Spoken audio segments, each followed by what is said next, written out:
Welcome to Disney Channel's biggest, and some may say best, era in all of Disney Channel history. We are fully starting to enter my nostalgia window. This era and the next were the ones I remember being the biggest for me in the sense of watching TV, which, yes, does age me, but I think it ages y'all as well. I literally watched so much TV as a kid, it was my main pastime, and I think that's why I'm so obsessed with it now, because pretty much all of these movies have stuck around in my brain like some kind of mouseketeer virus. Oddly, except for the year 2009, which for some reason is like a black hole of memory. I must have been really busy doing other things as a 6 or 7-year-old. You know how kids these days will spend 8 hours on TikTok rotting their brains? Well, I was doing the exact same thing, but with TV and reruns of Full House instead. Things never really change. But I'm getting ahead of myself. What was the ribbon era? Well, it gets its name from the way a colorful ribbon would whip across the screen to the cue of the Disney Channel theme song, and would eventually form the Disney Channel logo with the mouse ears. This is also known as the loop era because of that exact reason. Personally, I like the term ribbon era more, so that's the why I've been using it throughout this video. Little icons would appear and a stock image of the characters would pop out inside of it, all while an annoyingly plucky guy would make puns about whatever show was up next. Along with letting you know what the vibe of the show was, so people would know if it was something they wanted to watch or not. This is also when we get the new DCOM introduction sequence, which there were many of. Instead of the upbeat, goofy pop song that said, "Let's watch a Disney Channel movie," there was a more cinematic flourish of music that would play as the camera whooshed through different settings and different vignettes of many DCOMs that people remembered. This more cinematic approach, where they highlighted their back catalog, did a great job of elevating the text onto that of elitehood, making the DCOM feel as serious and as legit as any other movie, whether it had a theatrical release or not. As I said earlier, I watched all of High School Musical with my dad, and at the end of the second one, he was shocked to find out that these were all made-for-TV movies, since he wasn't really aware of just how popular they were back in the day, just for being made for television. And that anecdote really highlights how important the DCOM was at the end of the day, whether or not you thought they were better when you were younger or when you were older or whatever. Even if you think they were better in the Zoog era or later on in the Family era, DCOMs were never more culturally relevant than they were at this exact moment. They never were and probably never will be again. But that's because the DCOM is dead, but I already said I would talk about that later. Even though the Bounce era did have a significant dip in DCOM output, this era has another, with only 11 movies coming out within the 3-year span, which is less than the entire year of 2000 alone, which is so crazy to think about. They've been poof-pointing their own DCOM output so far by cutting it in half, by cutting the amount of movies within a given brand refresh in half every time. We went from 40 to 27 to now 11. This is most likely because their TV show output became the most popular moneymaker, with shows like Hannah Montana, The Sweet Life of Zack and Cody, and the launching of Disney XD all came along with this era. I told you this era was big and legendary, so they probably went all in on the TV game and let their movies be more advertisements for those projects, if that makes sense. Without further ado, let's get into the movies, since I've been really hyping up this era as the important landmark that it truly is. You know, boy, I don't think I've ever felt as close to you as I do right. Does anyone know that Johnny Kampala Back on Board is a real movie? Because I've seen it already and I still don't feel like it was a real movie. Johnny, who is now significantly older at age 17, gets to return to Oahu, Hawaii to visit his grandfather, who is now getting married. He's getting married to a kind of younger woman who happens to have a 12-year-old son. So his new uncle Chris is actually 5 years younger than him. Sam is in this movie again, and he's been recasted, which is a real shame. And Johnny is constantly being tasked with babysitting his uncle while they prepare for the wedding. Grandfather Johnny Tsunami is actually opening a surf shop, which his son and Johnny's father finds absolutely flabbergasting because, you know, Johnny's whole thing wasn't having a job, but now that he's getting married, a lot of things seem to be changing in his life. There's actually a really beautiful scene with him where he describes like why he's opening this surf shop and explaining how like he needs to find new purpose in his life because he's getting older, so he can't really surf that often. That part I really liked. Everything to do with the grandfather is just like A-tier stuff. I love it. Chris does not want to learn how to surf. He is an extremely bratty kid who hates surfing, probably because I think him and his mom are from like Philadelphia or something, and he's actually really into the sport of dirt boarding. The skating crew that Chris likes to hang out with are constantly getting in trouble with the cops because they're riding their dirt boards on private property and tearing up all of the grass. Apparently Chris has already been arrested multiple times for trespassing, and his mother really wants him to get his act together. Chris is played by Jake T. Austin, if you weren't aware, and he turns in a spectacularly bratty performance in this movie. I was sick of this little shit. Especially because Johnny's like just such a cool, awesome guy, and it kind of sucks to see this like little kid just like hating on him for no reason. Obviously, it's not for no reason, of course. I mean, they moved to a random place on the other side of the country, and his mother is getting married to this much older man. Literally, his grandson is older than him, so I can see why he has a lot of angst. Johnny's also apparently really good at skateboarding because he's just like the most athletic, amazing person of all time. Eventually, Chris realizes that he doesn't want his mother to sacrifice her happiness for his comfort, so he quickly decides to get over all of his hangups. Carla is the name of Chris's mother, by the way, and she finally gets to marry Johnny, the grandfather, and they all end very happily. This is another thing I learned from Disney High. Apparently a Johnny Tsunami movie was supposed to happen pretty soon after the first one did, but because of the tsunami that happened in the 2000s, they quickly halted production. And that's why this movie is not called like Johnny Tsunami 2 Electric Boogaloo or anything like that. So yes, this movie does kind of stick out like a sore thumb, and it's definitely an oddity in this list because we've definitely moved past the Johnny Tsunami era of DCOMs. Overall, I think this is a really good movie, and I'm surprised it got so like buried. They used to air Johnny Tsunami all the time on the network, and yet the sequel, I feel like never came up. But it's not too bad, and I do think it is a good watch, just out of pure curiosity if you've seen the first one and you want to see what they would do with another film. It's just alright. I didn't mind it at all. Who are you talking to? You. Word of advice. Look at who you're talking to. Once you leave this school, no one projects or cheats out. Okay, y'all, I'm gonna need you to wisen up. I'm gonna need you to start really paying attention. Put down the Subway Surfers or your crocheting project because this is some really serious shit we're gonna be talking about right now. This next movie we're going to talk about is the most watched DCOM of all time, and actually the most watched thing on cable television of all time. You can't count antenna television, of course, because you have the moon landing and the most recent Kendrick Lamar Super Bowl performance. But for cable television, as in stuff that is on cable exclusively, this is the most watched thing on cable ever. This thing got 17 million views concurrently, as in at one point in time, 17 million people were watching the same thing at the same time in this country. And on top of that, it might be the best DCOM ever. High School Musical 2 is such a famous and good movie that I feel like I don't have to explain to you what it is.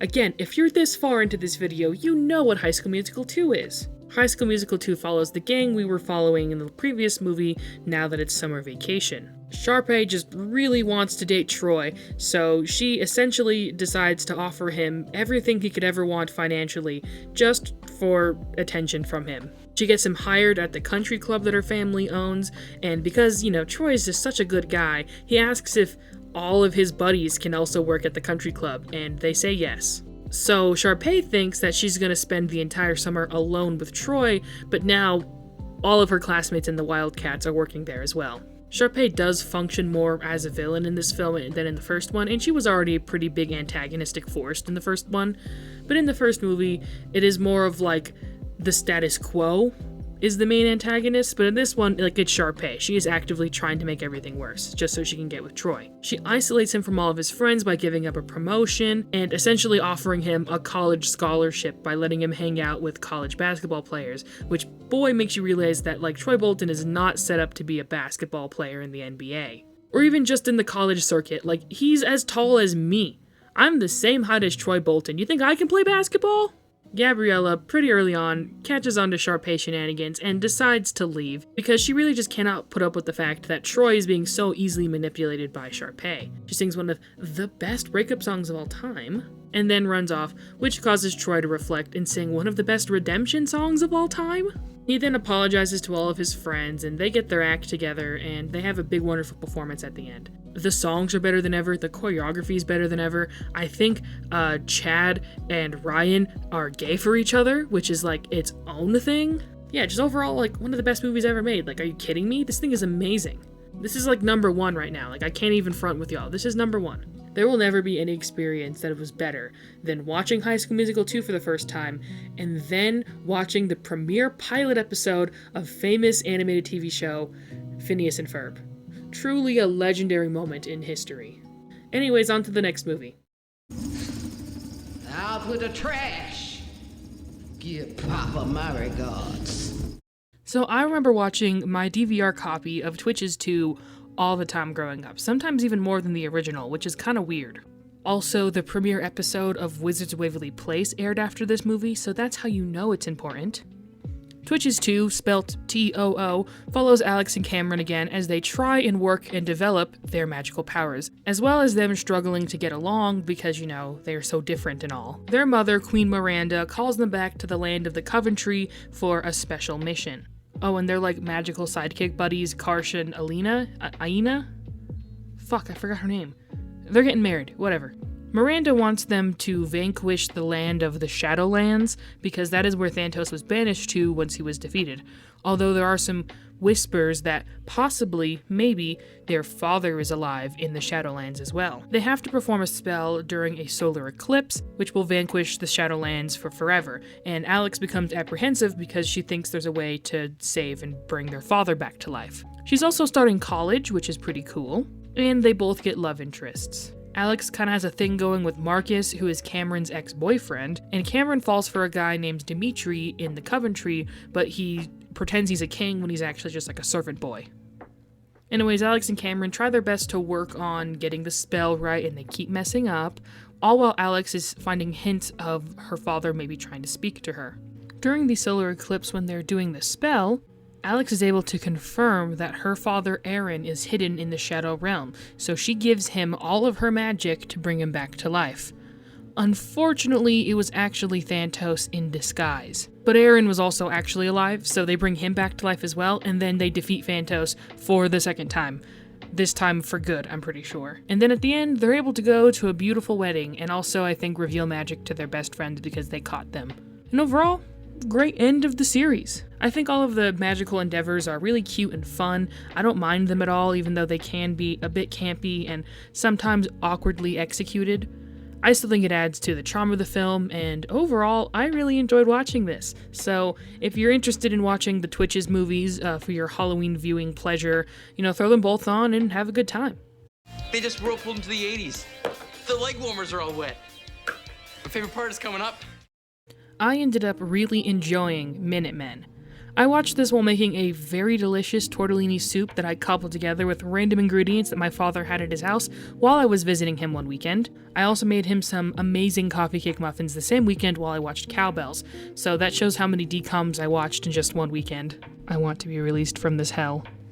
Minutemen follows Jason Dolley, again, the king of DComs. I don't think I mentioned it previously, but he was in Read It and Weep, as Virgil Fox, which is a very interesting reference to the Roman poet, as he and his best friends Stephanie and Derek start their first day of freshman year in high school. Stephanie and Derek try out for cheerleading and football respectively. Meanwhile, Virgil is bullied for protecting this young Sheldon-looking-ass kid named Charlie Tuttle. And because of that, his old friends have completely distanced themselves from him, and he's stuck hanging out with Charlie and his nerd crew. Then Charlie invents time traveling.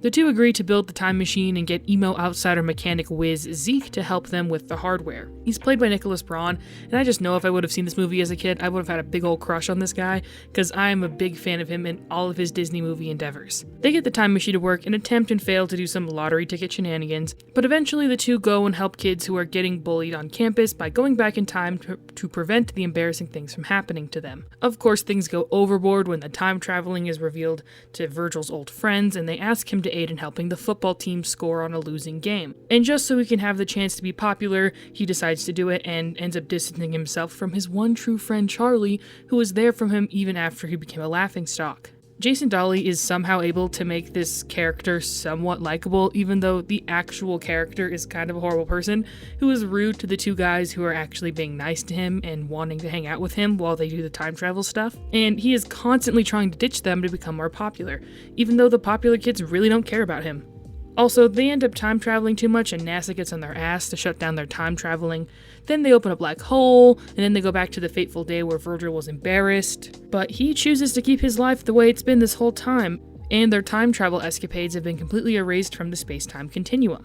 Overall, I really enjoyed Minutemen. I liked the plot, and the character development was fun and enticing to watch. I would recommend you watch it if you haven't yet.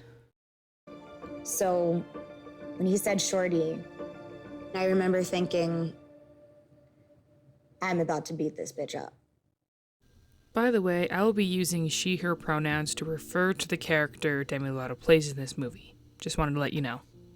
Camp Rock was my shit growing up.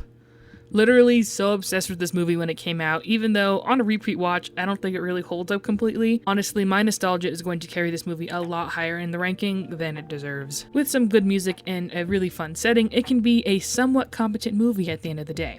Camp Rock follows Demi Lovato as Mitchie, someone who really wants to go to the prestigious and expensive summer camp called Camp Rock, but can't afford it. That is until her mom gets a job catering for the year, so Mitchie can't attend. Once they get there, the glitz and glamour of the rich kids and famous celebrities who attend cause her to lie about her background to seem cool and fit in with the quote-unquote in crowd. This is another liar reveal plot kind of situation, and it's one of the main reasons that this movie is kind of spoiled for me over time, since to me it doesn't really hold up that much on a rewatch. Meanwhile, famous brother boy band Connect 3, played by the Jonas Brothers, sends their stuck-up lead member Shane Gray to Camp Rock to ditch the rock star image and connect back with his roots. While he's there, he hears Mitchie singing and becomes obsessed with learning who the mystery voice is. I mean, I would too. Demi Lovato is like one of the best singers of a generation. And he starts connecting with Mitchie while not knowing that she is the one who originally sang that song. Demi Lovato was probably my favorite of the Disney Channel A-list, along with Selena Gomez, and I've grown a recent affection for the Jonas Brothers for some random reason. And I'm finally going to attempt to watch the show Jonas, which I have never done before and somehow completely avoided. So I can fully say that I've been living the Joe Bro lifestyle for the past few months, and I've been loving it. I think my combination of love for Demi Lovato and recent hyperfixation on Jonas Brothers has caused me to overlook some things in this movie that probably aren't that good. The villains are kind of crap, and the music for some of the characters are really bad. But then again, it has some of the best Disney Channel music you could look for, specifically the song This Is Me. It's so amazing, truly something special, and it cannot be competed with. So overall, even though I know in my heart of hearts that Camp Rock isn't all that special, I'm going to be extremely unbiased and unfair and rank it higher than some of the other ones, because it was such an important movie to me as a kid and I can't help but love it now. Sorry y'all, this one really got to me. I'm gonna have to hand in my impartial movie reviewer card for this one. He gave me this. What? Congratulations, Daddy. Why was the Cheetah Girls' One World even made?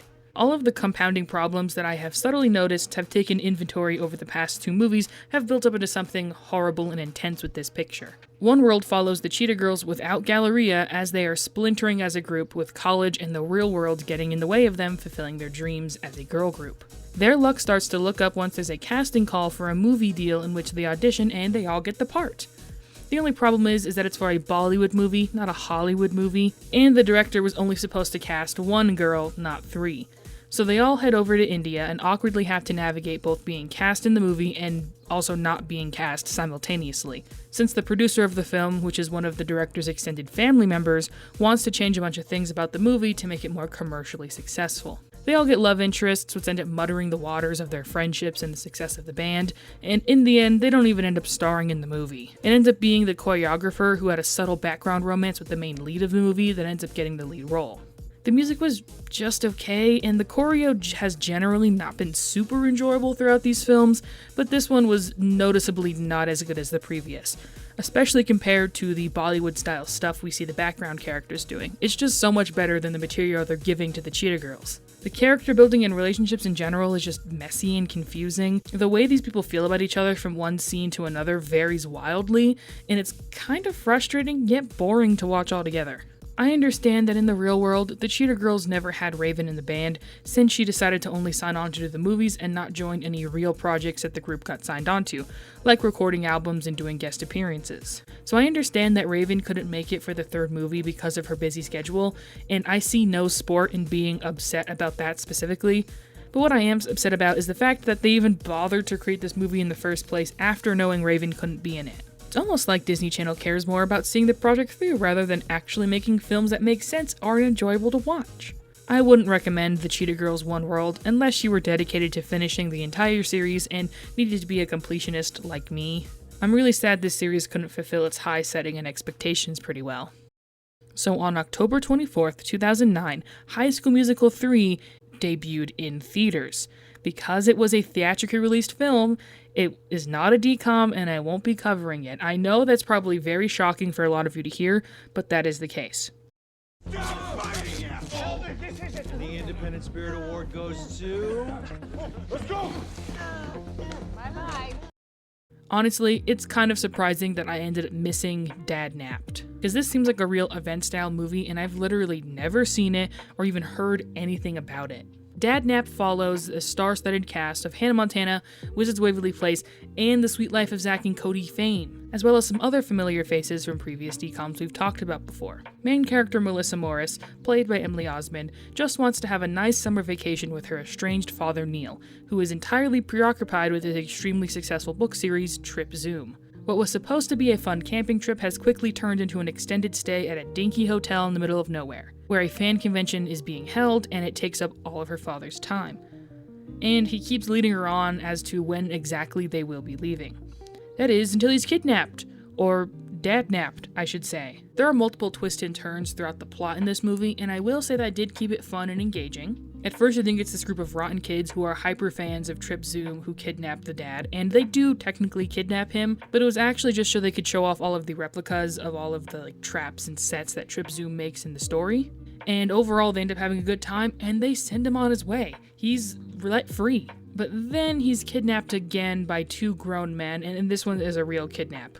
These two guys, one of which is a hardened criminal, and the other of which is just kind of a goofy dude, kidnap him because the goofy one decided to write a book, but it's shit, so they want to get Neil to rewrite it to be better so they can publish it without acknowledging his presence. And sadly, Melissa is wrapped into all of this, so he's just trying to, finish the book so he can get him and his daughter back to safety.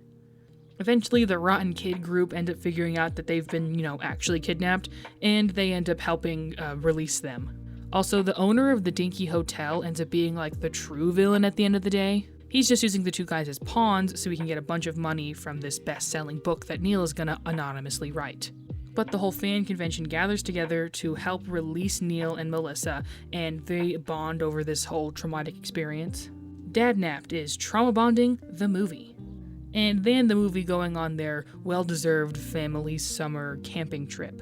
I had a fun time watching Dad Napped. I don't really think I'm going to go back to it, but add this onto the list of other DCOMs where it'd be really fun to have a little kid watch it if you're babysitting or whatever. If you need another movie to add to your nanny list, add this one maybe. It was just alright. So on April 10th, 2009, Hannah Montana the movie aired in theaters. Another example of a movie that was aired in theaters, so technically is not a DCOM, so I'm not going to be reviewing it. You guys can see what I'm saying when I say that this era was really, really big for Disney Channel because so many of their movies that would have been DCOMs were actually becoming theatrically released films. Serve Golden Gopher hot.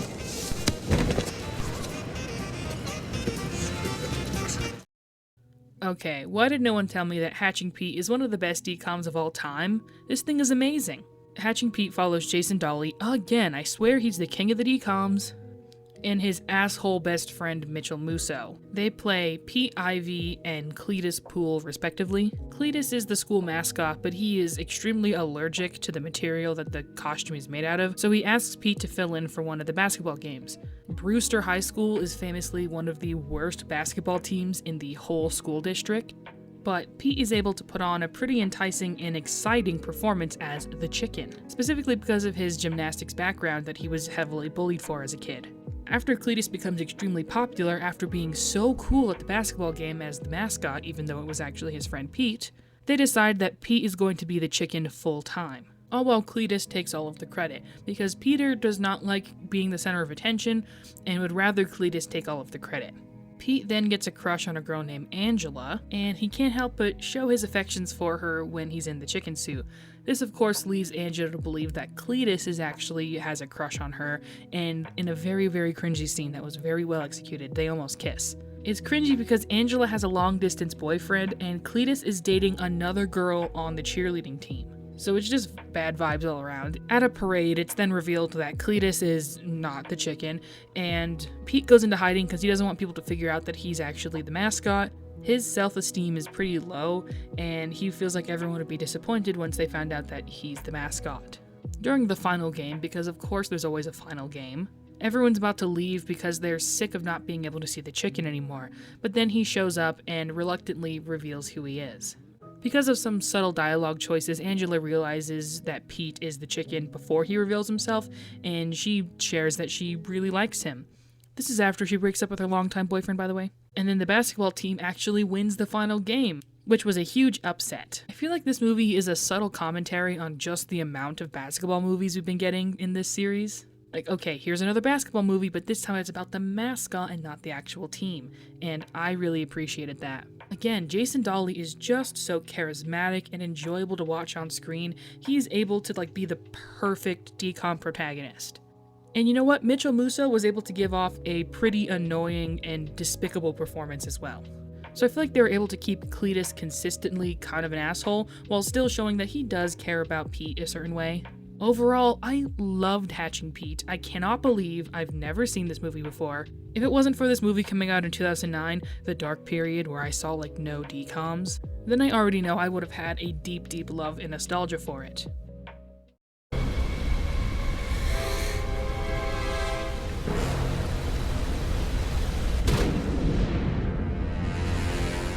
I know this is going to shock everybody, but I've already said that 2009 was the dark period in time, so I don't feel that bad in explaining that I've literally never seen Princess Protection Program until right now.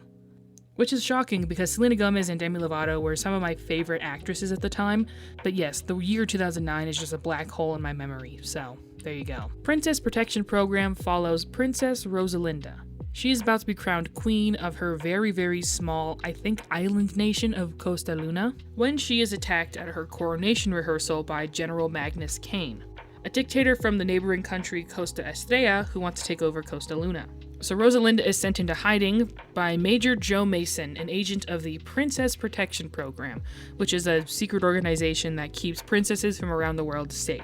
Joe Mason is the father of Carter Mason. They live in Lake Monroe, Louisiana, where they work at a tackle and bait shop together.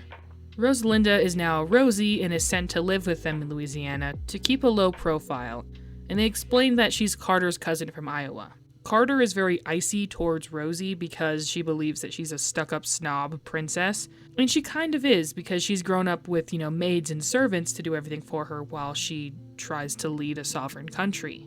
A lot of this movie is trying to provide commentary on breaking stereotypes of what a quote-unquote princess is, which is really weird because while yes, it is a monarchy, as far as I'm aware, Costa Luna is not the royal family where they just do nothing but look glamorous all day. It really seems like the stereotypes that they're trying to provide commentary on is the Disney princess branding that propped up around a decade before this movie came out. I actually have a whole video where I talk about the Cinderella story movies, one of which does star Selena Gomez, that'll hopefully be coming out immediately after this video comes out. So if y'all are interested, feel free to subscribe. But anyways, Rosie has to learn a whole bunch of different things about being American, like eating burgers and stuff, while some popular mean girls are trying to bring her down a peg because they're afraid that she's going to win homecoming queen. Meanwhile, General Kane is trying to find out where Rosie is so he can capture her. Eventually, at the homecoming dance, he is able to locate her, but it's actually Carter in disguise. But the good thing is that her father was already trailing all of this, and they end up catching General Kane, and Rosie is able to be crowned queen. Seeing the bonding between these two characters was really sweet and fun to watch. Plus, we got my boy Nicholas Braun in here again. Between the role he played of a nerdy filmmaker in this movie and the one he played in Minutemen, I cannot believe that I had not thirsted after this boy as a young child. Plus his Eminem looking outfit in Sky High, it's all starting to make sense now. Anyways, I really liked Princess Protection Program. I thought it was really fun, so I'm probably not going to watch it again, but I did enjoy what I saw. Doug's our hero, and I don't want to use any of my arcane power to rip his soul from his mortal form. Yeah, good thing you're bad at magic. Wow, Selena Gomez and Demi Lovato were on fire during this decade. They were in so many decoms around this time. Wizards of Waverly Place the movie is definitely one of the best decoms to come out. The storytelling and rich world building they're able to accomplish in this thing is so fun and engaging to watch. Wizards of Waverly Place the movie follows the Russos as they decide to go on a family vacation. except this family vacation is going to be no magic. Originally, Alex was told that she didn't have to go on the vacation, but after destroying the subway cart in their restaurant, she's forced to go. Even though it's supposed to be no magic, Alex has stashed the family wizard book, and Justin has stashed the family wizard wand. They go on vacation to the Caribbean, and Alex accidentally wishes that her parents never met. So in this new world where the parents never met, Alex, Justin, and Max now are going to vanish from existence.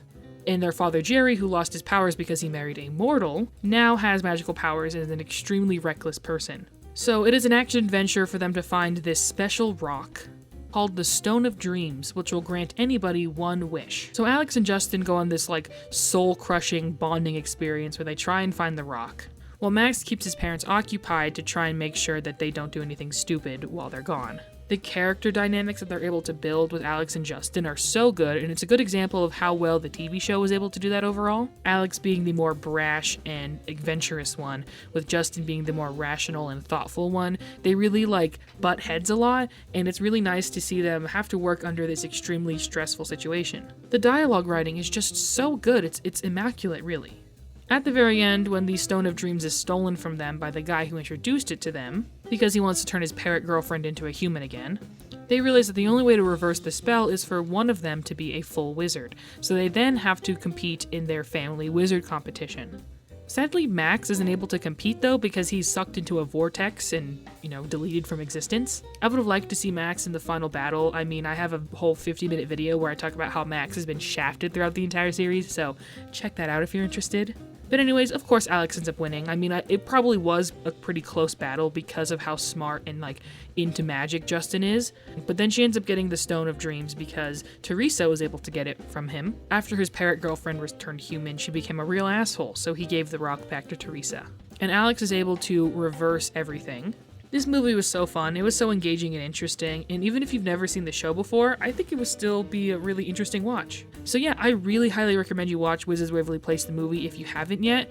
It's probably going to be in the top 10, although who knows, we still have 50 more movies to watch. Can you please go out into the hall so I can get dressed? Don't flatter yourself. I'm not looking. Would y'all believe me if I said I've never seen Starstruck before this watch through? I somehow missed this as a kid, and since starting working on this video, I've avoided like the plague because I did not want to get spoiled to give my most honest reaction in this review. So what did I think of Starstruck after all this time avoiding it? I really enjoyed it, even though it was a bit hollow around the edges. Starstruck follows Sterling Knight as Christopher Wilde, a huge pop star who seemingly has it all, and an average everyday girl that she runs into him by accident and is forced to follow around while he avoids paparazzi. Jessica Olsen and her family are visiting her grandmother in Hollywood from Kalamazoo, Michigan, and her sister, who is obsessed with Christopher Wilde, is trying to follow him around Hollywood, which is how Jessica ends up running into him. He slams a door in her face, and he has to take her to the hospital to make sure she doesn't have a concussion, but she ends up being fine. Afterwards, he keeps trying to avoid the paparazzi because he's supposed to be keeping a low profile, and they keep running into each other. I like how the dynamic of the two is just extremely fan-fiction-y from the beginning. Plus, Sterling Knight is just such a good actor, and I love him in pretty much everything he does. I was expecting him to have a more snarky and mean, Chad Dylan Cooper-esque dynamic, but Jessica's the main one being rude who creates their enemies to lovers dynamic. Christopher was generally just a really sweet guy who wanted to take control over his life and not just do what his manager parents and PR girlfriend tell him to do. I wish they would have leaned more into the rom-com screwball antics of it all, but I did enjoy the sweet moments that they did get together as a couple. Overall, it was a really fun movie, but there were many cracks in the foundation that I could see being fixed if the movie maybe had a few more pass-throughs in the editing booth before being approved.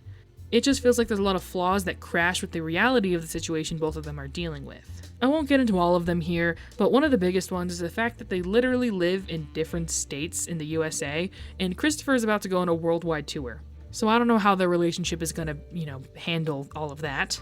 Plus, their third act break happens when Jessica is upset that he refuses to be seen publicly with her, but his whole reasoning for not wanting to go public with their relationship is because he wants to protect her from being a public person in the limelight. And she just doesn't seem to get this, or this just doesn't even come up in her arguments. She's just like, you're embarrassed to be seen with me. And I feel like the conversation they had could have been done a little bit better.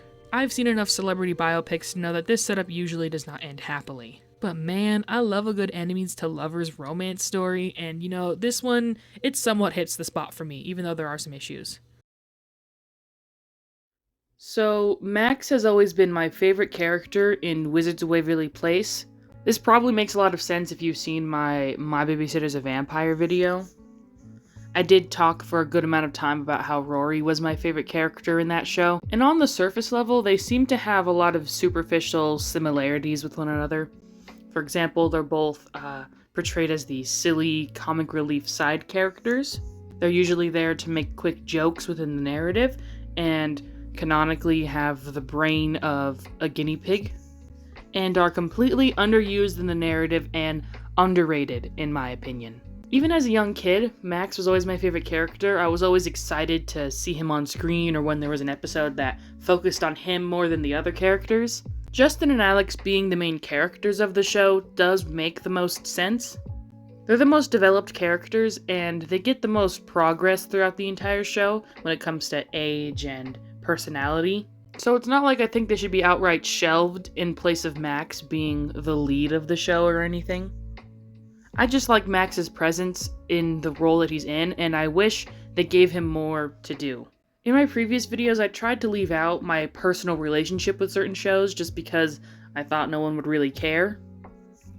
But I'll tell you right here, right now, that I've seen every episode of this show when it originally aired, or at least I thought I did. Because in 2021, I went back and decided to rewatch the entire show while I was on vacation, because I can't just be on vacation, I also have to be watching a TV show. I'd gotten through the first 2 seasons during my entire vacation, and immediately when I got home, I realized that I had never actually seen the finale. I remember stuff like Zeke being purple and then having to be hatched out of an egg, but I did not remember what the actual results were. So I'm almost certain that I saw part 1 of the 2-part finale, but I never saw part 2. Considering I was quite obsessed with the show, you would think I would have noticed that, but no, I didn't at all. So after having the revelation that I had not in fact seen how the show ends for some odd reason, I went back and skipped all of Season 3 and all of Season 4 and just watched the finale straight up. And when I tell you I was upset doesn't even touch the surface of how angry I felt after watching that finale. It felt like a complete betrayal of everything that I had personally felt was good about the show. It did everything in its power to on my favorite characters and my favorite elements of the show, all in one fell swoop within the span of like 5 minutes. So I'm here today. I'm here to right a wrong. I'm here to explain how I think Max Russo should have been the family wizard. But not really, actually, because in reality, I just want to talk about how Max is my favorite character and how much I like about him and how he's been wronged throughout the entire show. And in reality, I don't think he actually should have won the Family Wizard competition when it comes to the actual narrative itself. That would be pretty diminishing. But I'm here to tell you about how Max should have been the Family Wizard. So let's get into it.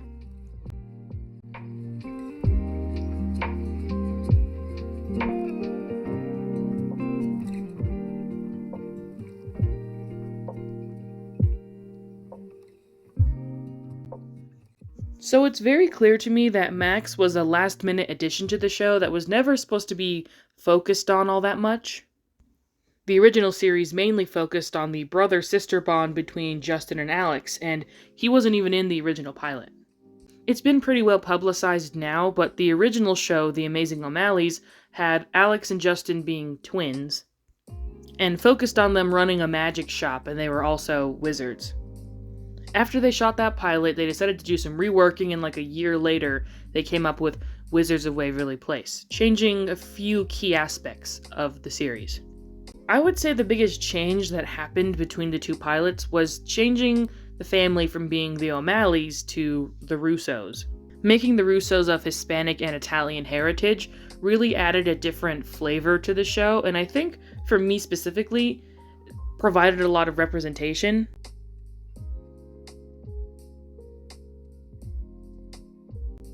And along with that change also came adding a 3rd Russo sibling. Which, can I say right out the bat, definitely changes the dynamic very quickly. I'm assuming that the plan to have a wizard family competition where only one of them gets to keep their powers was always a part of the series, even when it was The Amazing O'Malleys. So adding a third sibling into the dynamic is very, very interesting. It's one thing to have two twin siblings compete against one another, and it's another thing to have a third, considerably younger child also in that competition.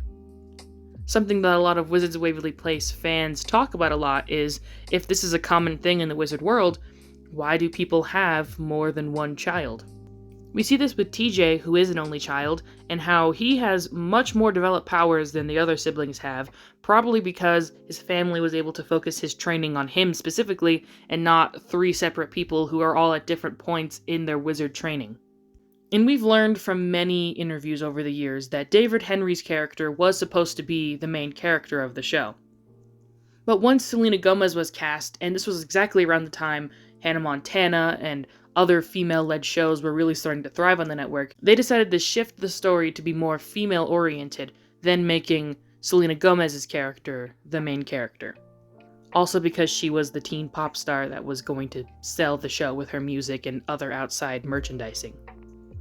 So it's easy to see how they always knew who was going to win from the very beginning. From the pilot, they knew which one of these siblings was going to be the family wizard. Or maybe they even had what the finale ends up doing in mind at the very beginning, which is, spoiler alert, having both Alex and Justin win the title of family wizard. And maybe when the show was The Amazing O'Malleys, Justin, or whatever his character's name was in that series, was going to be the winner, and then Alex was going to get her powers through an outside source. But then that was flipped once the main character changed, and Alex becomes the true winner of the Family Wizard competition, and then Justin gets his powers because he becomes the new professor of WizTech.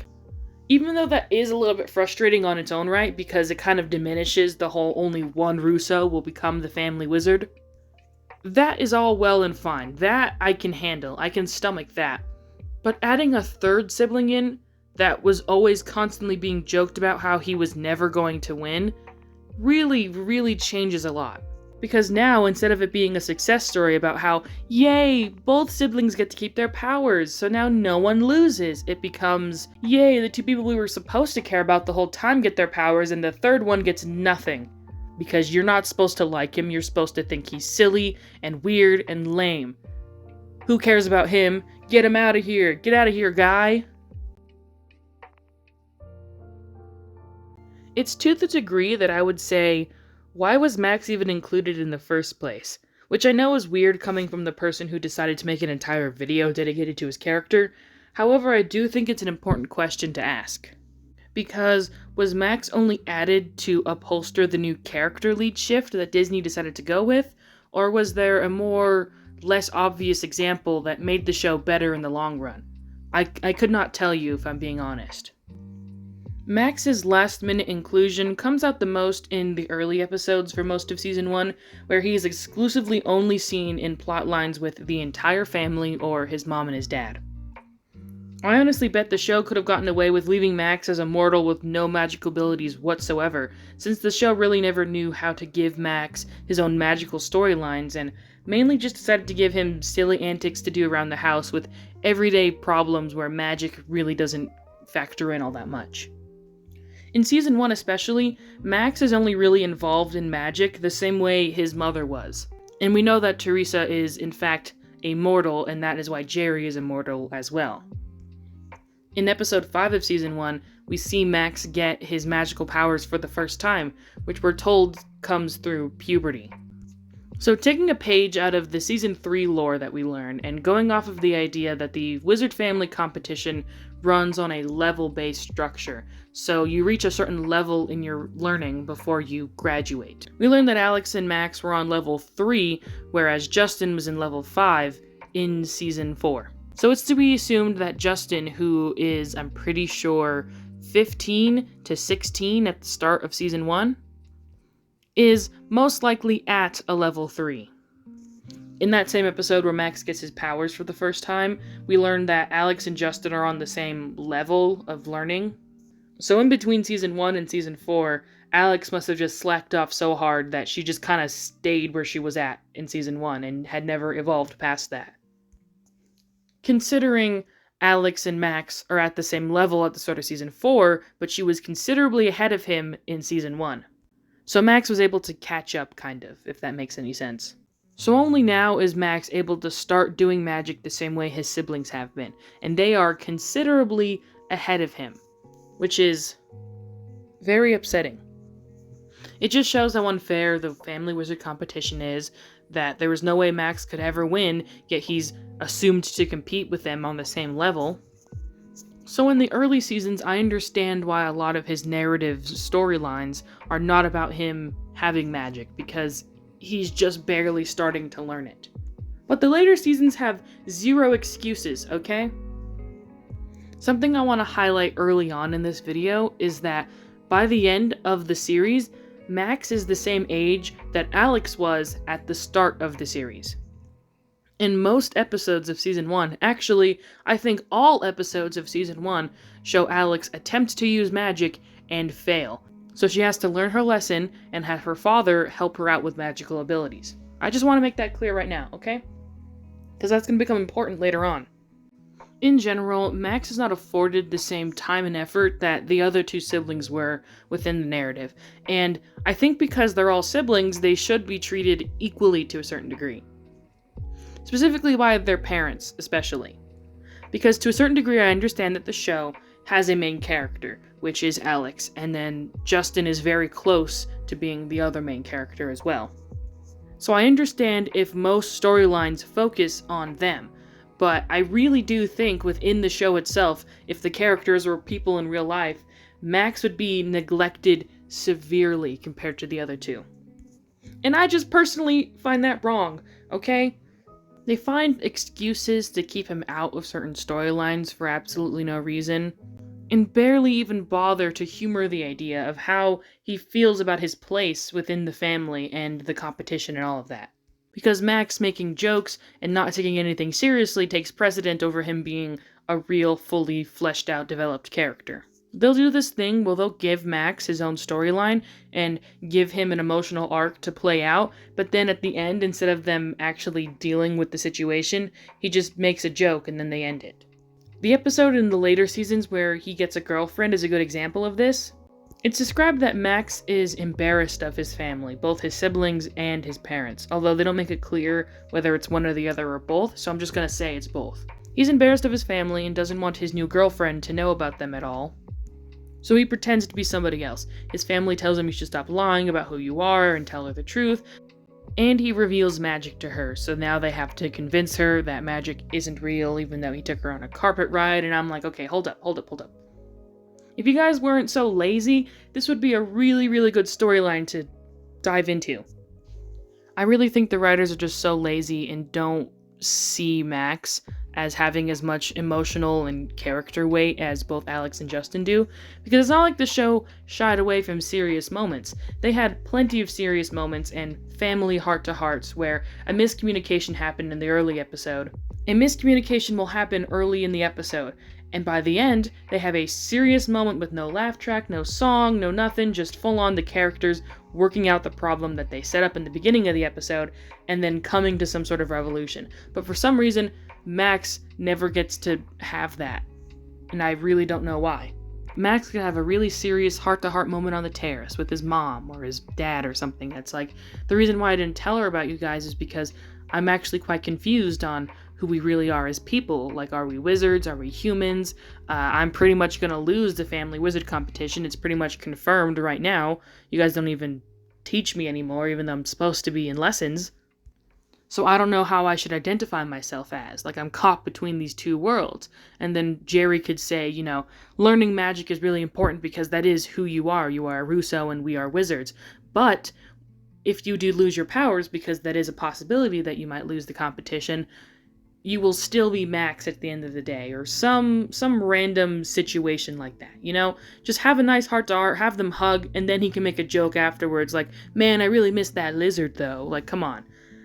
Do we really have to avoid emotional confrontation from Max at every given point? Because Max gets broken up with his girlfriend on the terrace, which is the second time this happens to a Russo brother, by the way. And they're like, aw, Max, you must be so upset that your girlfriend just broke up with you and ran away. Like, aren't you sad at all? And And he's like, yeah, I am sad. Because I don't have the lizard anymore, and then we don't have to have any serious conversation anymore. You know what I mean? Like, I don't know why this was something they did consistently with his character. Because I like him being silly and joking and making jokes, but he also is a person at the end of the day. They never did this with Alex. Alex was able to be snarky and mean and condescending, but also had her soft sides, but that's just because she's the main character, and I feel like every character should have that development.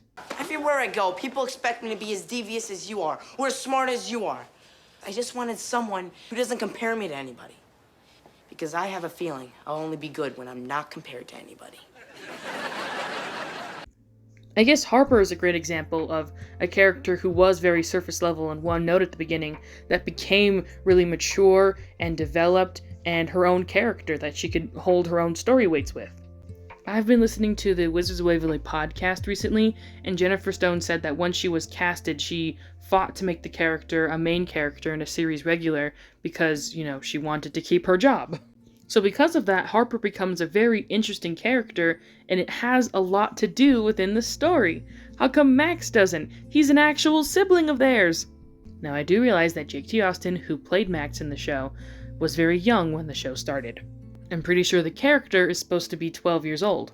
So while yes, the other two siblings were young as well, he was very much younger than them, which means that when it comes to wages and working hours, the whole thing is different. This is something you'll see quite often with Disney Channel shows. I think Disney Channel slowly over time started making their characters older and older. I mean, I'm not the only one who's noticed this. A lot of the shows from the 2000s centered around middle school aged children, but by the time the 2010s came around, basically all of them were like 16 years old. And I don't know why this was. Maybe they thought they were maturing with their audience, but the audience themselves wasn't maturing. They were growing out of it, and new tweens were being replaced by them.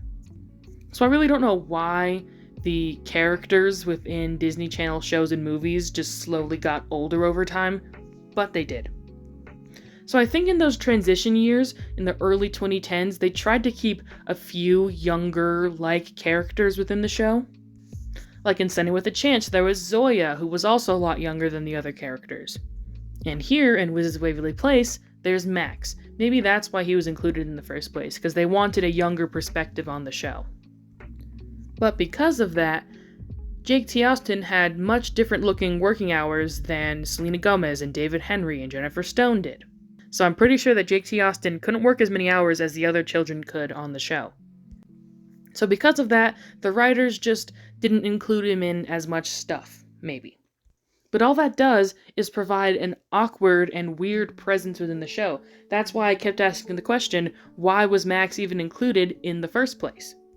If you weren't going to do him justice and you weren't going to treat him like the other characters were, and he was going to be a main sibling within the show, but you couldn't do as much with him as you could for the other ones from a legal perspective, then why did you include him in the first place?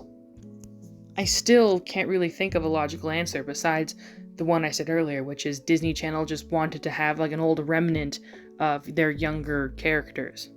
At least when the entire cast is comprised of 12-year-olds, then the working schedule can adjust accordingly and they can all have as much screen time.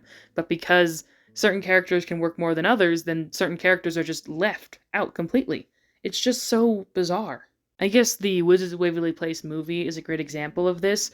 The main story revolves around Alex and Justin going off on the main adventure, and then Max doing damage control in the B-plot while at the resort.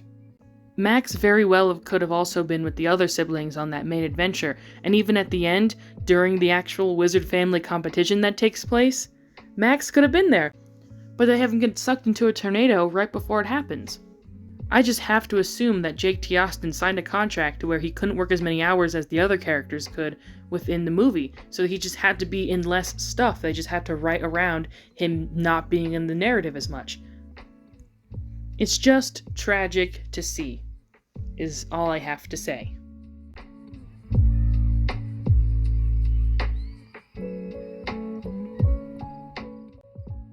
Hopefully I look better in this video. I mean, I don't mean aesthetic-wise, I pretty much look the same, but I mean camera quality-wise. I think the camera quality was pretty low. in the previous video. Also, you can actually see my eyebrows now, so maybe that'll add some new expression to this video.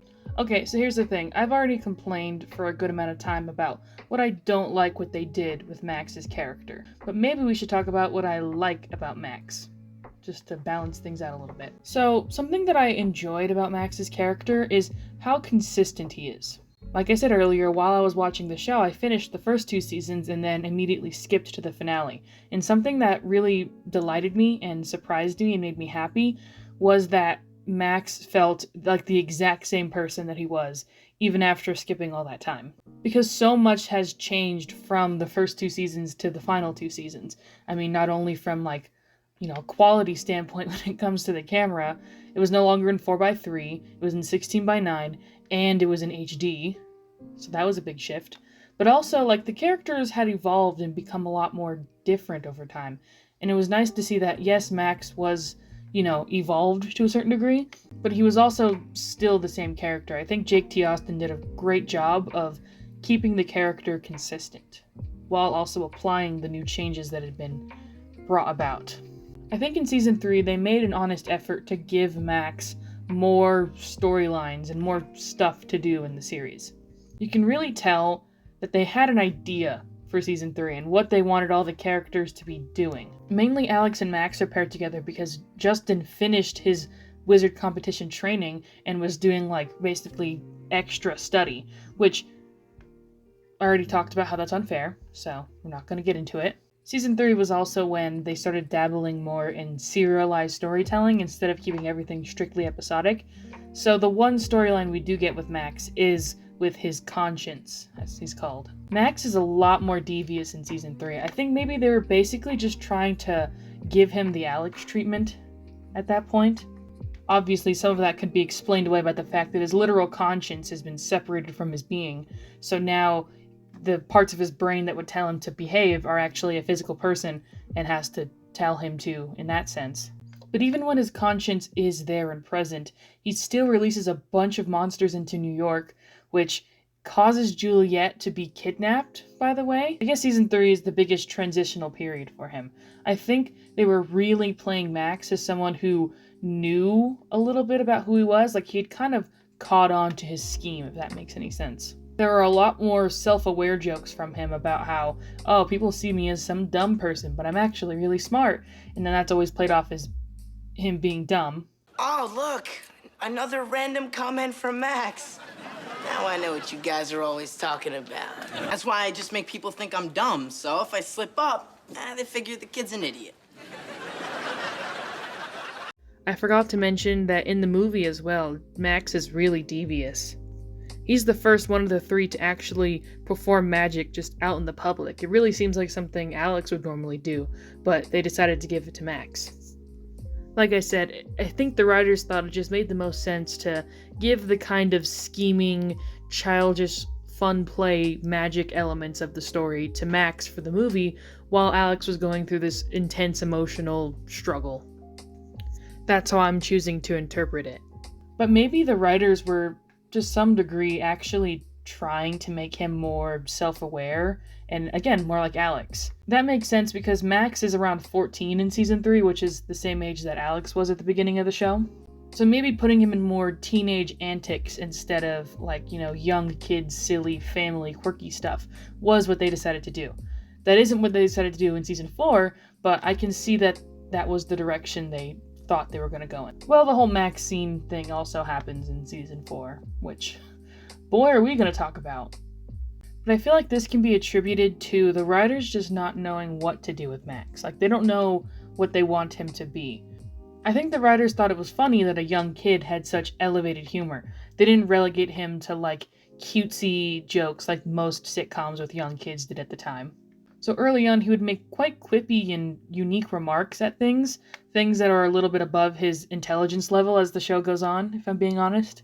But then as the show went on, and he got older, obviously, I think they didn't really know where they were going to go with him. Again, that might be the remnant of the simple fact that he wasn't in the original pitch, and the original pitch was about the Alex and Justin dynamic, and not how Max was also involved in that. So that caused his character to kind of go in ups and valleys, if that makes any sense.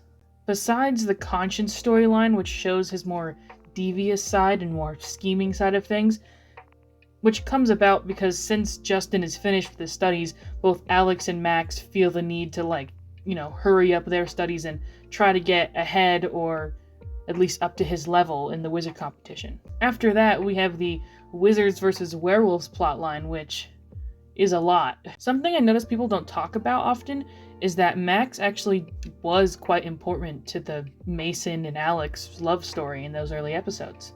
Max pretty much seems to be the only reason why Mason is able to go talk to Alex in the first place after the fallout happened.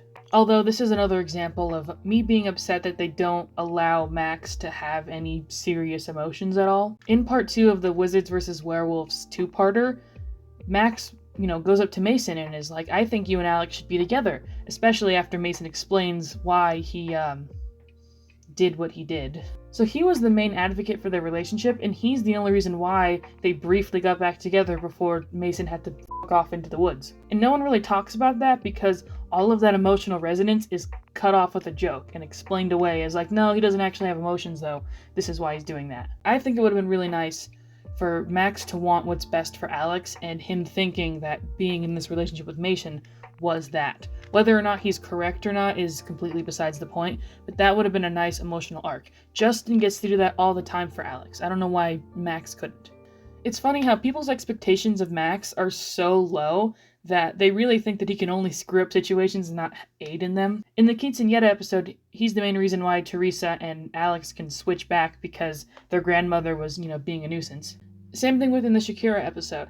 I feel like when Justin isn't as involved in the problem-solving aspects of the show, Max could do a good job of filling in, of course being his own unique character and doing it in his own unique way, but could still fill that role, which means him being absent from a lot of A-plots is very upsetting. In my opinion, my perfect version of Max is somebody who canonically has embraced the absurdism of his life and is dancing on the grave of reality in the most sincere way possible, instead of trying to rationalize it like Justin or rebel against it like Alex. I like the idea of Max being able to manipulate the most random occurrences into his favor, simply because he's able to think differently than everyone else in the show. The Genie episode from season 2, I'm pretty sure, is a good example of this. Alex accidentally made a wish that literally makes him disappear, and they're like, we have no idea how to solve this. And then Max is just like, what if we put orange soda in the genie lamp? And they're like, that's stupid, that's never gonna work. But then they do it, and it actually ends up working. That's a very silly sitcom way of interpreting that, but I mean, this is a sitcom, so that's perfect use of his character, in my opinion. They should have done that more often. And I feel like it wouldn't have gotten tired or tropey because you could just think of even more weird, unique ways to use that ability of his. Maybe he could have been a fun aspect of the Stevie storyline also in season 3, which, boy, is that underused in season 3. Oh my gosh. Justice for Stevie is all I have to say. Again, another thing I really want to emphasize is that I don't want to undermine the relationship that Alex and Justin have. I think pretty much everything they do with Alex and Justin is pretty well done in the show. But I think giving Max a more developed relationship with all of the other characters would be nice as well. Next time this comes around, I am not taking it easy. Oh, whatever. No. You're taking it easy. With all the puddles, no, who does people. puddles Hey, goes I'm right over- here. I think they should have played up the friendship that Mason and Max had with one another. I feel like there could have been some fun sitcom jokes from that. Like, I don't know, Mason loves trash because he's a dog, and Max loves trash because he's a gross goblin creature. Like, I feel like there's some potential there. A big thing that a lot of Disney Channel sitcoms do is they just revert to telling stories that could be in any Disney Channel sitcom. And usually school plotlines have a lot to do with that.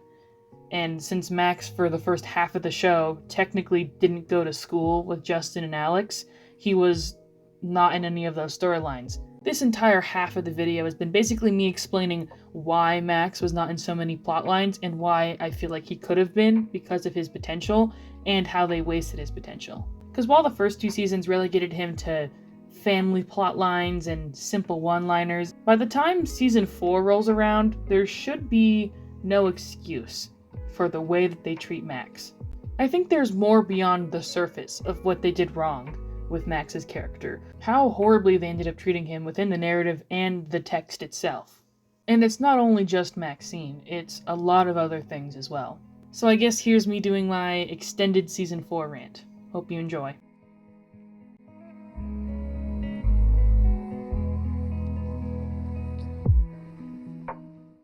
I just want to clarify I'm recording on a new day, and I'm feeling a little sicky icky, just a little bit like allergies, so if my voice just gives out halfway through this recording, I apologize. You're just gonna have to deal with me being a little hoarse. I really want to get this video out as soon as possible. So you know how I said earlier that I started listening to the Wizards of Waverly podcast in my free time?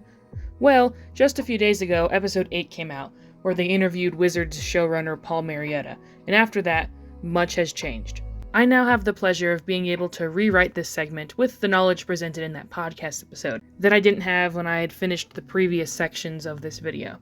So if you've gotten to this point in the video and wondered if I was misinformed or not, it's because I was, up until now. I understand it all now. At least I hope. I mean, who knows, a new episode of the Wizards pod can come out next week and have buckets of more previously not well-known facts about the show, and I'll have to rewrite this segment again. But even if that's the case, let's just soldier onwards. Season 4 feels like an awkward season for all of our characters, but it's especially weird for Max, who starts the season with the biggest opportunity for growth and ends it with, well, nothing. I guess I shouldn't say nothing entirely. I mean, spoiler alert, he does get to own the family business, but he's only 16 and his parents are relatively young, so he'll eventually own the rundown, on the brink of closing family sub shop and pass it down to his wizard's kids if he even has any. Season 4 is where the Russos are impoverished jokes really ramp up, along with every other joke that makes fun of the actors for sport. You can see how things maybe got just a little bit more lazy and more focused on spectacle over familial bond almost overnight. I'm going to speak on the Season 4 opening a little bit more later on, but it's clear that there was a shift in direction, which was pretty rough to see play out. Even before I knew that Paul Marietta had to leave the show for Season 4, I still thought Season 4 was just a hot mess. I don't mean to project or editorialize or anything, but it really does seem like the Wizards show was ran by passion and love for the craft, both by the actors and the writers, instead of just, filling in a time crunch, which I will admit was the case for a lot of Disney Channel shows. So when the show shifts from being above what Disney Channel programming was, and then at the end just becomes like all the others, it is a little bit upsetting to see.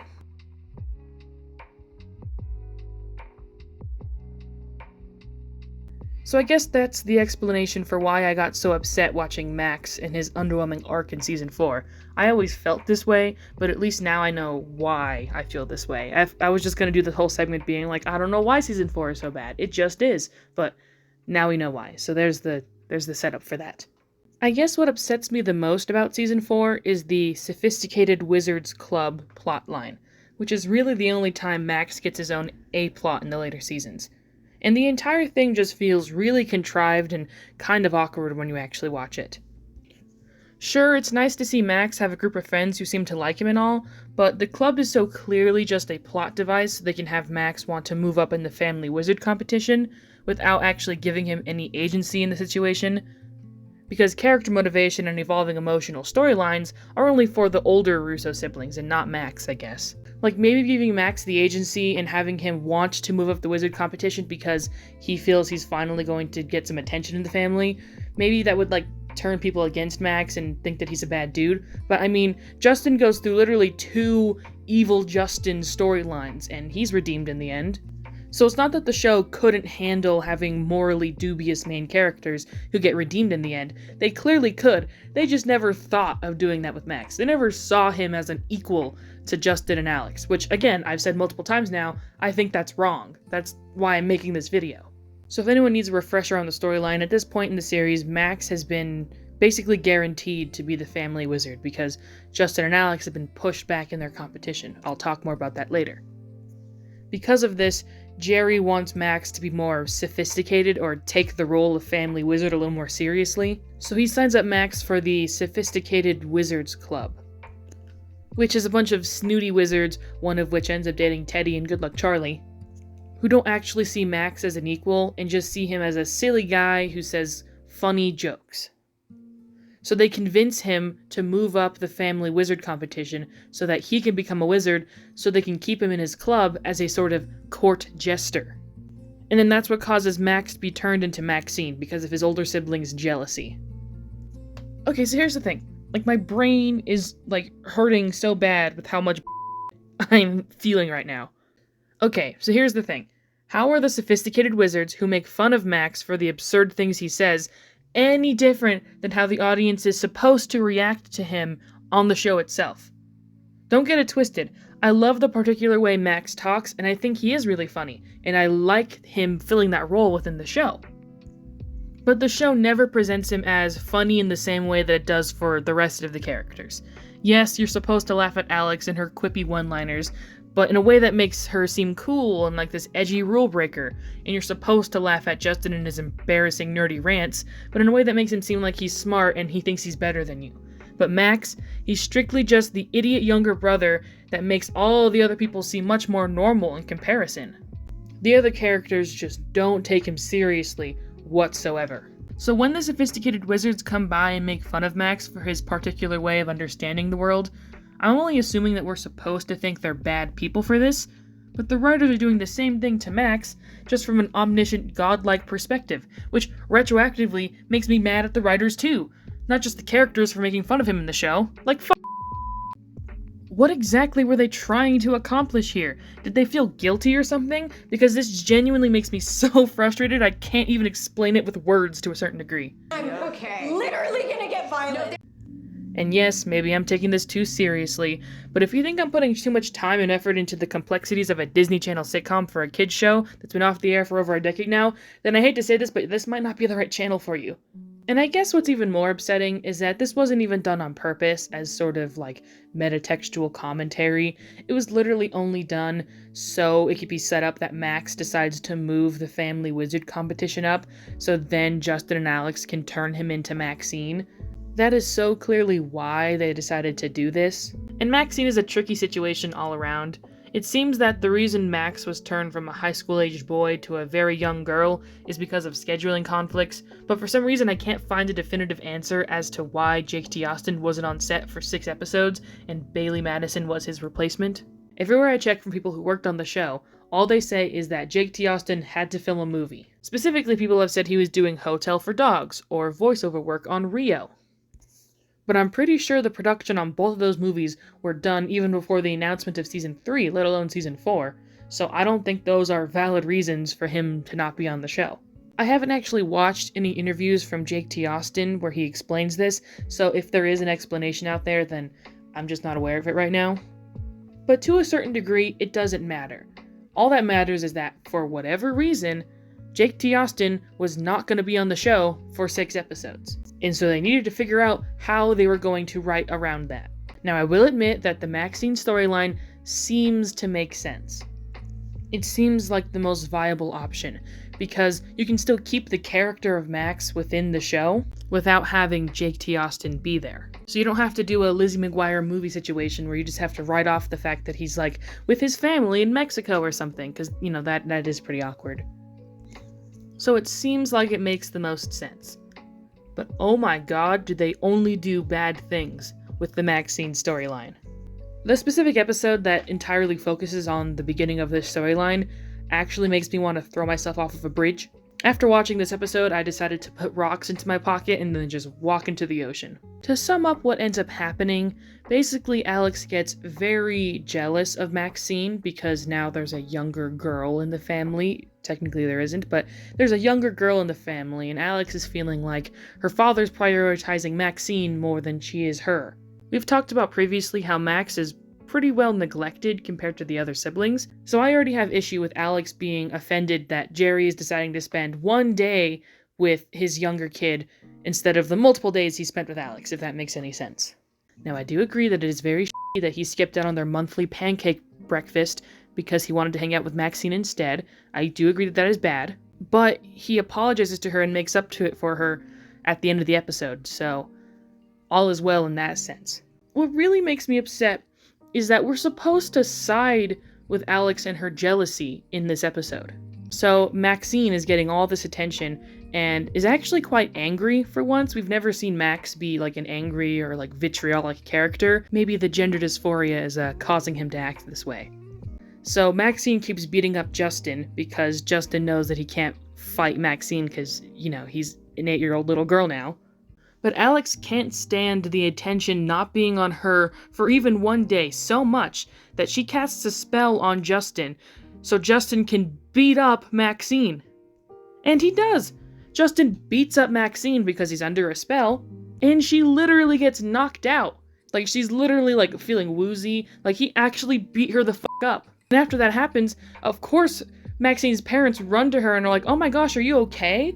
And they wake her up and she ends up being fine, and everyone's like, oh, she's fine, she's okay, that's so great. And the moral of that scene is not supposed to be, wow, Alex really did a bad thing by being jealous and causing literal physical harm to her younger sibling, who is in a lot more vulnerable of a state than he was earlier. No. The moral of that scene was supposed to be, wow, Jerry and Teresa are really mistreating Alex by not giving her attention for one single fucking day. I'm glad your little girl's okay. It's time to stop! It's time to stop, okay? So now the episode has to be the Russo parents apologizing to Alex for spending time with Max, who is currently going through a lot right now because of Alex. You can't tell me that is like child favoritism in its finest right there. That is absolutely mind-bogglingly stupid. What were the Disney writers thinking? Like, oh my god, I'm going to put my face on a radiator and turn the heat up. After that storyline, Maxine just goes back to being B-plot fodder. The only interesting thing to come out of this is Max's new love interest, Talia. So Max is turned back to Max just in time for the finale era of the show to really kick into second gear. Now, I want to circle back to the older siblings being jealous of Max thing for a little bit and go back to the season 3 finale and the season 4 premiere. Because like I said earlier, it was their jealousy of Max being ahead in the competition which causes them to turn him into Maxine. I will admit to you now, only like 45 minutes or so into the video, I actually don't know how long this video is going to be, so I have no idea where we are timeline-wise. I will admit to you now that, to a certain degree, this video is technically clickbait. Because I feel like how the show exists in its current iteration, it could not possibly maintain the plot twist of Max actually winning the Family Wizard competition. Like, I don't think the show could handle that actually happening. I feel like people would be very mad. Which, the fact that that's the reaction people would have also says a lot about how Max is treated as a character, but that's besides the point. In all honesty, with how the show is set up, it's ridiculous to see that Max can even hold his own in the competition, considering how incapable of magic he seems to be in certain episodes. And that's mainly why I think the writers who wrote Season 4 decided to make it the way they did, to have Alex and Justin be pushed down in the competition so that by the time the finale comes up, all three of them are at equal level, instead of Alex and Justin being at completely different levels than Max is. But considering Alex gets multiple awards and is able to save the world like 3 times before the competition ends up happening, it seems that even though they technically were pushed back in their rankings because they failed an important test in their training, the actual spells they learned were not like erased from their memory or anything. For example, it's not entirely obvious, and sometimes they flub this with the lore, but it seems for the most part that once wizards get to a certain level of skills, they can perform acts of magic without having to say spells. Something they establish early on is that once you have a wand, and you know a certain amount about magic, you don't really need to say spells anymore, you can just use your wand. And then same thing with your hands, you can do like hand magic as well. But the reason why you learn spells is because if you don't understand magic to a certain degree, you can just kind of make anything happen. It's very tricky, right? That's what most of the jokes surrounding their like family wizard training goes into. Like, if you don't have the right mindset and if you don't like say the right thing exactly the way you're supposed to say it, disastrous things can happen. But once you understand magic to a certain degree and you're fully capable of doing those things, you don't need to say spells. You can just kind of do it in your mind. So we see the Russos not having to say spells as often, more in season 3 and 4 than we do in 1 and 2, because they're still in wizards classes in the first 2 seasons. Also, Max is technically also still in wizard classes, but we don't see that anymore because we're not supposed to care about Max. Something we need to remember is that Max is the same age that Justin was at the beginning of the show. He is 16 years old now. Now that Max is the same age, and he's being put in similar situations that Alex and Justin were in the earlier seasons, He's met with ridicule by his siblings because they're bitter that they failed an integral part of their training and Max didn't, and they're being punished accordingly. Like the scene where Max flubs a spell. In the Season 4 premiere episode, Max doesn't do a spell right and is chastised by Justin. So it's okay when you mess up a spell when you're 16, but it's not okay when Max messes up a spell when he's 16. Okay, I get it. I can understand why the family would be concerned that Max is going to be the family wizard. In the early seasons, people were saying the same thing about Alex. Jerry just assumed that Justin was going to be the family wizard because he was the most adamant and cared the most about it. But as time goes on, as Alex gets older, she proves herself more, and then she's considered a more viable option to be the family wizard. But Max doesn't get afforded that same privilege because he just happens to be born considerably younger than the other two. I think the twist that the Season 3 government agency plotline ended up just being a part of their training and was all fake is definitely a Disney executive Season 4 thing. I wouldn't be surprised if Paul Marietta decided they wanted wizardry to be exposed to the world, and that's what the Season 3 cliffhanger was going to be about. And then Disney saw that and said, "Nuh-uh-uh, we don't want this secret being exposed." So they cut him out of the project and then decided to rewrite that storyline so that the secret wouldn't be revealed. Because wizardry being exposed to the masses was hinted at in Season 2. So clearly that's what Paul Marietta planned on doing with that storyline. But then they just decided to backpedal and change it all. So while I agree that that is bad and wrong, I am only talking about the show as it is and not what it could have been.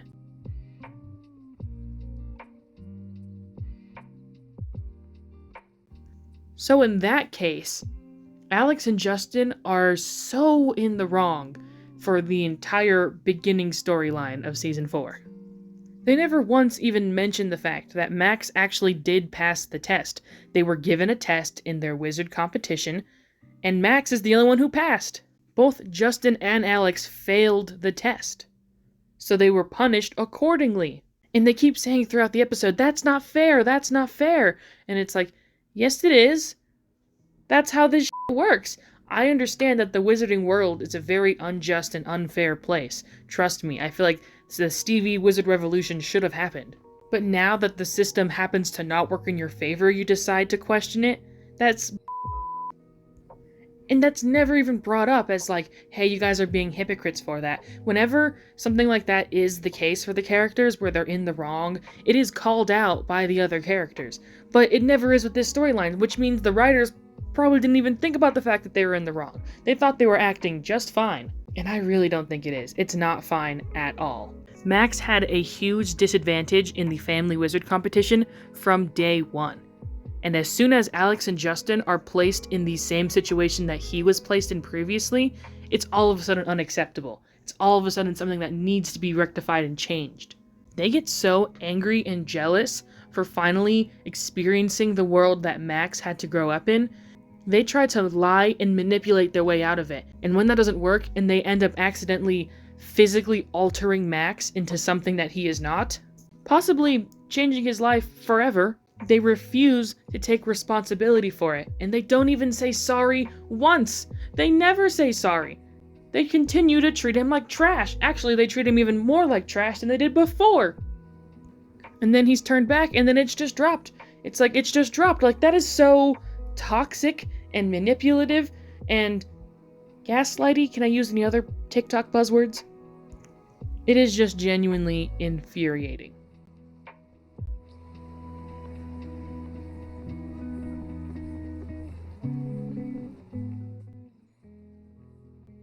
A few new updates. First of all, I cut my hair.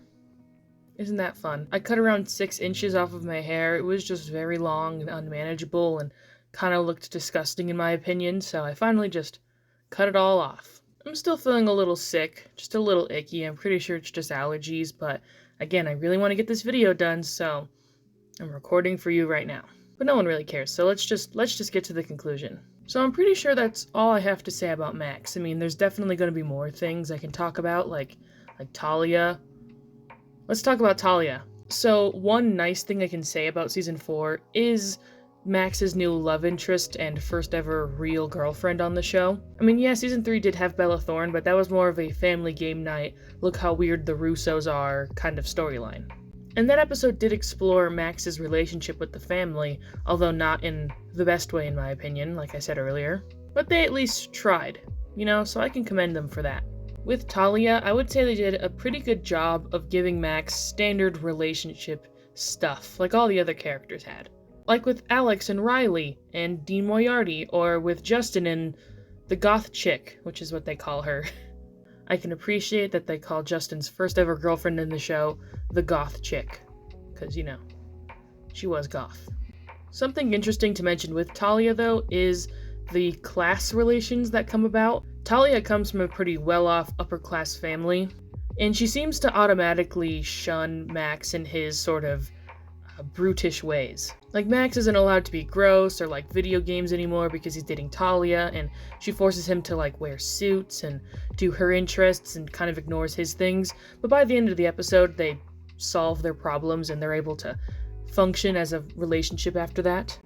But then once Talia's parents meet Max's parents, there's a lot of interesting storylines there that just kind of don't go anywhere, which I understand the topic is a little more heavy than what Wizards of Waverly Place usually handles. This show wasn't like That's So Raven, where they would handle like race relations and like have very special episodes. Wizards of Waverly Place pretty much never did that. When Max's parents meets Talia's parents, there's clearly a lot of like class differences, and they literally say like, we don't think Talia should spend time with your boy because we don't think he's like high class enough. You guys are too lower class to hang out with our family, which could definitely, be a real conversation for the show to have, but instead they just kind of make jokes about how gross and poor the Russos are.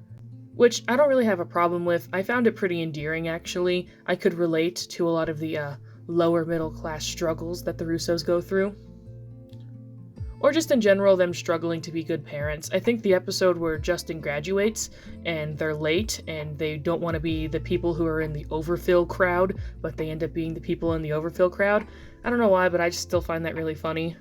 I think that added a level of relatability to the characters, but sometimes it just felt like they were doing it just because they couldn't think of any better jokes. But yeah, I never wanted Wizards of Waverly Place to tackle class relations at all. I don't think they were equipped for that, and I don't really want to see that from the show. But the fact that the Russos are pretty much being like discriminated against because of their class in this episode, and then it's just played off as a joke, just feels tonally dissonant to me. You think they would try to avoid a conversation like that if they weren't gonna talk about it in any seriousness, A lot of season 4 feels like it was just first draft, get the episode out onto TV, In retrospect, I've gone back and I've watched episodes of the show, and I've thought, they did a good job with Max here. I don't know why I'm complaining so much in this video. Because yes, while there is a lot of complaining to do, in general, in average standard episodes, he does a pretty good job. His character fills a decent role, and I wouldn't say he's like being treated badly or anything. But when they do finally decide to give him his own time in the spotlight, man, they only mess it up. I guess it's easy to just wonder what they might have done with season 4 if Paul Murrieta would have stayed on the show. Considering the direction he was going in season 3, I wonder how that would have evolved over time. While writing the script, I would sometimes stop myself and realize, wait, do I want Max to just be another version of Alex or another version of Justin? And I'm like, no. So why am I expecting him to fill the same roles that those characters do? To a certain degree, there's nothing really wrong with what they do with his character in most episodes. So I guess that's the conclusion there. You did the bare minimum most of the time, and you did the worst amount of stuff ever a small amount of the time. But you never did anything good. So there you go, there's the point. My original plans for this video was for me to talk about Wizards of Waverly Place in general, so I was going to do the whole Max thing, and the video was going to be about Max, but then at the end, I would add in all of my other personal feelings, most of which just had to do with Alex's love interests, so Mason and Stevie. But as I'm rearing the end of this video, I kind of feel like maybe let's just not. If I really want to make a video about Stevie or about Alex and Mason's relationship, then I can just do that later. I told myself I wasn't going to do that with the Mabab video, and I'm doing that with the Mabab video, so f*** it, let's just do it with this one as well. When it comes to the Sarah video and maybe the Stevie video, they probably won't come out for some time now because Even though I do still want to talk about them, I've really been focusing my direction on the poll that I made on Tumblr a few months back. I want to make sure I get through all of these topics first before I retrospectively go back and do extra videos, so hopefully they won't come out too late and hopefully I'll still be interested in them. At the end of the day, if I no longer become interested in a topic, I just won't make a video about it anymore. For example, I was gonna make a video on Glass Onion and Knives Out, but I was focusing so much on the Mabab video, I told myself, when you're done with that video, then you can make the one on Glass Onion. And then by the time I was done with the Mabab video, I was like, I don't really care about Glass Onion anymore. I mean, I still have some interest, and I have like a half-written script done, so maybe one day I'll want to pick it back up again, but for now, I'm okay with just leaving that topic in the dust. Unless people comment saying they want to see it, then maybe I'll become reinterested again, but for now, for sure, the next video that's going to come out is going to be about The Sweet Life on Deck, and in extension, the Sweet Life series in general, so I'm going to talk about Sweet Life of Zack and Cody as well. That one I'm really excited to talk about because I've been thinking about that show a little bit too much for like a year now, so get excited for that. That'll be out in the summertime. So I guess that's it. Lampy, subscrampy, clampy, ampy. Goodbye.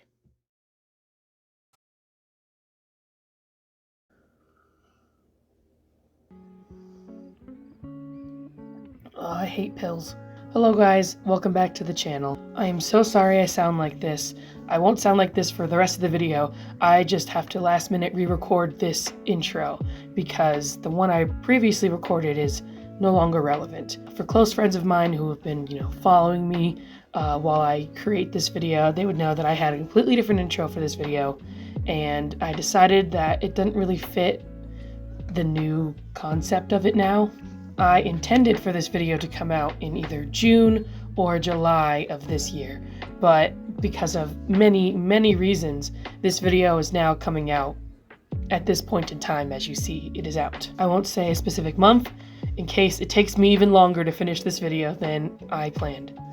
This video hurt to make, is what I'm trying to say. So yeah, I've been hardcore struggling to get this video out. It's taken me so long. But I'm finally near the very end of it now, so I am redoing the intro. So The Sweet Life on Deck is a TV show that I am deeply, deeply fascinated with and have an intense love for. A lot of this video is me going through the journey of trying to discover why I have such a fascination with The Sweet Life on Deck, because I don't know how much cultural relevance it really has in our modern day, but I can't help but just adore it. The concept of this video is so old that I originally started watching The Sweet Life on Deck with intent of making a video about it while season 2 of Euphoria was airing. Euphoria! Season 2 of Euphoria was airing, and I was using The Sweet Life on Deck as a sort of palate cleanser for my life because that season was a lot to deal with. And I personally love to overanalyze things that people usually don't give a lot of time or effort into. Specifically, I love to talk about Disney Channel TV shows and movies in depth and, give a lot of time and effort to them that I think they deserve, because even though they weren't made for, the high class of society, these shows impacted millions of people, and they actually do have a lot of interesting things within them, and I think it's worth analyzing at the end of the day. Also because, like I said, as I watched the show and then later went back and watched The Sweet Life of Zack and Cody to get context for certain things, I realized that I really, really, really like this show. And I just desperately wanted to figure out what it was that made me enjoy this show so much as a grown-ass adult. And what I didn't notice about it as a kid, as many people do. I just hope you guys will be able to understand and appreciate my analysis. So yeah, let's deep dive into The Sweet Life on Deck and go to a previous version of me who didn't really understand why I liked the show yet and has their full voice. See you on the other side.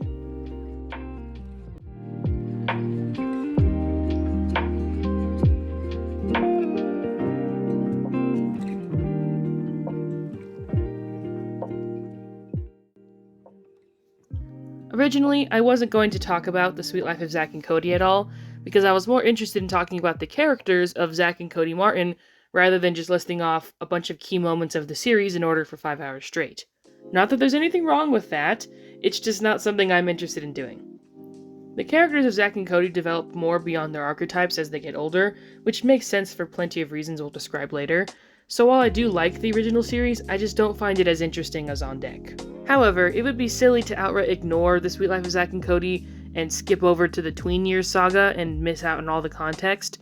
So let's just do a brief overview of the original series this spin-off comes from.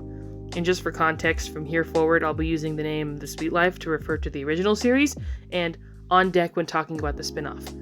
Or I'll just use the term The Sweet Life series when I'm referring to both shows. So The Sweet Life revolves around the day-to-day antics that go on in the Tipton Hotel, which is being managed by Marion Mosby, who mainly serves as the straight man to all of the silly antics that the rest of the cast gets up to.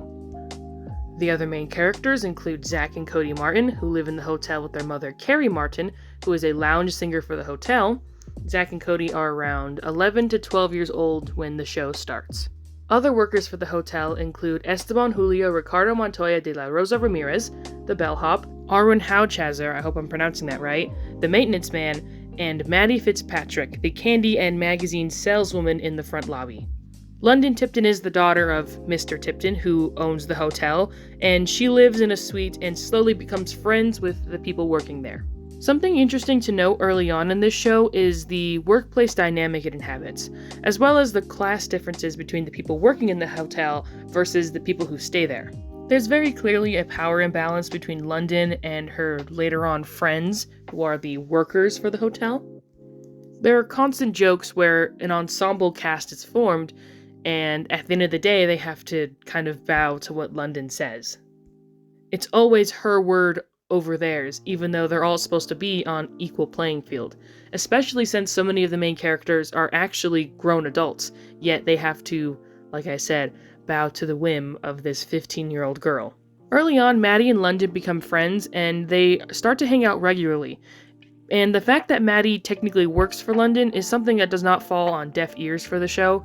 There are plenty of episodes where Maddie, along with the other workers, are placed alongside London in storylines where it's clear that they're on different playing fields. And while there are many a joke that makes fun of the fact that London is ignorant and rich and wealthy, this definitely develops into a much more interesting and unique dynamic as time goes on.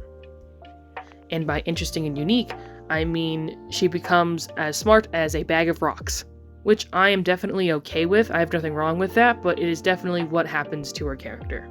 A lot of The Sweet Life is a workplace sitcom at the end of the day, with the majority of the show being about the antics the cast of characters get up to while they're there. In season 1 especially, the school lives of the younger characters only really pertains to the show as if they become involved with the Tipton itself, and very, very rarely does the show ever leave its walls. It functions a lot more like a traditional sitcom you would see on any network, unlike the specific tone and style that the Disney Channel would adapt over time with its programming. The evolution of the Sweet Life series is a perfect example of this, with the original show being a lot more family-oriented and the spin-off show being much more centered towards tweens and teenagers. It's clear by the time On Deck started who the main audience the Disney Channel had accrued were. It makes plenty of sense, since the network had not yet discovered what its biggest moneymaker would be over time, which was female-driven musical projects that could sell CDs and concert tickets outside of the show itself. I mean, both High School Musical and Hannah Montana would both debut the same year that season 1 of The Sweet Life was airing.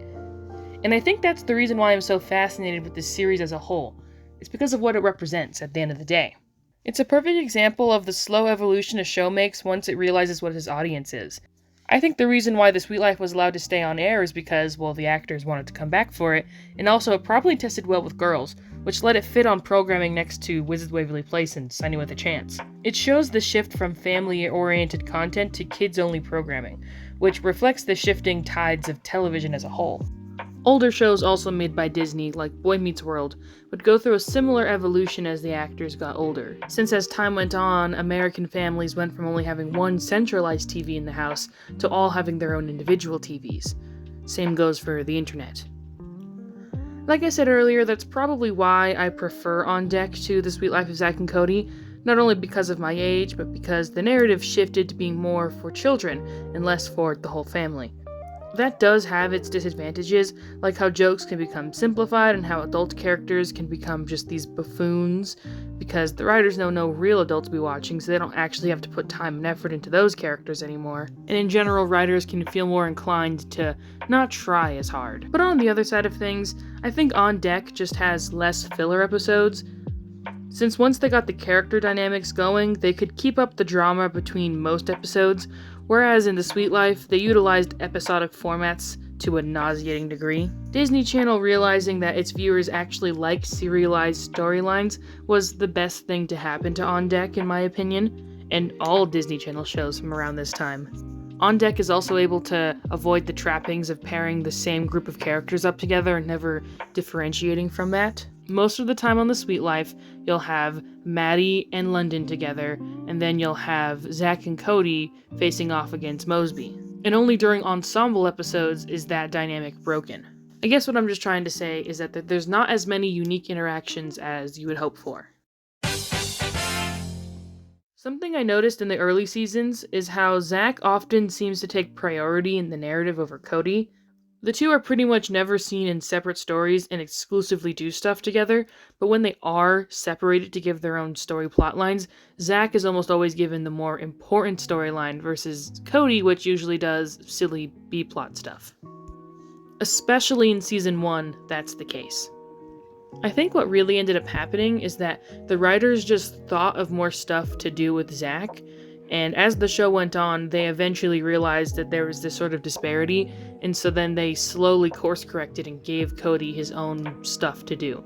But early on, if you only were watching the first few seasons, you'd be like, why is Cody not doing anything ever? And I also wonder the same thing.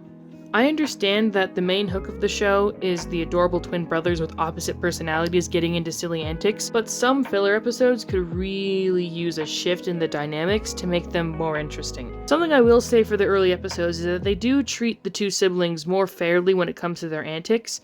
As the show goes on to On Deck, Cody becomes a martyr for good and proper behavior, and Zach always gets pegged as this troublemaker who can only do wrong. But early on, the two are seen as being on the same level of mischief and causing wrongdoing. I guess Flanderization can cause a shift like that to happen over time. The series does like to toy with the idea of Cody being much more capable of causing trouble because of his smarts, but because he's a loser, he doesn't really bother to, and the narrative only occasionally takes advantage of this concept. But at this part of the show, that's pretty much all Zach and Cody are capable of. Again, this is something that On Deck just does 20 times better, which is why I like that show better, but I think I've said that enough already. I was surprised to see that Maddie and London are a lot more prominent in the show than I remembered. I guess it's easy to remember the twins more clearly since the show is named after them, but more often than not, Maddie and London take on the A-plots, while Zach and Cody mostly do stuff in the B-plots. Which shouldn't really be the case, but that's what ends up happening. Actually, the more that I think about it, the more I realize that Maddie and London are the real main characters of the show over Zach and Cody. I mean, the pilot episode opens up with the two of them becoming friends, not Zach and Cody moving into the Tipton or anything like that. The show opens and revolves around their friendship developing and growing over time, all while Zach and Cody just do stuff in the corner. Their relationship occupies just as much time as the twins, and that is what I find very interesting. I don't think it's a bad thing. London is one of the best Disney Channel characters of all time, but it sure is interesting to see that. I just have to assume that the writers weren't able to think of stuff for the twins to do while they were so young, and also they were trying to avoid a lot of twin stereotypes, like having them swap places every episode. So they just found themselves being more interested in the Maddie and London dynamic, even though it seems that they should be more of side characters like Carrie or Arwen and Esteban, but they're not. Early on, London really does have a lot more going on for her other than just being vain and not that bright. I could argue that she's one of the most Flanderized characters in all of TV history. I kinda skipped around seasons when watching the show, so going from a season 1 episode to a season 3 one really highlights this the most. You can even see how Brenda Song is playing the character so differently not even a year later. She's an amazing actress, and if anyone can sell London Tipton, it's Brenda Song, but I just find the concentration of her character to be very intense over a short period of time. Early on, London and Maddie have a sort of odd couple dynamic where they end up teaching each other things that they normally would be ignorant to. The pilot episode does a good job of setting this up.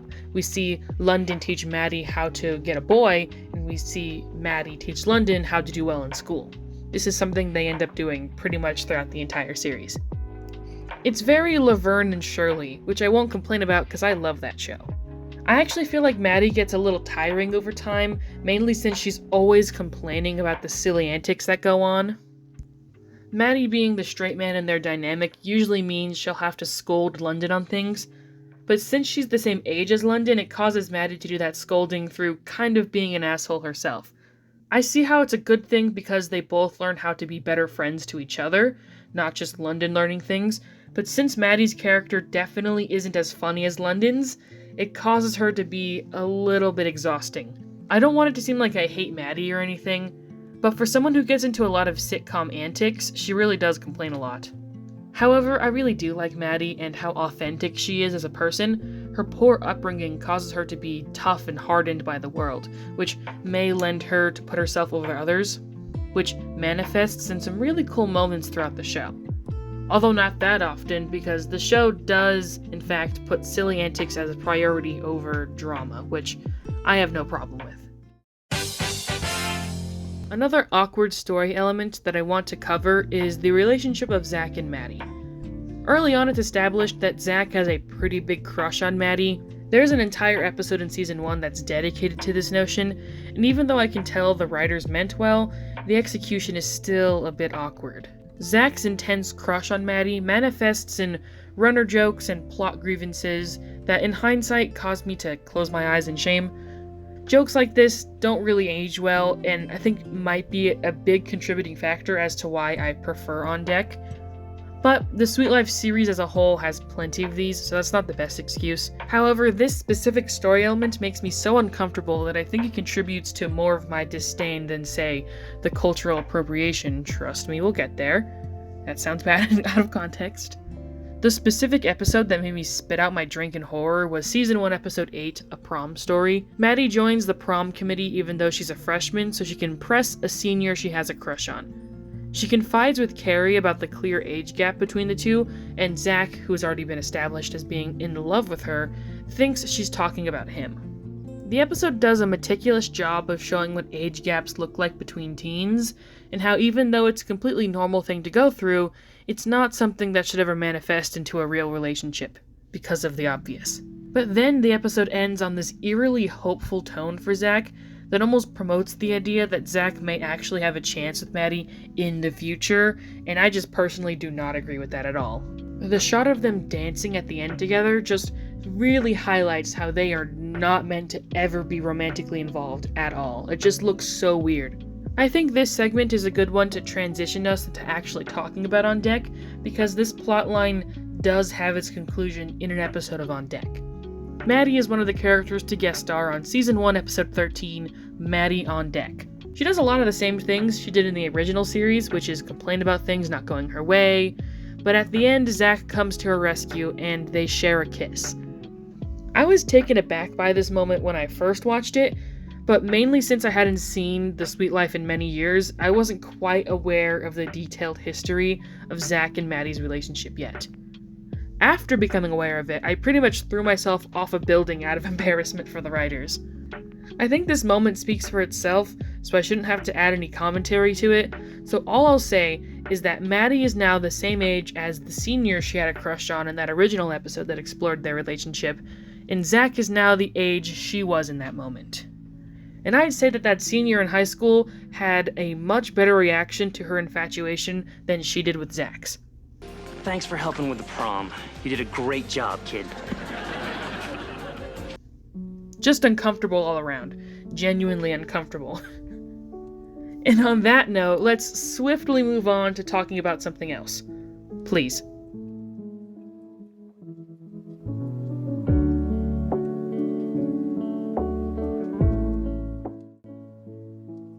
Yay, we're finally talking about The Sweet Life on Deck.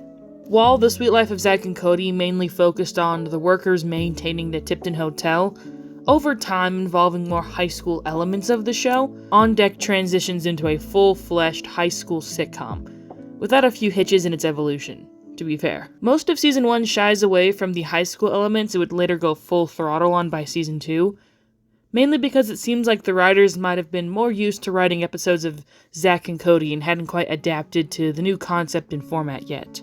Something I can appreciate from the series as a whole is that it loved to maintain continuity and bring back older characters as callbacks. Characters like Arwen, Esteban, Maddie, Carrie would all make cameo appearances, along with those twin sisters and Bob and Barbara. Newest additions to the cast would of course be Bailey Pickett, Woody Fink, and later on, Marcus Little. These characters would be roommates for London, Cody, and Zach respectively. A good question some may be asking right now is, why was On Deck even a spin-off to begin with? I understand continuing the show even as the actors get older, since they wanted to keep doing it, but I think the real reason why they made On Deck is pretty simple. The money of it all. I'm pretty sure actors can pledge for a better wage and renegotiate contracts as the show goes on for longer, since more season orders indicate that the show is popular and actors would clearly want a higher wage. But if Disney Channel makes a brand new show and just happens to hire all the same staff, the contracts would list starting wages like they would for a brand new series, which I can only assume is a lot lower than a long-running series wages would be. Plus, a lot of things had changed since The Suite Life went on. Ashley Tisdale specifically had starred in High School Musical and was the voice actor in Phineas and Ferb. So slowly writing her off would be weird, and it definitely did cause some awkward moments within the show where she wasn't available. So creating a new show where she doesn't have to be involved was probably a good move. Another big shifting thing is the involvement of Zach and Cody's mother, Carrie.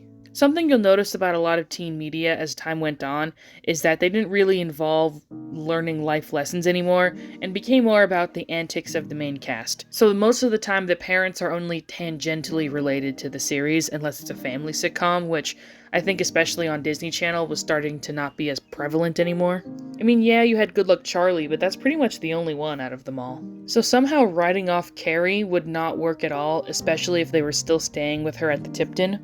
So having Zach and Cody move to live on the SS Tipton was a great excuse to have their moms still be in their lives off-screen, but never actually interfering with their fun and teaching them lessons like she did in the original show. Mr. Mosby and their teacher Miss Tutwiler would be there to dole out punishment, but at this point they're at the phase of their life where they have to learn things the hard way, so I think it was a very smart transition. Because you know how it is, the stubbornness of teenagers can cause some awkward fighting with their parents, which does not translate well on screen, so removing the parents entirely is a very smart move. The Suite Life on Deck followed life on the SS Tipton, a luxury cruise with the School at Sea program the main characters attended, called 7 Seas High. Over time, the Suite Life series did evolve to be more serialized in its storytelling, and On Deck takes full advantage of that.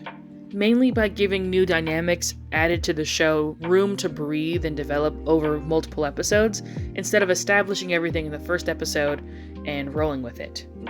It's nice to see the elements that would become key staples of the show slowly be dueled out over time instead of automatically just dropped on you like they're lore dumping or something. A good example is Zach and Cody's jobs. In Season 1, Episode 5, Zach spends all the money their mom sent them for the entire semester in the span of a few days. So now they must work at the smoothie bar and as a towel boy for the rest of the series to pay off their debts and afford food and stuff. This gives them a good excuse to be on the Sky Deck more often, which is the main set for the show, since normally they would just be going to school and then their dorms if it wasn't for their jobs. Plus provide some fun continuous costumes.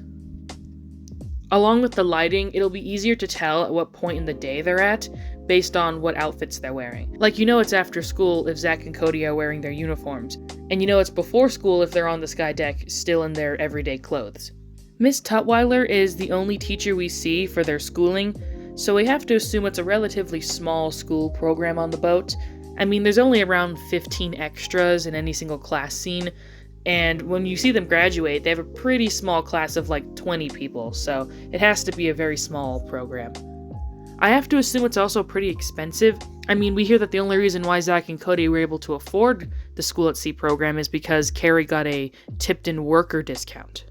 That's why it does feel like the characters are more developed and thought through when you see where they're from and how they ended up on the boat.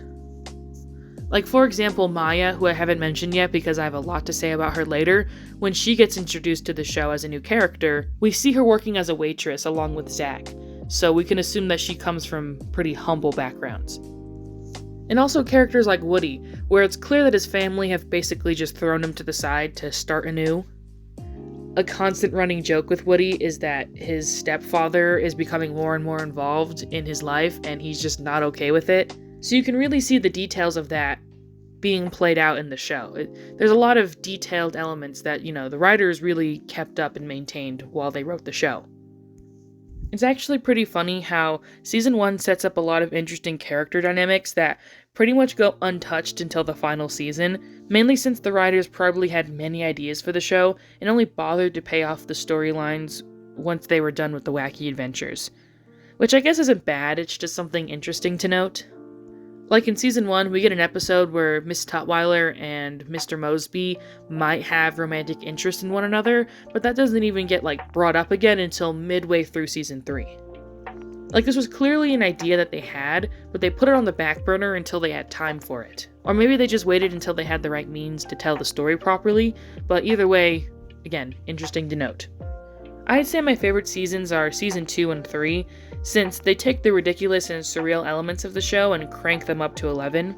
There's a few filler episodes worth skipping, but some of them are just so ridiculous that I'd recommend you watch them anyways. Episodes like the fairy tale one, where they just recreate famous Grimm's Brothers fairy tales with irreverent humor and shitty costumes, is a personal favorite of mine. That episode has really no reason to exist at all, and it looks like shit, yet I can't help just be in love with it. I think what it is that I just really, really care deeply about the characters in this show. They could be doing anything and I would still be interested because I like Zach and Cody and Bailey and Woody and London. They're just great to be around. A lot of the time, the surreal elements of the show are held back by its budget. I mean, if any show should have a good budget, it should be Zach and Cody, which is literally in its 5th and 6th season.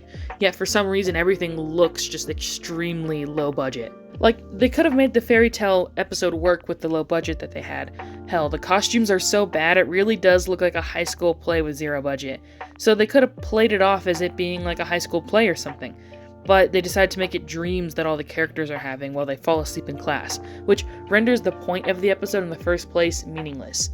I feel like they could have done something really kind of quirky and meta with it, they're performing a school play, but they're performing it to the camera, so it feels like you're watching them in the audience. That would have been a really cool element, but I understand a lot of these shows are really written on a time crunch, so ideas like that don't get to get tossed around. On the surface, a lot of these episodes seem like they're pretty useless, but I would say that their premises become fun bottle episodes instead.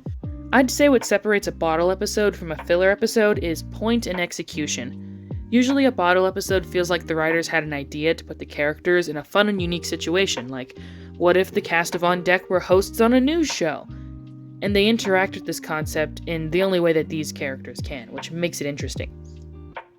Versus something like the Inventions episode, where it seems like the writers just needed to write another episode that day and couldn't think of anything, so they just threw something together about how London's father wanted to come up with a new product to sell. So not only does it not make any sense, but it's also really unfunny, which is the worst thing a show like this can be. Oh, and the movie. Can we just please not talk about the movie?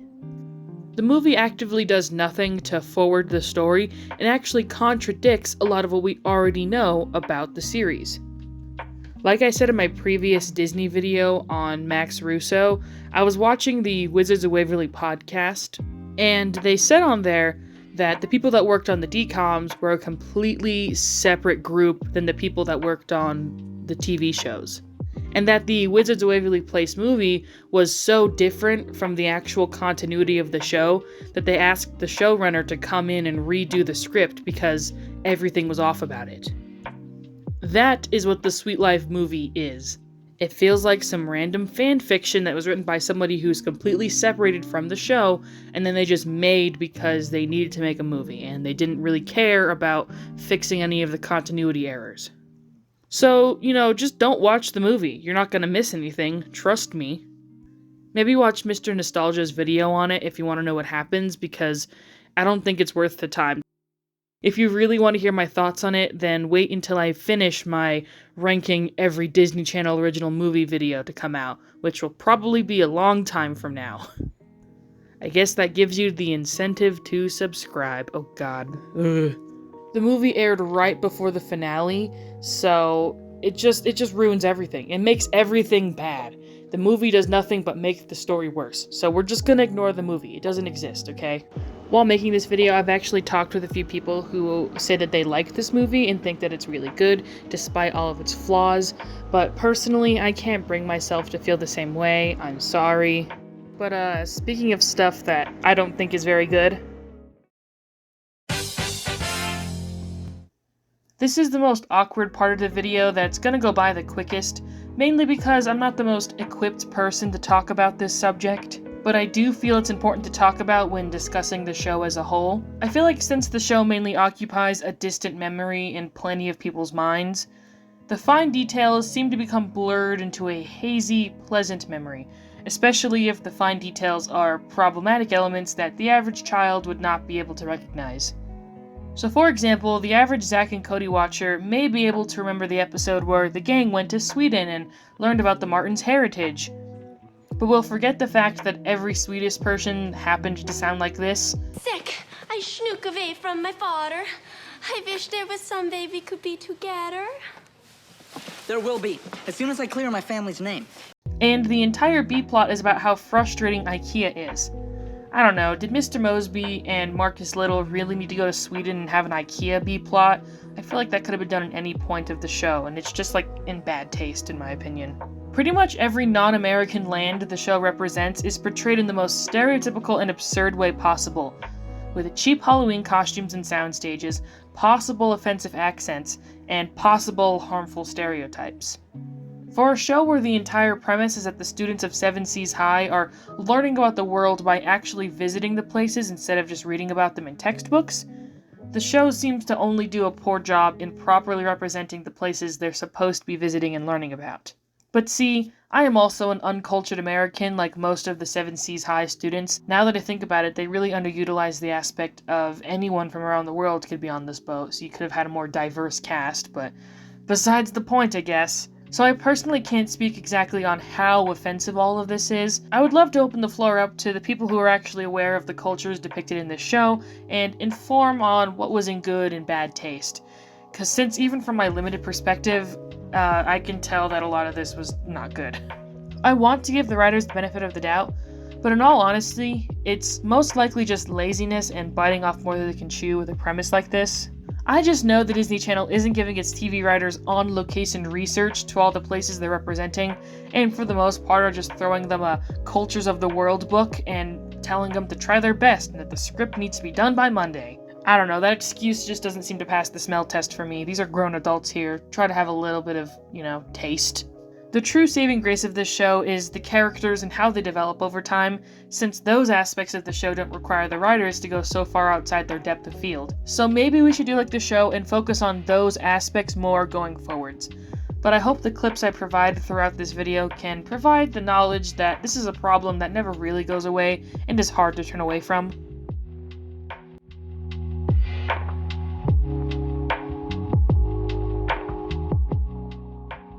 I think a good character to start with is London Tipton, since she's the titular heiress that we all know and love. By the time On Deck starts, all of the characters from the previous show have already come fully formed and concentrated, so seeing the new characters arrive and slowly enter that same character decay over time is very funny. A lot of London's attributes from the beginning of The Sweet Life have faded over time, which we've already talked about, so I won't emphasize it too much. Just know that she never gets a real serious moment in the show ever again. I think maybe one, but that's not saying much. My favorite element of the show that becomes very apparent is that the SS Tipton seems to only have been built as a way for London to finally finish her schooling. In the first episode, it's clear that the only reason Mosby has this job is to be London's parental figure, and that the only reason why London is here is so she can't call a limo or jet off to different parts of the world instead of attending classes. They've literally dropped her in the middle of the ocean so she can graduate high school. It's really funny and an absurd element of the show that I really enjoy. Of course, in the first episode, she does attempt to jet off the boat onto a random island, but eventually she's brought back and has to be roommates with Bailey. Also, by the time On Deck starts, she definitely should have been done with high school by then. I think it's easy to forget that London was 15 at the start of The Sweet Life all the way back in 2005. So by the time On Deck starts, she's already supposed to be over 18 years old, and is well over 22 by the time the show finally wraps up. This makes all the times where she's seen in quasi-relationships with Zach really creepy in hindsight. Or like when Marcus has a crush on her and they actually debate whether that romance would be legit or not. It wouldn't, because she's a grown-up.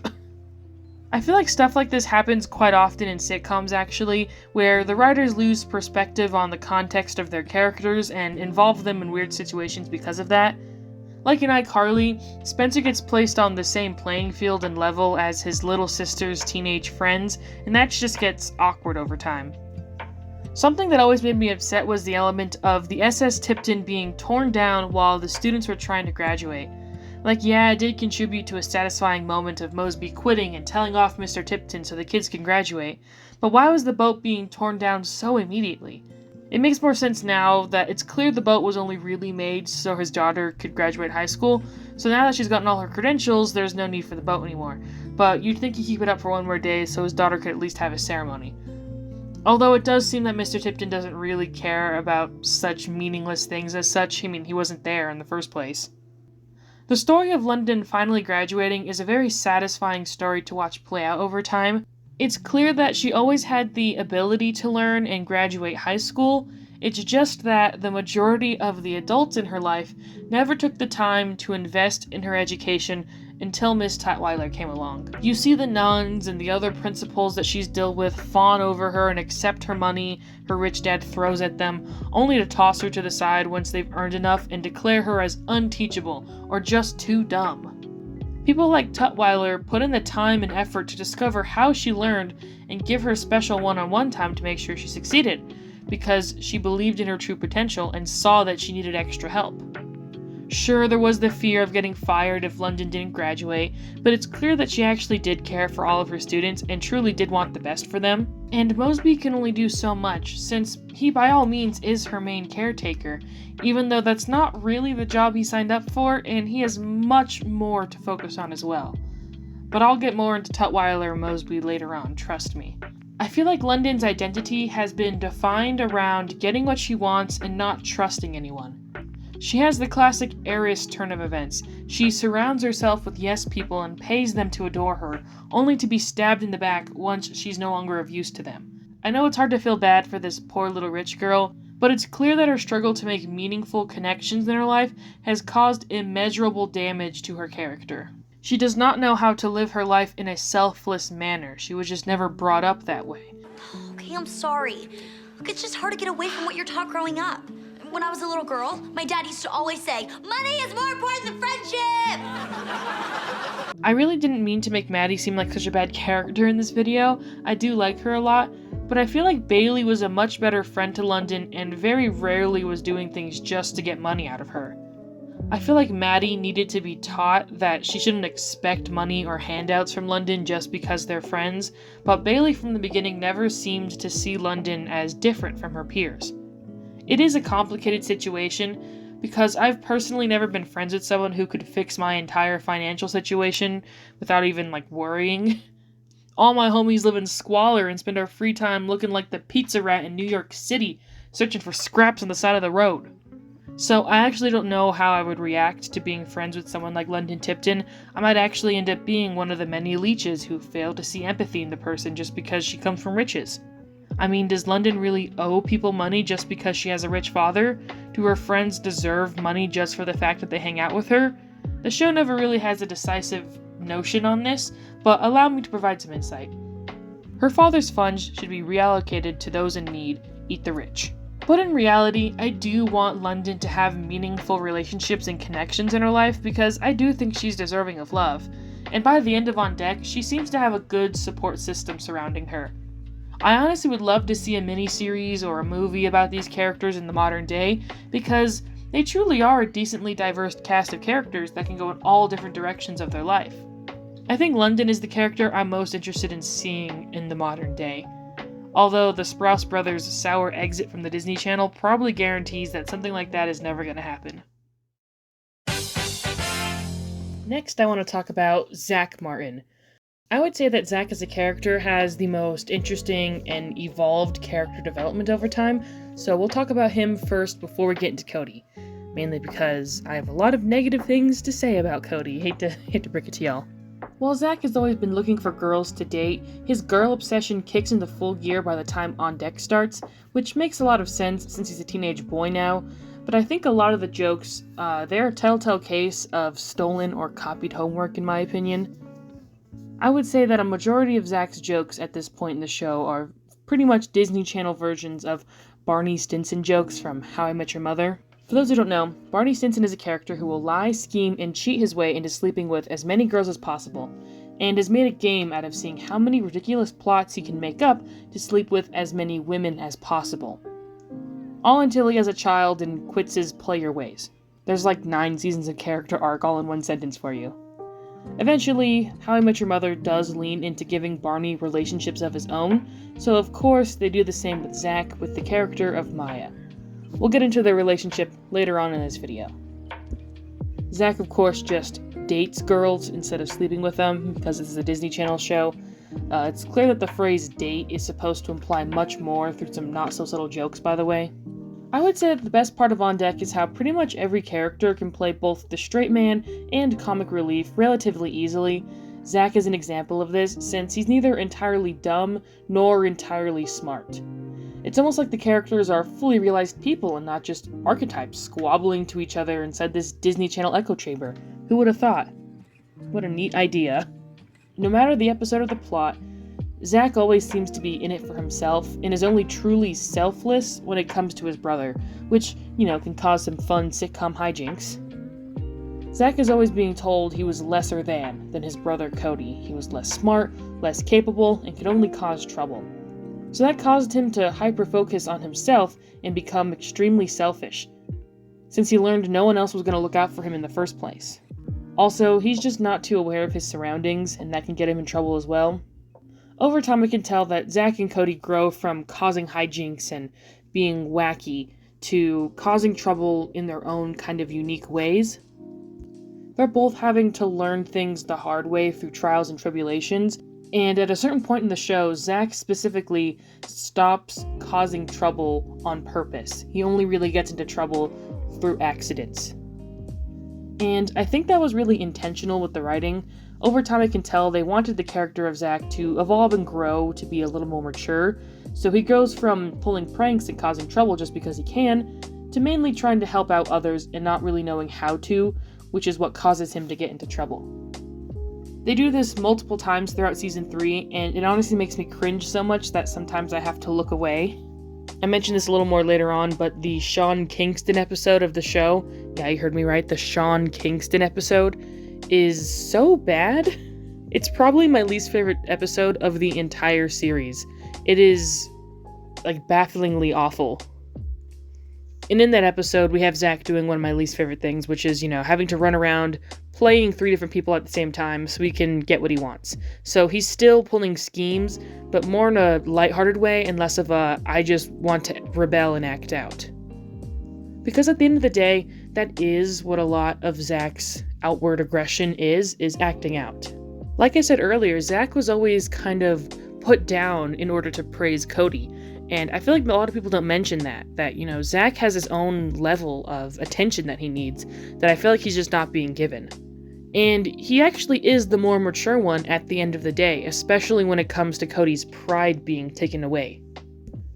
I want to mention an episode in, I'm pretty sure, Season 3, which is when they take woodshop. Cody is forced to take woodshop with Zach, and Zach is actually really good at it. He's the star student in the class. The teacher literally says, "You're my star student, I'm expecting great things from you." But Cody is awful at woodshop. It's the only class he's bad at, and he just can't handle that. And Zach realizes this and actually sacrifices his own grade so that Cody can have an A, and then he'll end up getting a D. Zach literally says, well, everyone expects me to get a bad grade anyways, so it's not a big deal. He's almost setting himself up for failure on purpose. Yes, he's helping out his brother, but it's almost like he thinks that's what he deserves. He thinks he doesn't deserve a good grade in woodshop, even though he's put in the time and effort and the work to do so.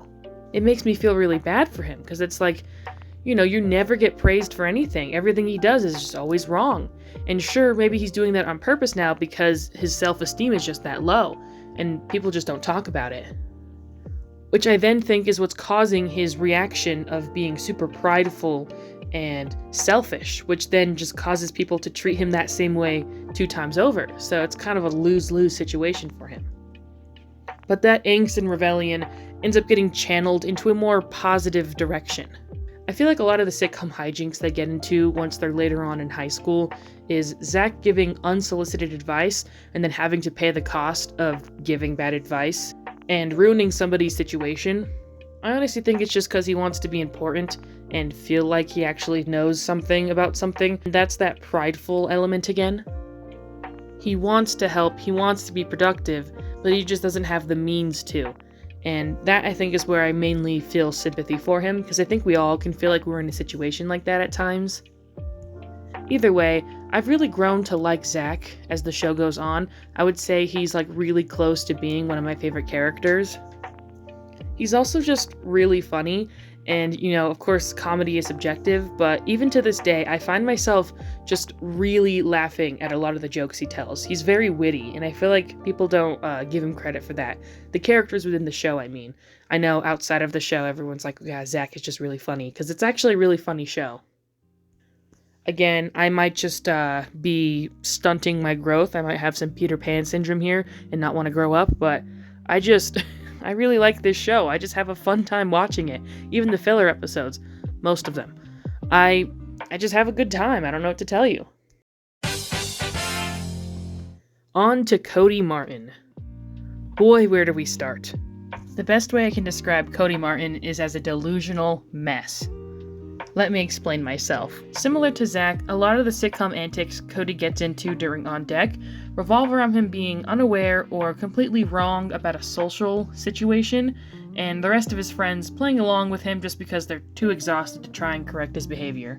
I was surprised to see Cody never get called out on a lot of his toxic behavior in the same way Zach does for his actions, but honestly I think the whole trope of nice guys wasn't yet established, and most people didn't recognize that Cody's warped sense of reality and how it was no less bad than Zach's was. This has caused Cody in recent years to be reevaluated and talked about as the worst sibling, even though in my opinion I think the siblings' sins are on equal level and they're both to blame for their own problems.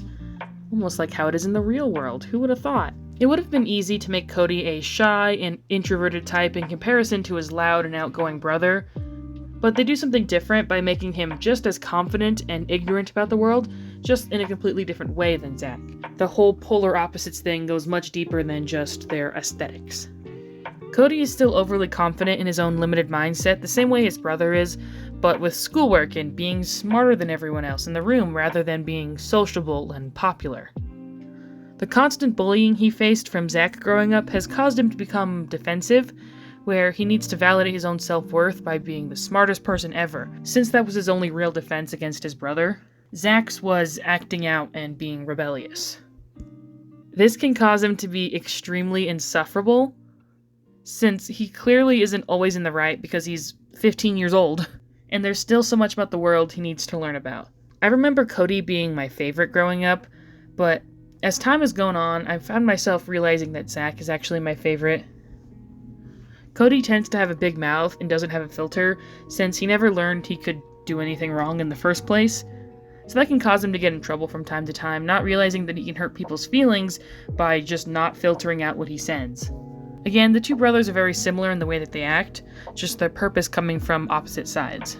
I notice Cody will find joy in his brother's misfortune, which I don't know how normal it is. I mean, I know siblings bicker quite a lot, but certain degrees, I feel like he could be a little more helpful to his brother, and he just isn't.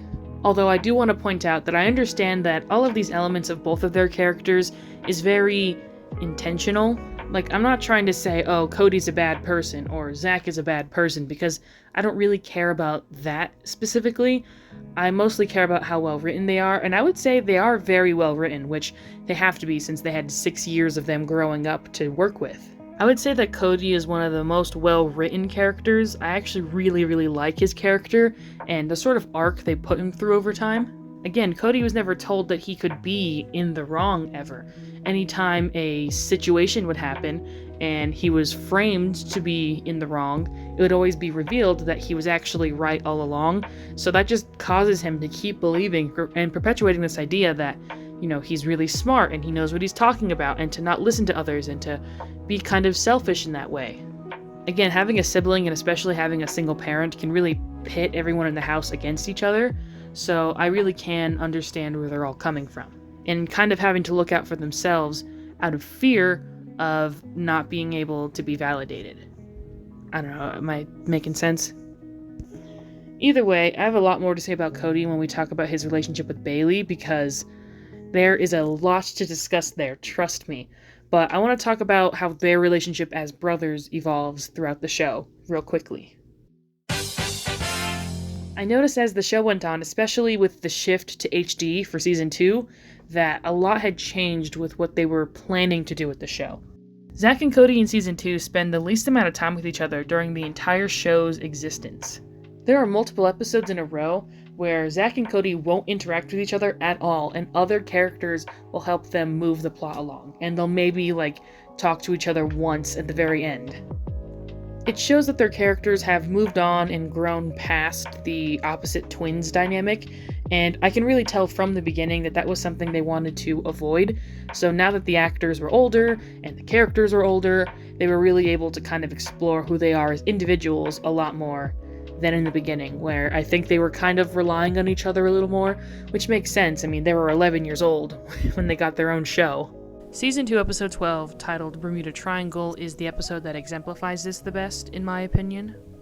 I think they could have gone full send with it and just have the whole episode be an Elseworld bad ending style story and just never explain what's going on, but I understand that people might get confused at home, so the premise that they're in some sort of time warp because of the Bermuda Triangle makes enough sense. In this episode, it's the twins' 16th birthday, and they get into a fight as always. Carrie gives them a $200 check for their birthday. I don't know why she didn't just give them two $100 checks, because clearly they were supposed to split it. That's what it said in the card. And they end up getting in a fight and tearing it in half, and that's what causes, the big kerfuffle. And it's like, don't you think she would have just not done that? I don't know. Then all of a sudden, as they're fighting, things shift, and we see Zach starting to act a lot like Cody normally does, with loving knitting, crocheting, baking, as well as harboring a not-so-secret crush on Bailey. It's like he's been set back to the beginning of the show, but as Cody this time. The whole gang not so subtly mentions that Zach is an only child, which is then questioned when a new student named Cody joins the boat, making sure to hit on every girl he sees within a mile radius. In this telling of the story, when Zach and Cody's parents got divorced, they split everything in half, including their children, and never told them a thing. They're also dressed cartoonishly like the stereotypes they're playing now, which is a mama's boy and a rocker dude who grew up living on the road. Something I had completely forgotten about when watching On Deck that I learned when going back and watching The Sweet Life of Zach and Cody is that this is an actual thing that almost happened in the show. I'm pretty sure the episode where their father is introduced and he comes to visit them, Zach sneaks onto the bus and ends up missing a week of school and living on the bus with his dad's band. And he wants to move in and live with his dad instead of living with his mom and his brother. But yeah, I never realized that this episode was basically what the future would have looked like for them if that would have happened. So that's pretty cool to see that continuity get played out. What this episode does well is portray why the Zach and Cody dynamic works the best, which is that the two balance each other out and moderate each other's more negative aspects and let them become better people. In a world where Zach and Cody didn't grow up together, their instincts have been distilled and causes their personalities to be harsher and less appealing to the people around them. This is best shown by having the actors play the opposite of the typecast they had been assigned at the beginning of the show. It represents the fact of this a lot more than if they had stayed in their character in the first place. It shows that their aesthetic elements are more a form of nurture instead of nature. The series sets a firm rule on what this universe has to say about those topics within the show. A good example of this is that Cody and Bailey would still be attracted to each other even if Cody wasn't this huge brainiac like she was. Their connection is much deeper than that at the end of the day. It also shows that even if Zach was a lot more homely than brash, he still isn't quite ready for a long-term relationship yet. The two of them mellow out each other's extremes and let each other experience the best of both worlds. And yeah, this is just How I Met Your Mother again. This is the Barney and Ted dynamic with textbook level accuracy, isn't it? You cannot say no to being a wingman. It's in the guy rulebook. There's no guy rulebook. But there is. It's called the Geibel. The bro code. For many years, we had heard Barney quote the bro code, a list of do's and don'ts for all bros. And like I said earlier, this is one of the core reasons why I like On Deck so much. It is just the perfect example of the good elements of what a sitcom can be. How episodic storytelling and overarching character arcs can coincide with one another and make a really great show. Clearly I'm incapable of not changing my appearance in between recording, so let's just ignore that. Another important episode I want to talk about that I think really encapsulates the Zach and Cody dynamic in a really interesting way is an episode in Season 2. Season 2, Episode 3, In the Line of Duty, is a very, very interesting episode to me. The plot is that Zach ends up becoming hall monitor because Mosby wants to punish him for doing a really intense prank. And the sort of B-plot, I guess you should call it B-plot subsection A, is that Cody and Bailey want to spend more time together, but they're super busy. So they scheme and try to figure out ways to meet up outside of class. Plot B subsection 2 is the fact that Bailey gets a job working at London's, like, fake shop that she's made just to be a closet. I like that it's a running joke that London keeps trying to find ways to get more closet space. I just think that they keep bringing that up throughout the entire show. I think it's really funny. I like it quite a lot.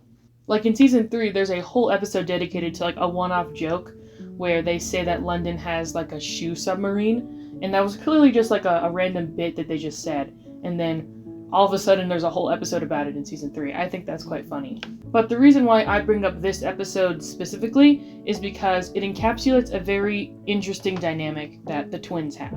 Zach is hall monitor and is taking it way too seriously. Something that I appreciate that the show really sets up is that Zach likes to hyper-focus on certain things and put all of his energy and attention into it, and then also craves attention. So, of course, those two mixing together causes him to misbehave and pull pranks. So Mr. Mosby and Miss Tutwiler kind of realize this and decide that giving him a point of authority will hopefully correct his bad behavior. But of course he goes in the opposite direction and becomes obsessed with catching as many people as possible and filling some sort of arbitrary quota as a way of feeling self-satisfied. Like most real cops do. And this causes everyone to hate him, so he resigns so he can live a life of crime again, and everything is right with the world. But there's a specific scene in this episode which is probably one of my favorite scenes in the entire show. This episode is just okay. I think they should have focused on London and Bailey running the store more, or focus on Bailey and Cody not being together as often. Having like both of those and having Bailey split her time between those episodes is like a weird meta way of addressing that like this character doesn't have enough time to spend with her relationship. Like even the plot line where she doesn't have enough time to spend time with Cody, she doesn't have enough time for that storyline because she has to work at a stupid store that's not real. So that's kind of interesting, but they should have just picked one or cut out both. And I think the Cody and Bailey storyline is infinitely more interesting just because I like them as a couple more than random antics that London and Bailey get up to. I feel like there was enough of that in Sweet Life of Zach and Cody. But besides the point. The point is that one of my favorite scenes in the entire show is when Cody and Bailey sneak out after curfew so they can spend some time together. They meet on the sky deck because them meeting in one of their dorms would be way too explicit seeming. So they meet on the sky deck and Zach catches them. And I'm sorry, but it is just internally hilarious to see the kind of dynamics swap a little bit. And they're not actually swapping, it's just that like Zach is on hyper-obsessive good boy mode and Cody has been reduced to committing crimes. It's just really funny to watch them kind of fight again, but in a different way. It's like a very different fight that they normally have. Usually Cody is having to tell Zach to stop being bad so he doesn't get in trouble in connection to, and Zach is like, just let me have fun. But now that's the opposite, except Cody isn't doing it because he wants to have fun, he's in a point of desperation, and Zach is doing it because it's what he thinks is right. I'm glad that the show recognizes that Cody isn't just naturally a better person and Zach is a worse person because of their behaviors, and that clearly this is a point of contention for them. Cody is fully willing to commit crimes and do the wrong thing for his own personal gain because he's an inherently selfish person. Mainly because he's been told he's allowed to be selfish, because he's always right and is the smartest person in the room. Versus Zach, who is also inherently selfish because he needs to be at a point of desperation, because he wants to be valid and loved, and that's clearly something that he doesn't get quite often, because he's constantly being told that he's a bad person. So clearly these two personalities clashing was inevitable. Like, for example, none of the characters are acting out of character in this moment, but their goals just happen to align with the opposite of what they normally would be aligning with. And I just think that's very novel and very neat. It was a very interesting way of showing how Zach and Cody fight. It was a new way of doing things and not just sticking with the same old, so I want to applaud the show for doing that. So I really appreciate this little sprinkle of fun that they decided to put in the series. I like it quite a lot. Like I said, the conclusion for Zach is that he just decides to stop being hall monitor so people will like him again, because you're a loser if you abide by the laws. So this scene from this episode and the whole episode I mentioned previously are good examples of the Zach and Cody dynamic. Like, they're perfect exemplifying examples of that. So I'd recommend, showing that to your friends, making a compilation video on the internet, I don't know, whatever you can. So I really like Bailey Pickett as a character, and I'm not sure if it's just because Debbie Ryan is one of my favorite people ever or not. I'll be honest, I don't have a lot to say about her, since most of her character is very much on the surface level, and a lot of her arcs only really pertain to her relationship with Cody. I know that sounds bad, but blame the writers, because other than being a farmer and Cody's nerdy girlfriend, there's not much else. As we know, Bailey grew up on a farm in Kettle Corn, Kansas, which is a town that's so small that before you know it, you've driven past it and you're in Kettlepot. She has an aspiration to travel the world and get out of her hometown, so because of that, she is very passionate about attending Seven Seas High's School at Sea program. Something I can say about Bailey is that she's very passionate and is determined to live her life the way she wants to, no matter the obstacles or consequences. This is why she cross-dresses in the pilot. Since all of the positions for the girls on the boat were filled by the time she applied, she ended up applying as a boy and then ends up being forced to room with Zach. This is until she's found out and is at risk of being kicked off the boat, until it's revealed that London bribed her roommate to leave the boat and now there's an opening for her. Bailey and Cody don't get together till the end of season 1, and they break up by the end of season 2, so there is plenty of time to explore who she is outside of their relationship, but that exploration just never really comes. I mean, she has plenty of screen time, and she's very funny, but so is everyone else in the cast. I like that she's a little more aggressive than the average Disney Channel girl, since, she grew up on a farm, and is definitely more dominant in her relationships. You can tell Bailey kind of enjoys being in this sort of competition with Cody academically, even when they're together. Like, she likes to make bets with him and challenges his harsh eccentricities, which causes her to excel and become an even better person than she was before. I just fear that Bailey was created to just be a replacement for Maddie and as a new love interest for Cody and nothing else, which makes me really sad, honestly, because I want more for her than that. She's very smart and capable, and considering she gets into an Ivy League school at the end and is definitely smarter than Cody, I really would have liked to see more of her on screen. Apologies if this section is a bit short. So you guys know how I said in Bailey's section that she was supposed to room with Zach when she had applied as a boy? And that once it's found out that London doesn't have a roommate anymore, she starts boarding with her? Well, I bet most of you guys had the question, who's Zach's roommate now? Or maybe you didn't have that question because you were too enthralled with my deep character analysis to notice. Or you're listening to this in the background while playing Subway Surfers or something and aren't paying much attention. Either way, you're valid, and for the rest of Season 1, Zach does not have a roommate. This is until Season 2, Episode 10, Roomies, where it's revealed that Marcus Little is now attending Seven Seas High and is Zach's new roommate. Marcus is a child musician who was booted from his record label after getting to the ripe old age of 16, and has now enrolled in the School at Sea program to start a new life.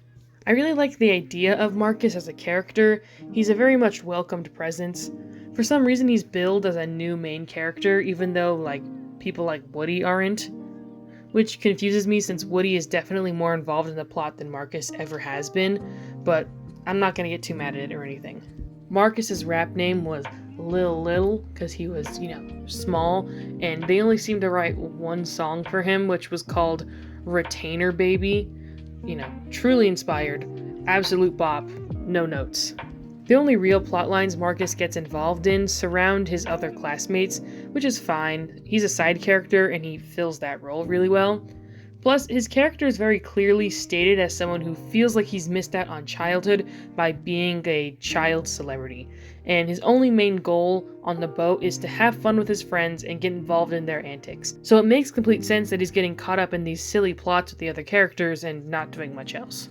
He's shown to have a crush on London, and a part of me wonders if they really could have considered making them a romantic story arc or not if Marcus hadn't left the show so early, but I'm not sure. Just like a majority of London's love interests that aren't just one-off characters, she generally sees them as gross and ignores all of their advances, but I don't know, I feel like they were, kind of setting up some legitimacy between these characters as a real couple, maybe. Marcus is either described as being still rich from his previous work, or now as broke because his record label bled him dry and left him with nothing.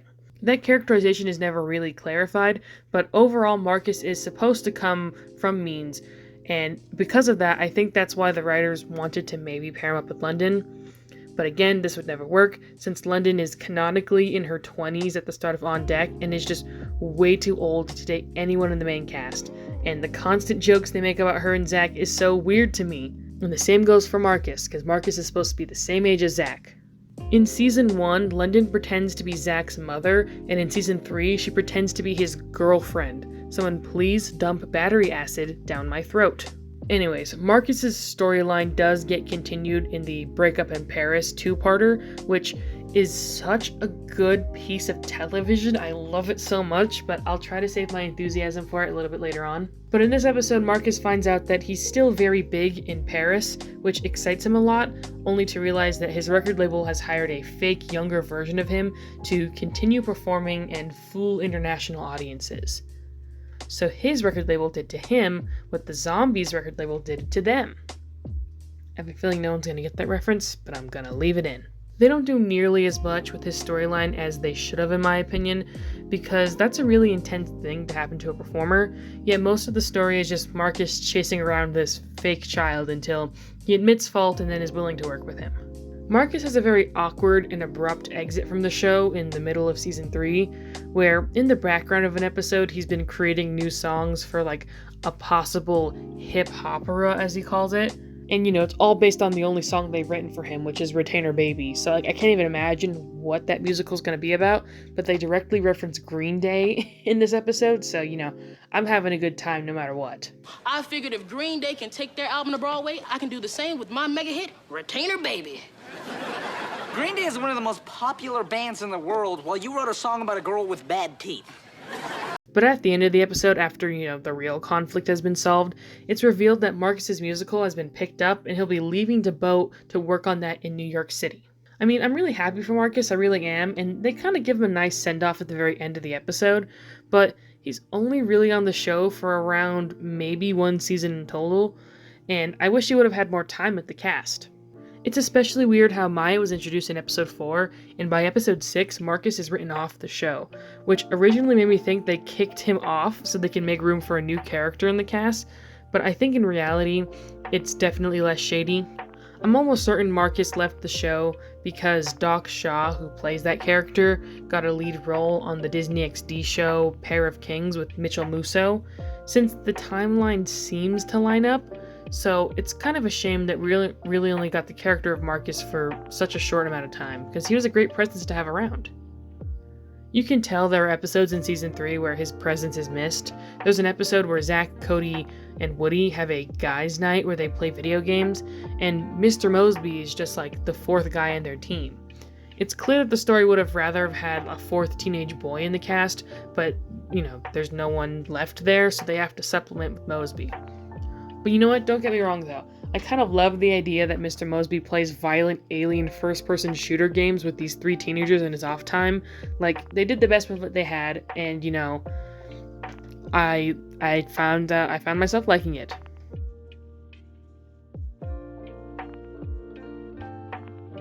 Also, I think it's weird that technically Maya and Marcus share one episode with each other, but they do not interact whatsoever.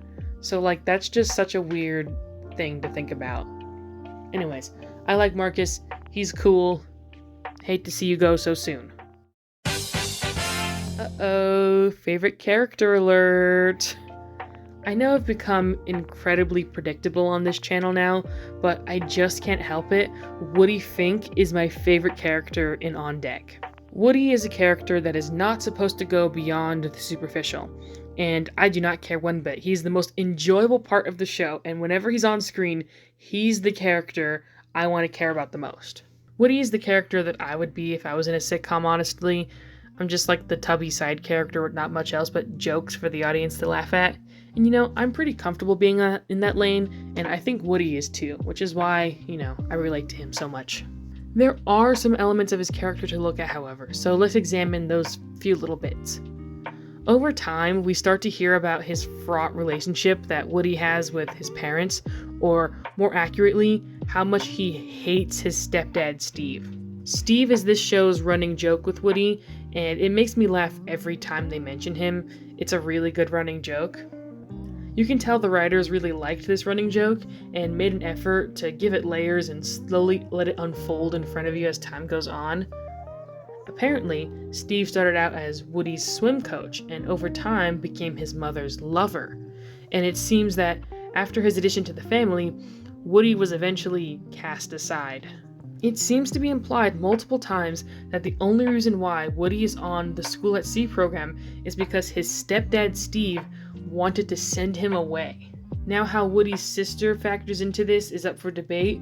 She's not really even mentioned until an episode in season 3 where she goes on a date with Cody. So, they might have a fraught relationship, who knows? Other than that, Woody's main thing is that, he eats a lot of food because he's fat. But you know what? He's also really funny, and I think that's something that people take for granted a lot.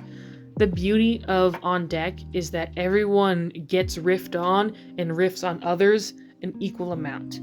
There's no weak link in the cast to where they're just constantly being shit on and are just incapable of doing the same to others. Everyone is at equal playing field when it comes to jokes and being shit on. So in that sense, it actually ends up working pretty well. You don't notice that Woody is constantly being, absolutely demolished by his friends because he does the same thing back to them. It kind of almost seems like that's just the dynamic that they have now, Although sometimes with Cody, you can tell that he just can't take it. So, maybe he should, establish that with people, but that's besides the point. Yeah, Woody is definitely, one of the funniest characters. And it might just be the actor's performance that really sells it for me because it's doing a lot for me, okay? Like I said, he's whenever he's on screen, I just have a good time. And the other big thing to mention when it comes to Woody is his relationship. Addison is a character that is introduced once in season 1, and I think the writers enjoyed her presence so much that they recast her as a sort of secondary side character in seasons 2 and 3. She isn't enough of a character to get her own segment, but she is Woody's girlfriend, so I wanted to mention her in general because she's a great addition to the show.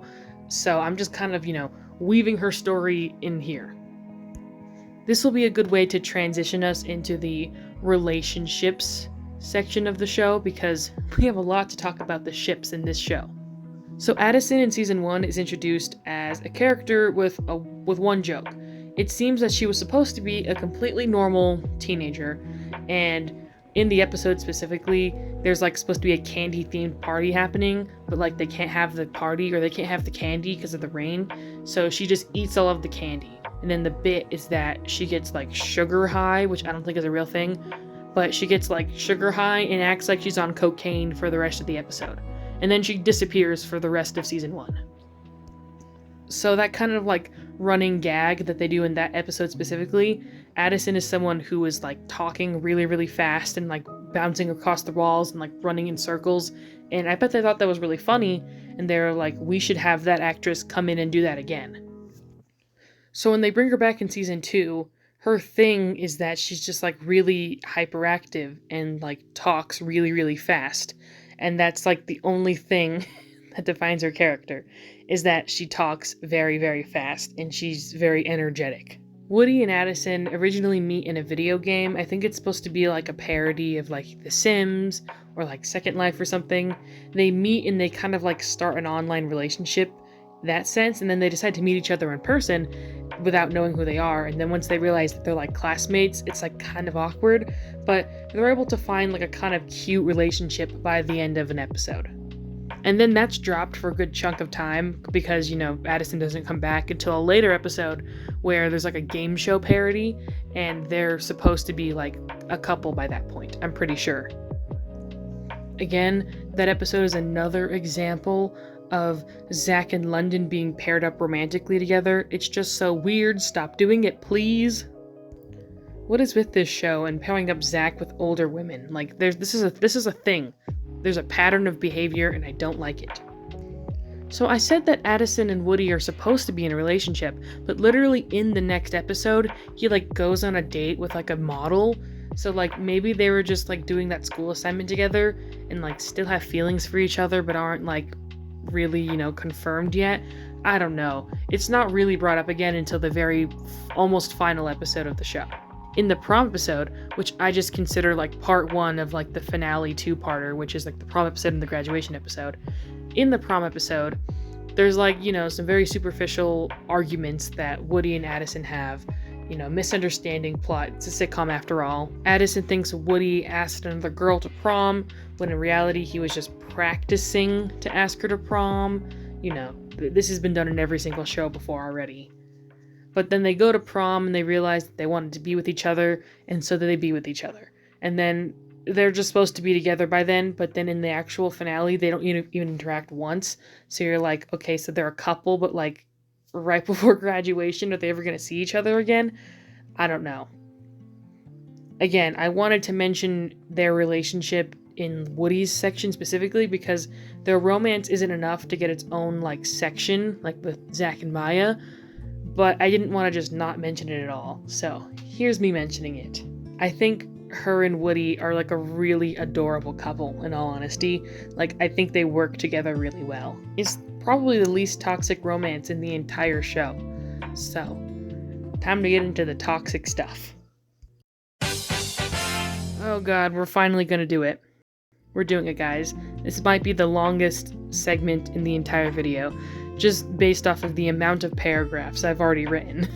That's not even including the amount of riffing I'm probably gonna do. I would say my scripts are 75 to 50% written, and then 25 to 50% riffed, so it's gonna, strap in guys, we're in for a long haul. The Cody-Bailey relationship is definitely the most interesting element of the show in my opinion.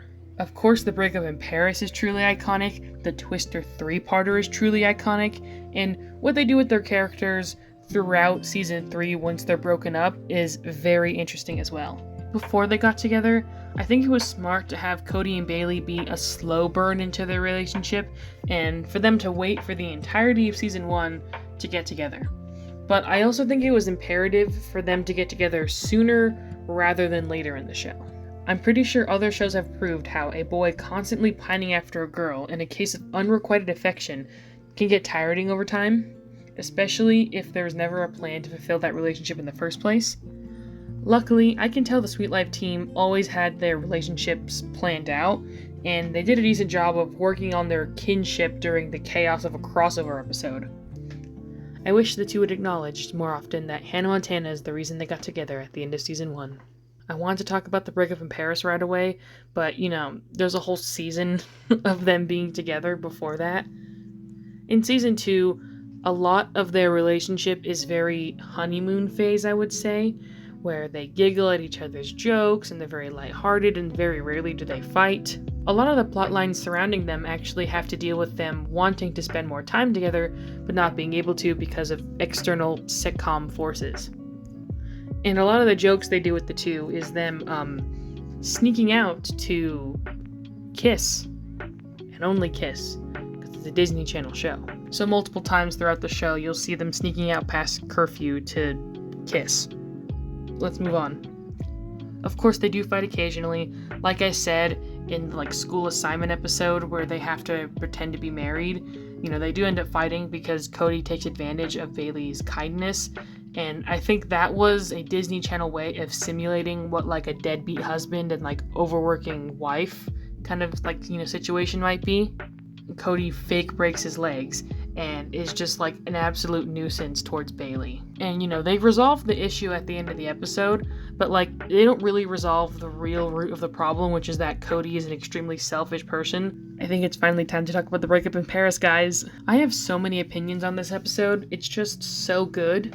First off, I think the balance of other stuff to the main plot, which is, you know, Cody's and Bailey's anniversary, is done pretty well. Maybe I'm just a corny fool, but I think Zach and Woody accidentally stealing a painting and running from French thugs is very funny, and all of the cheap sets and bad green screen just adds to my enjoyment tenfold. Again, it's like the stupid fairy tale episode all over again. I know people hate fairy tale episodes and sitcoms, but I don't know, I just love the Zach and Cody one. I'm perfectly content with y'all thinking this B-plot is childish and lame. I understand it's not for everybody. At its worst moments, this show is basically a cartoon, and it doesn't always work, but I can handle this moment because it's intercut with the real relationship drama of Cody and Bailey. But I understand if people think that intercutting cheapens both stories. I get both sides of it. See, this is what having a real sibling is like. You call your brother on the phone and you're like, "Hey, how was your day?" And it's like, "Yeah, today was awful. I broke up with my longtime girlfriend on our anniversary and bawled my eyes out for hours. What about you?" "Oh, me? I jumped out of an airplane and saved an important painting from being stolen. It was awesome." But beyond the stolen painting and the runners of Mosby accidentally winning the Tour de France and Marcus trying to clear a case of stolen identity, there's Cody and Bailey at the center. Bailey is basically being harassed all day by this French painter who wants to date her, but she stays adamant in the fact that, you know, she cares for Cody and doesn't want to cheat on him, even if it's something as simple as, talking with him for more than, 30 minutes at a time. Meanwhile, Cody is doing a run-through of his anniversary date with London to make sure it turns out right. I like Cody and London together in plots like this. It lets London as a character kind of come back down to reality for a bit and be the straight man in opposition to Cody's eccentricities. Another example of Cody living in that world of delusions because he was never told he could be wrong before in his life, etc., etc. That element of his character is actually what mainly leads to their breakup in the first place, at least in my opinion. Now, I'm not on Bailey's side when she decided to seek comfort in that French painter after thinking she saw Cody flirt with another girl in the Eiffel Tower during their anniversary, because in reality, it's not like Cody has done that before. It really doesn't seem in his nature, but I'm not going to say that Bailey's reaction was completely out of character either. I think the two of them consistently refuse to communicate with one another when there's been a misunderstanding, mainly because they're characters in a sitcom, so they kind of need to be that way for certain plots to go on. But I'm okay with it because Bailey not communicating with Cody after this interaction isn't something I'm against, and it actually seems like, you know, something that her character would actually do. And I actually think the fight that leads to their breakup is, you know, pretty well balanced. I was kind of waiting for some silly moment that leads to them officially splitting, you know, some off-the-wall random statement that, you would never expect either one of them to say, but that doesn't really happen. They just say some really rude things to each other, and after hearing those things, they mutually agree that they need to break up. It's sad that a silly misunderstanding like this would lead a 1-year relationship to be separated for so long, but I think it's definitely realistic, especially for two teenagers. So I think that's one of the main reasons why I think their relationship is one of the best elements of the series, when it comes to them being together, and also when it comes to them being broken up. Now, the fallout of their breakup throughout Season 3 is really cool to watch play out, especially since huge revelations with their characters will play out in relatively unimportant scenes that are mainly played for comedy. So, allow me to explain the evolution of their entire relationship throughout season 3. So episode 1 shows them heartbroken and attempting to get over their relationship in their own special ways. Cody becomes a monk, and Bailey and London are mean to Miss Tutwiler for no reason. For a little help with the book report on War and Peace. Have you tried reading it? Good one, Friar Yuck. You seen the size of this thing? This is a cinder block. That Leo Toy Story was a real windbag. Episode 2 shows them being nasty towards each other and attempting split custody after putting their child up for adoption finally. The child being a rat, and they give the rat to Kirby. I was just gonna leave that joke as it is, but I felt the need to explain that they don't actually have a child, because this show does some pretty absurd stuff, so it's a rat. They have a rat child. It's a pet. Episode 3 shows them trying to prove they've moved on by dating other people, only to come to the general understanding that they're not ready for that yet, but they're also not ready to be on good terms. As Woody says in his signature catchphrase, it's a bit awkward. Episode 7 is Cody dating a computer. Just ignore that aspect. All you need to know is that Cody realizes he wants to be in a relationship again and is tired of being alone. Episode 8 shows them still getting along, but due to another miscommunication, leaves Cody to think that all women are evil harpies looking to destroy men at every step of the way. This is also the episode with Sean Kingston in it. Truly one of the worst episodes of the entire show. I swear, it's so bad. I wish Maya and Zach didn't get together in this episode, because I wouldn't have to think about it so often. Cody is ready to start a relationship again and misinterprets Bailey as thinking the same thing, and she breaks his heart literally as well as metaphorically. Cody then acts like a beta male when trying to give Zach advice to his new girlfriend, and he's an idiot in the next episode. Truly one of the lowest moments for him in the entire show, the season 3, episode 9, episode Love and War, it's bad. He's on evil mode in this episode, I swear. Captain, and the guys needed me. Why didn't you just tell me that? Yeah. Zach! Why didn't you just tell her? What, are you scared of your girlfriend or something? In episode 13, Bailey sees Cody going on a date with another girl, and he actually seems to be enjoying himself. In episode 13, Bailey sees Cody going on a date with another girl, who is Woody's sister, and he actually enjoys himself, which now makes her realize that she wants to get back together with him, flip-flopping the dynamic halfway through the season, which is what they always do in sitcoms like this. This is Ross and Rachel all over again, guys. Actually, if I'm going to keep up the How I Met Your Mother analogy, this is Robin and Ted all over again. And guess what Zach and London's stunt double do in the B-plot? Some more weird shit. Episode 16 then has Cody write a play about their breakup to vent all of his frustration out through his classmates in a way that hurts Bailey so much that she literally leaves the boat to visit her family for a bit. I lied. This is actually Cody's lowest moment in the entire show. It was really bad. That was a really bad decision of his.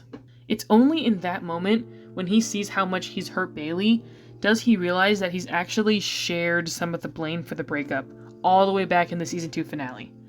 He really thought that she was the only one in the wrong this whole time. This episode was very important for his development as a character, because they could not have gotten back together up until this moment now, since Cody was still refusing to believe that he had done anything wrong and had any fault in their breakup. Their relationship would not have worked long term if Cody hadn't done some serious growth at that exact moment in the show. This is when the Twister 3-parter happens, which, if you cut all the filler out, is probably only really a 2-parter, but that's besides the point, in which the two reunite after Cody shows he cares about Bailey by saving her family's farm. I think them getting back together in this way is a little bit contrived, they're like, well, the 3-parter is about them getting back together, so they have to. But, I mean, I'm glad they're back together. And, Cody did all the work he needed to, so it ended up working out. Because Bailey realized she was in the wrong quite a while ago in season 3, she figured it out much faster than him, so that's why it took him so long to finally get on her level when it comes to being ready for a relationship again. After the Twister 3-parter, there's only 3 more episodes left in the entire show, and only the B-plot of one of those episodes really analyzes what the relationship is going to be like now after the breakup. This is the first episode where both Cody and Zach have girlfriends, And only in the beginning scene do they really acknowledge that and kind of reference it as a thing that exists. Because after that, the two split off, as they always do in the later episodes of the series. And Cody's plot revolves around him realizing that Bailey doesn't think he's funny. I guess what this is supposed to mean for the show is that while Cody and Bailey might be together again, all of the honeymoon glamour and glitz of their relationship is definitely gone. And they're going to be much more serious and honest with each other with their emotions going forward.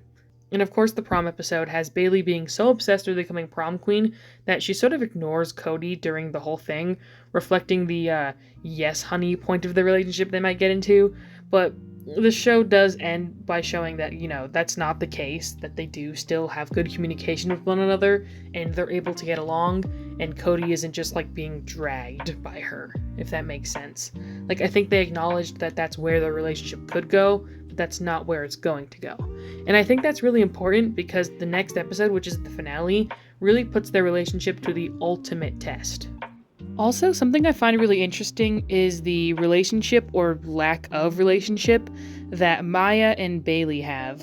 Because I'm pretty sure they only interact with each other once in the entire show, and it's not a positive interaction. So I don't know what they were trying to do there. I don't want to pit women against each other. That's not my thing. I don't want them to have beef. I want them to be besties. So I don't know what they were doing here. They should have figured that out before the show ended, but whatever. They probably were just being lazy.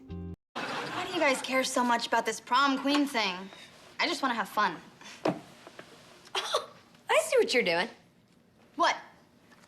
Pretending you don't care about being prom queen when you really do. I mean, you obviously read that study on how false humility appeals to voters. No, I didn't. I don't have a subscription to Psycho Chick Monthly. Oh, you want to make this campaign about mudslinging? Because no one slings mud like me, sister. In fact, one year, that was literally my job on the farm. Okay, ladies, please. I'm a hard worker. The finale does a very shocking thing with Cody's character that was very, very smart and was probably something they had planned from the very beginning.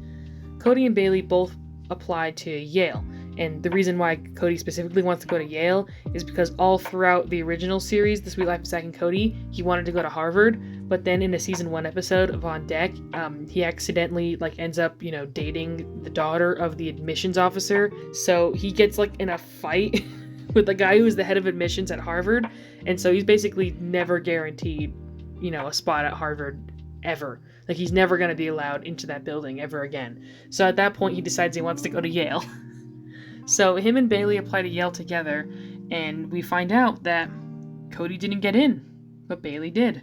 So now Cody must navigate what his life is going to be like now that he's not getting into his dream college, or possibly not even getting into any Ivy League at all, when that's the only thing he's really planned for himself since the very beginning. And Bailey has to grapple with the fact that she might have to, break up with her boyfriend for the second time already. And during graduation, they are co-valedictorian, which I think was a cop-out. They should have just made Bailey valedictorian, because they end up sharing a speech. Because during that shared speech, she admits to everyone that she'd rather stay with him and not go to Yale, because she'd rather, continue their relationship than, start this opportunity on a different part of the world. But, the episode does end with them confirming that Bailey is going to go to Yale, but they're going to stay together, possibly long distance at this point, because the show leaves open-ended what Zack and Cody are going to do at the finale, for a very specific reason, which I'll explain later.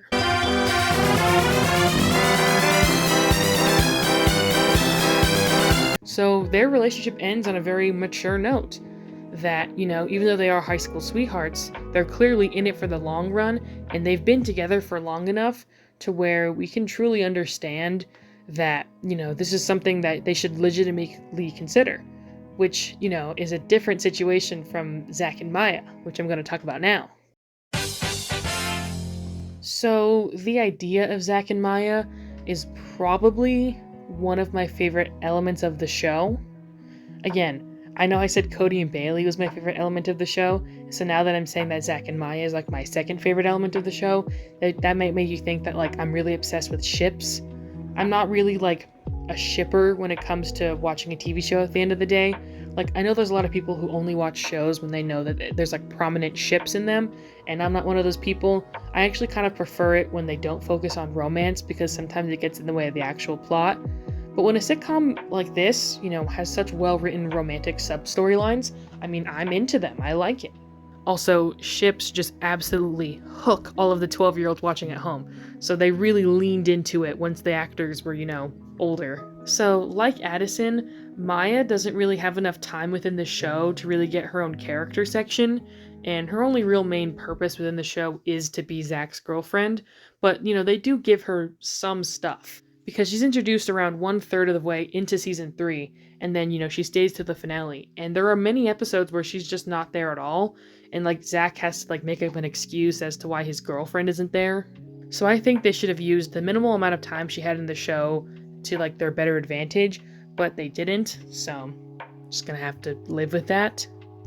But I'm almost certain the writers sat down and they thought, okay, we want to actually give Zach a real romantic storyline, because again, he's Barney Stinson. So what kind of person would Zach be able to enter a long-term relationship with? And I think the conclusion they came to was a female version of Zach. And now Maya isn't entirely just that, but I'm pretty sure that's like probably what like the logline was of her character when they first established her, is that she's a female version of Zach. But luckily, I think Zoe Deutsch, who, is a really big time actress now, and she was only in like 5 episodes of Zack and Cody. That's really crazy to think about. I think she brought a much different presence to her character that made her not feel like that.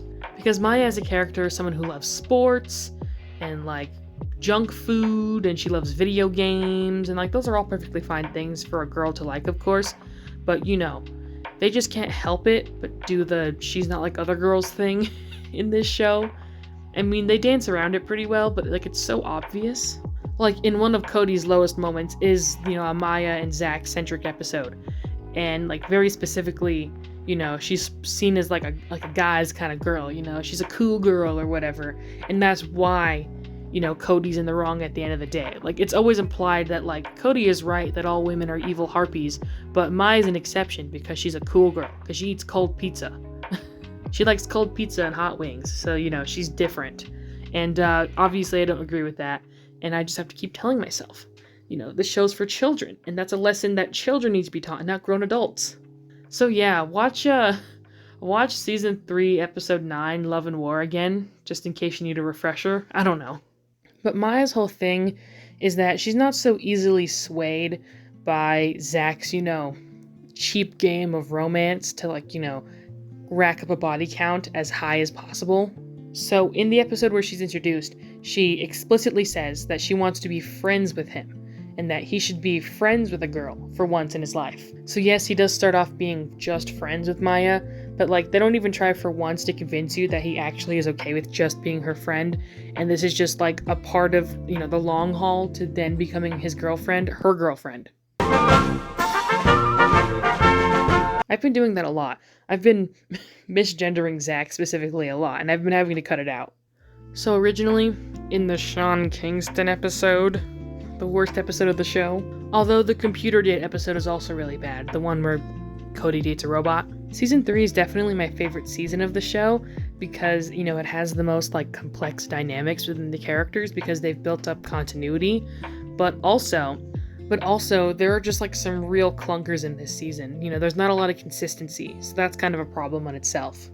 Something I also forgot to mention is that a lot of the characterization does get a little bit warped over time, just a little bit. Like I noticed specifically Cody is characterized as being more shy and definitely consistently having like health issues and being weak. Zach always like calls him effeminate, which is really weird. Like almost every punchline that Zach makes towards Cody is him being a girl, and I just feel like that's not funny and uncalled for. It wasn't something I noticed on my first and second watch, but only on my third, so I felt the need to mention that as well, that a lot of the jokes are a bit off in season 3 as well. Although I think generally they've done enough good work within the show that it doesn't feel too much like, the characters are in like a different timeline or whatever. So yeah, even though I do praise season 3 a lot, and I talk about it a lot, especially at this back half of the video, I do acknowledge that there are a lot of problematic elements as well that I just didn't really notice because I was focusing on all the good stuff. So yeah, be aware going into this show in general, they definitely could have done better in that sense. But anyways, in the Sean Kingston episode, that is when Maya and Zach officially start dating.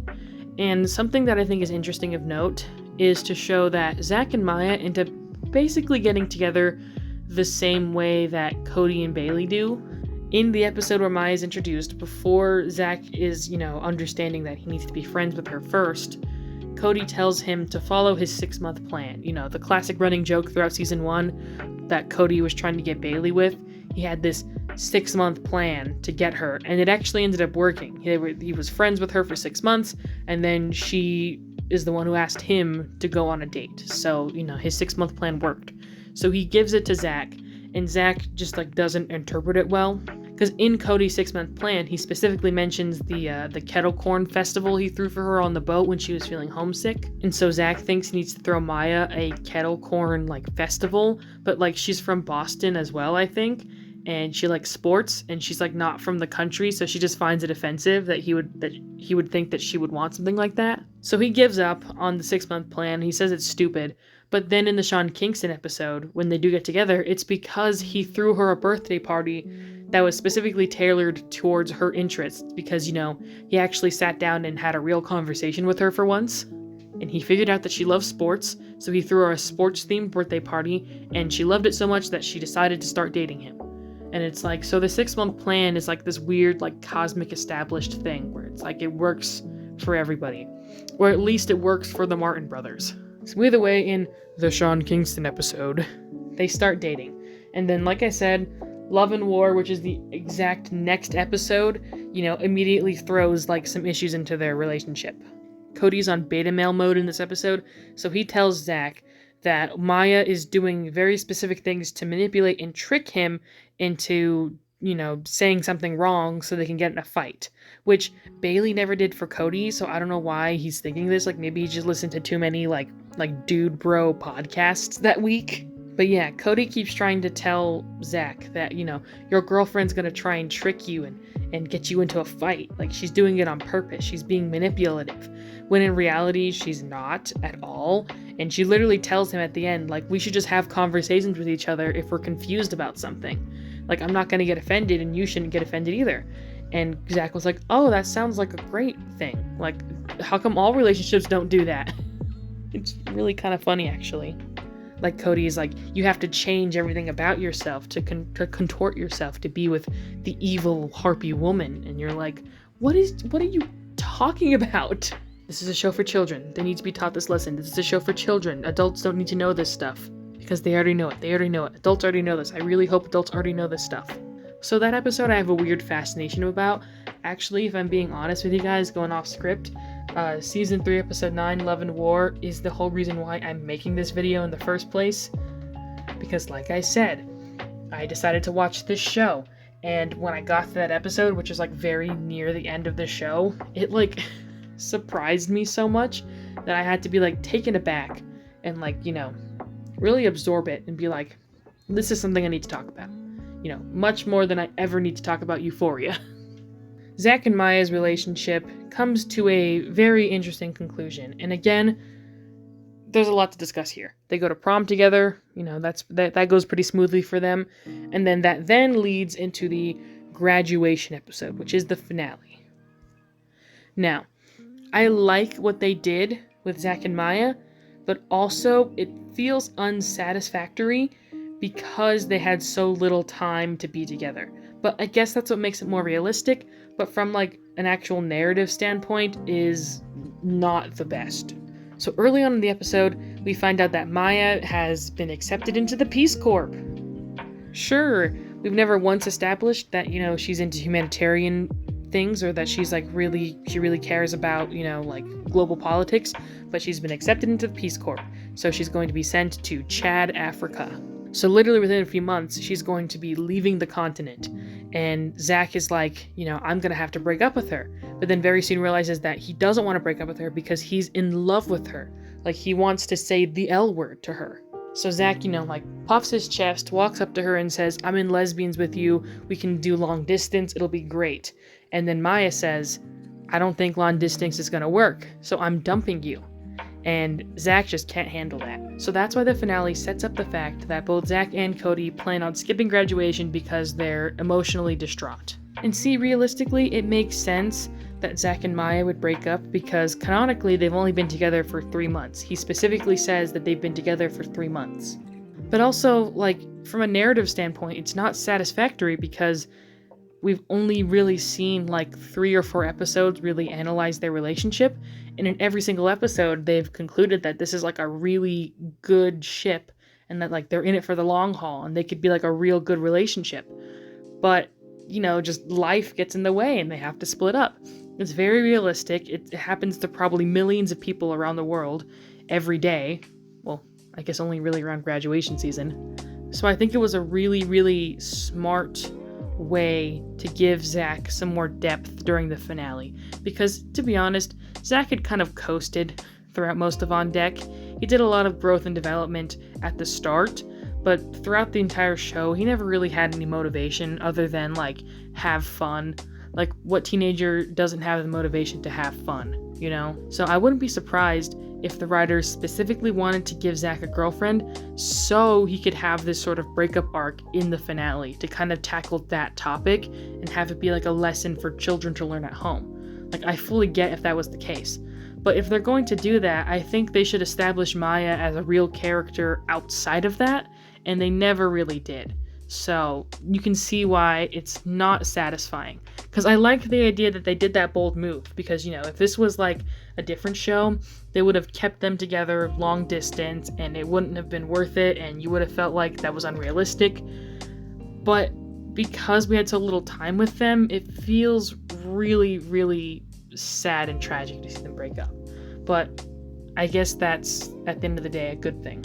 So yeah, there's Zach and Maya. They have a very tragic ending, but I really liked them together as a couple. I love Zach's new arc as like a boyfriend. I think that was a really smart thing to do with this character, and I wish they would have had more time to analyze that, because they don't. Anyways, let's move on to Mr. Mosby and Miss Tutwiler. This is a section I wasn't going to include originally, but screw it, I'm just gonna have some fun here. So, for the majority of Marion Mosby's existence within the Sweet Life series, he's never been depicted as really having a romantic interest, as far as I'm aware. A lot of this show's lore has become goo in my brain, I can't lie. So Miss Tutwiler is the Seven Seas High's history teacher, I'm pretty sure, although since she's the only teacher we really ever see, besides that therapist, which I'm not going to talk about because it makes me really upset. So since Emma Tutwiler is the only teacher we see, she kind of ends up teaching all different kinds of studies in her class, like science and English and stuff. Maybe she's like a universal teacher for the small group of students on the School at Sea program, but we do hear that there are other teachers on the boat other than Tutwiler, like including elective teachers. So I really think they were just being lazy and didn't want to cast multiple teachers. And also they were like kind of trying to build continuity with Tutwiler specifically, so I understand. There's an episode in season 1 where the child characters suspect that Mosby and Tutwiler are secretly dating. This gets proven to be false, but it seems to be that they have some sort of romantic inclination towards each other. And then this idea is dropped for the entire show and isn't brought up until season 3. Again, they did the same thing with Woody in season 2, but I think what happens is that they establish things and then realize they have all these other plot lines they want to deal with, and so they just wait a season to actually, do it again. Or maybe they're testing audience reactions. Like, maybe people responded very positively to, like, Mosby and Tutwiler, so then they just decided to really run with it in season 3.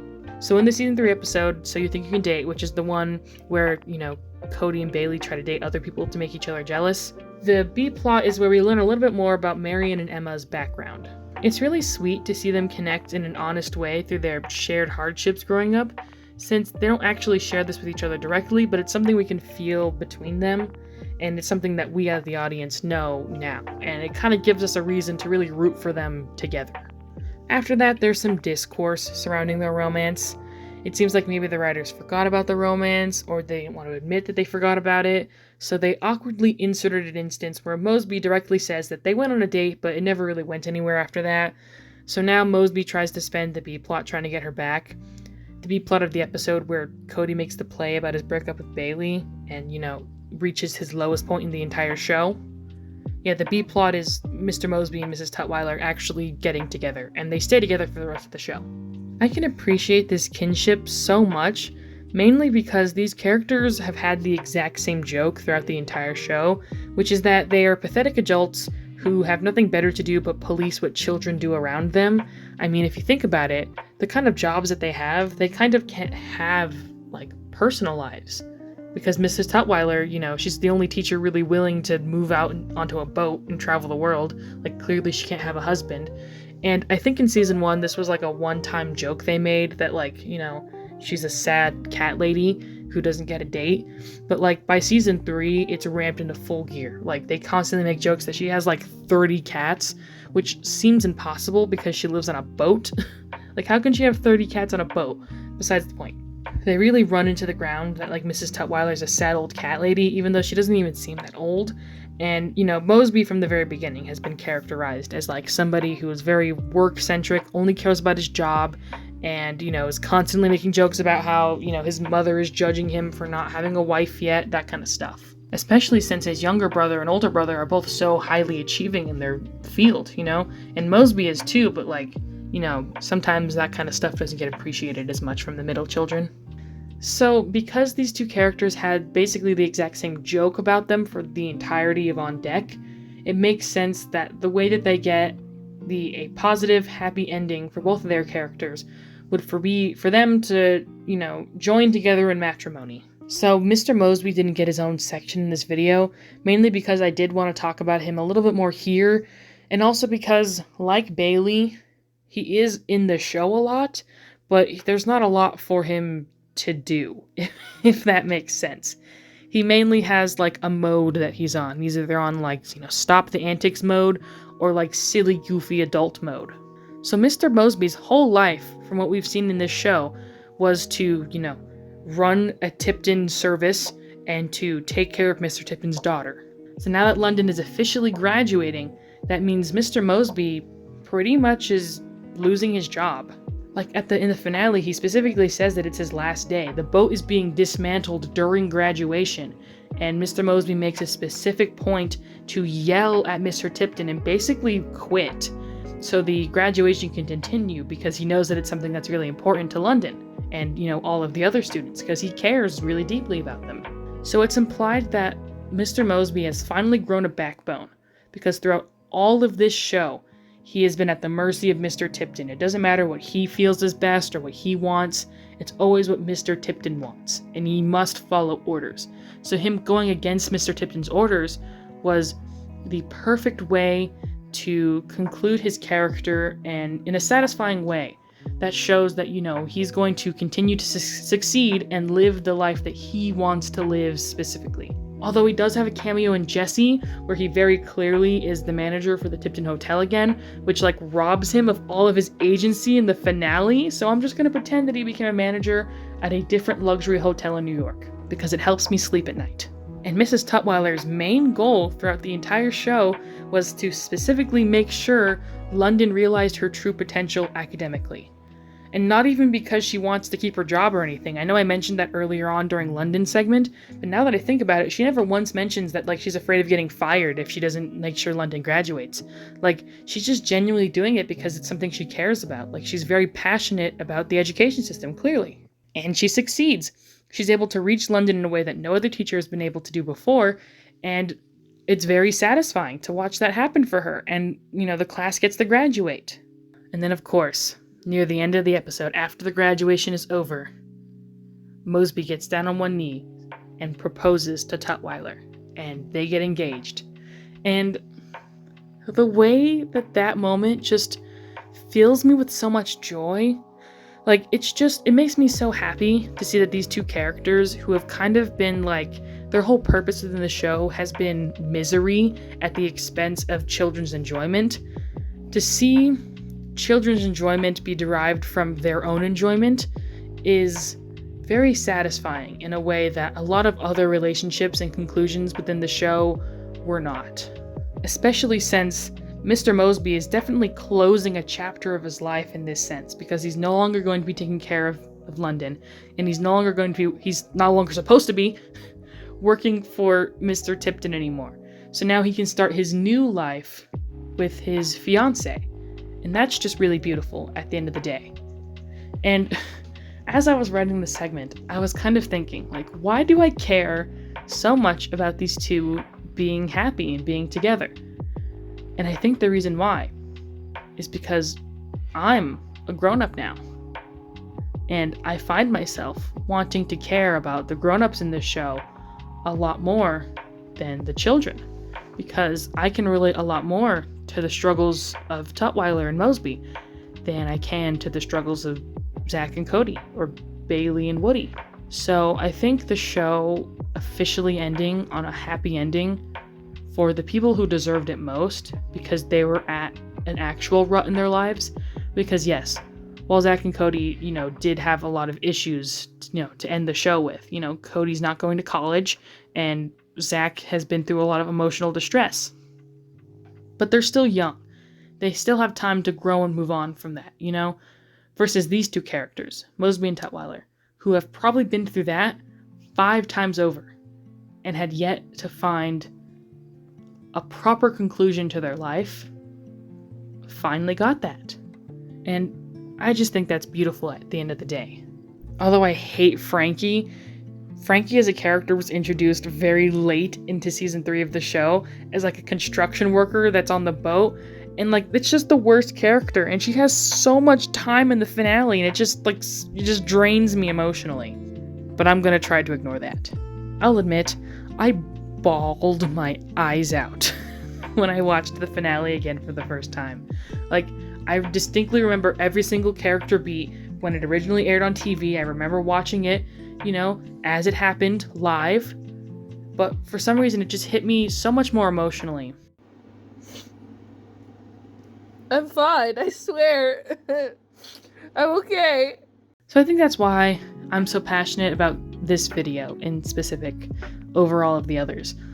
My Babysitter's a Vampire is a show that I've cared about my entire life, and it's something I still actively care about to this day. Wizards of Waverly Place was a show that got me furious, absolutely angry when I watched it. But this one hit me in an emotional core that I didn't think it could. And for that reason, I really enjoy it. Welcome to the outro. Again, I'm sorry my voice is back to being obsolete. I just got back from seeing 5 Sauce live.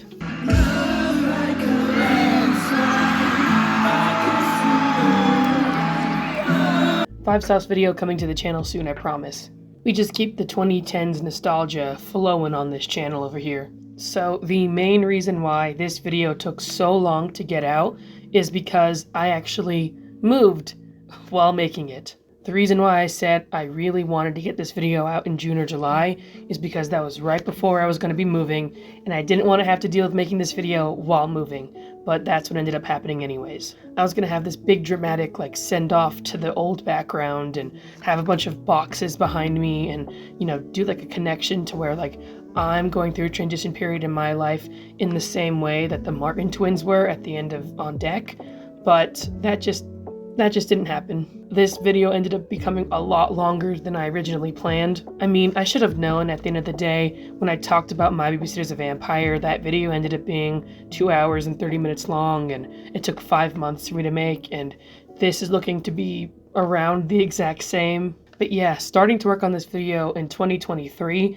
actually ended up being a blessing in disguise, because I think it helped me a lot to get through all of the changes that were happening in my life. I think the reason why I ended up relating so much and enjoying watching Tutwiler and Mosby's romance really evolve throughout the show is because that was an example of me becoming a grown-up and being more invested in their romance than any of the teens, Also really caring about Mosby's arc from somebody who is, constantly being demeaned at work to someone who gains his own autonomy. If you just pretend he's not wearing a Tipton badge in that episode of Jesse, and that he just like works at a completely different hotel, then it makes everything so much better. I like the idea that he was able to escape from the abusive work relationship he had with Tipton and, you know, start anew with his new family and stuff.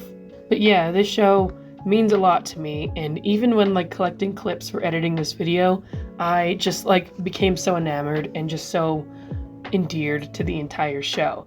There's just a certain quality about this specific sitcom to me that really, you know, kind of hits close. I also started rewatching How I Met Your Mother as a sort of way to like make sure when I was like, you know, comparing the two shows that I was doing it, you know, in good faith.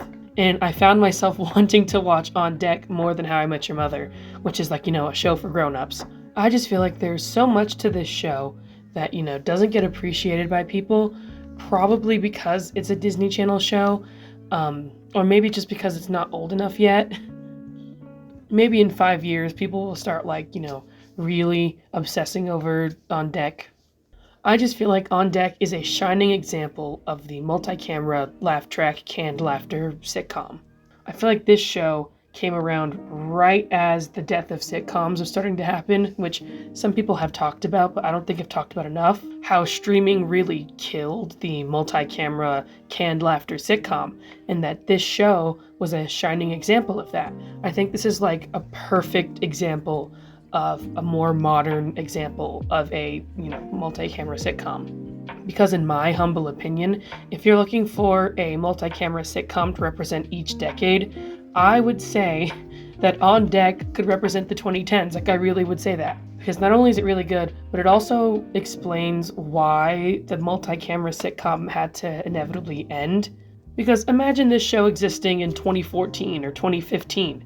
It's just like impossible. You know, 2013 is already pushing it.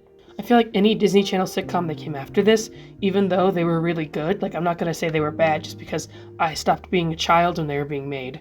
But I feel like the multi-camera sitcoms that were coming out after On Deck ended felt like they were from a bygone time. Like Disney Channel was trying to recreate something that just didn't connect with people anymore. Which is why later Disney Channel shows and now Disney Plus shows do not have this setup. A few of them do, but like, I don't know if anyone watches them. I just think the way that this show exists in pop culture is very, very fascinating, and I want people to appreciate the character dynamics and interesting like stories that they tell within this show. In general, I think character analysis regarding characters within sitcoms is wildly underdone. I mean, yeah, people talk about the Friends characters all the time, but that's because that's like the biggest show of all time. But I feel like there's a lot of discussion that could be had about character evolution within sitcoms that just isn't. So a lot of what I do on this channel is that. And of course, I do it with, you know, TV shows that unto themselves aren't really discussed in a serious manner. So, you know, it's kind of layers upon layers of like bullshit. If you enjoy analysis of things that usually people don't take seriously, then feel free to subscribe, because that's all I do here. I talked about Max Russo for a little under an hour in my previous Disney Channel video. I've created a playlist called the Disney Channel Saga, because trust me, I'm not done talking about Disney Channel on this channel. We're only just getting started when it comes to the behemoth that is the content they made for that network. So, you know, if you want to keep up to date on my Disney Channel ramblings, check out that playlist. Again, my videos are coming out in order of that poll I did very, very long time ago. So next up on the discussion board is Sonny with a Chance. If anyone makes a video about Sonny with a Chance before I do, know that I had the idea 2 years ago. Don't fucking at me right now. So yeah, I really want that to be the exact next video that comes up on this channel, because I just like have a lot of opinions on Sonny with a Chance. So I'm going to try to make sure that's the next video that comes out. I'm not going to make a bunch of bullshit stuff in between like I've done here today on the channel right now. Next video is going to be about Sonny with a Chance no matter what. And then, like I said, I have a lot of plans to talk about music on this channel as well. That was actually the original point of this YouTube channel, was me talking about music, but that never ended up happening. So I also have other videos in the works. But Sonny with a Chance, next. Thank you so much for watching. I really appreciate it. See you next time. Bye-bye. Hey guys, welcome back to the channel. It's nice to see you again. I don't know if you've noticed, but I've upgraded my camera and microphone quality. Isn't that awesome? Also, happy Halloween! I don't know why I decided to make this a Halloween video, because it forces a deadline on me, but maybe that's a good thing, who knows? Can you guys guess who I'm dressed as for Halloween? Can you guess? So today we're talking about Sonny with a Chance, which is, it's not a Halloween themed topic at all. I want to get this out by Halloween. That's the only reason why. So I wanted an excuse to wear a Halloween costume. There, I said it. Sonny with a Chance is a Disney Channel TV show that aired from February 2009 to January 2011. The show starred Demi Lovato in the lead role as Sonny Monroe, a plucky 15-year-old person who was uploading sketch comedy videos to the internet and got the opportunity to be on their favorite TV show, So Random. So Random is supposed to be a SNL, all that style TV show where it's like, live sketches being performed once a week. And the sketches are specifically written by the cast of people who are performing them. So Random being a TV show within this TV show is a very interesting element of Sonny with a Chance, I feel like. And I feel like it's not talked about as often, probably because no one watches it. Sonny with a Chance might be most well known for its drama regarding the Disney Channel and Nickelodeon beef that was happening around this time. Personally, I'm not sure how real a lot of this beef was besides elementary school kids fighting with each other on the playground. But after doing some research, there might be a little validity to this, so we're definitely going to get into that. But other than that, and the effervescent enemies to lovers trope that's present within this show, I feel like a lot of people don't talk about SWAC. SWAC is the acronym that I'm going to be using from now on. I mean, I'll probably go back and forth, but I just love saying SWAC. I feel like SWAC is only a footnote in Demi Lovato's career at the Disney Channel, which in itself is only a footnote in Demi Lovato's entire career. Because other TV shows from famous Disney Channel stars like Miley Cyrus and Selena Gomez are very well remembered. They're like the flagship series for those people when they worked at Disney Channel. But when it comes to Demi Lovato, I think they were most well known for the movies, the DCOMs that they acted in. So like Princess Protection Program, Camp Rock. Is there more? There doesn't need to be more. 2 was already a lot for a Disney Channel star to have. For SWAC to not be this like really big show at the Disney Channel, and from the future it seems like a flop, is very interesting to me. And I would argue there are 2 reasons why Sonny with a Chance is not taken seriously or not well discussed within Disney Channel spheres. 1, because it was prematurely canceled, which never happens for Disney Channel shows. This was a very special circumstance as to why that happened, and we'll talk about it. And 2, because it's really bad. Like it sucks eggs. I'm sorry, guys. I hate to break it to you guys, but I don't like this show. Okay, I say that, but I also really love this show. Just like the relationship between Sonny Monroe and Chad Dillon Cooper, I have also gone through an enemies to lovers arc with this TV show. Because as much as I think there are a lot of very bad elements, I also think there's a lot of really good. And I feel like both don't get talked about, because this show just doesn't get talked about at all. So yeah, unlike my approach to The Sweet Life on Deck, where I just kind of gushed over how much I loved it and only briefly talked about the things that were bad because they weren't that big of a deal, it's gonna pretty much be the opposite. Majority of the things I have to say about this show are going to be negative, but I want you, lovely viewer, to understand that that's okay. And that it's okay that I don't like this show. And it's okay that I also really love this show.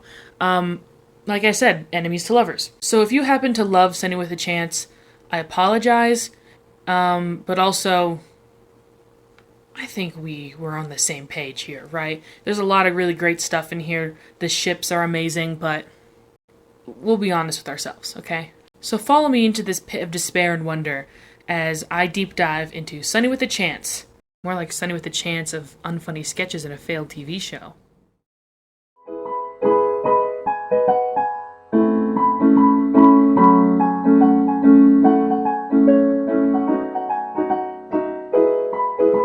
I'm talking about this first strictly so I can get it out of the way and not talk about it ever again.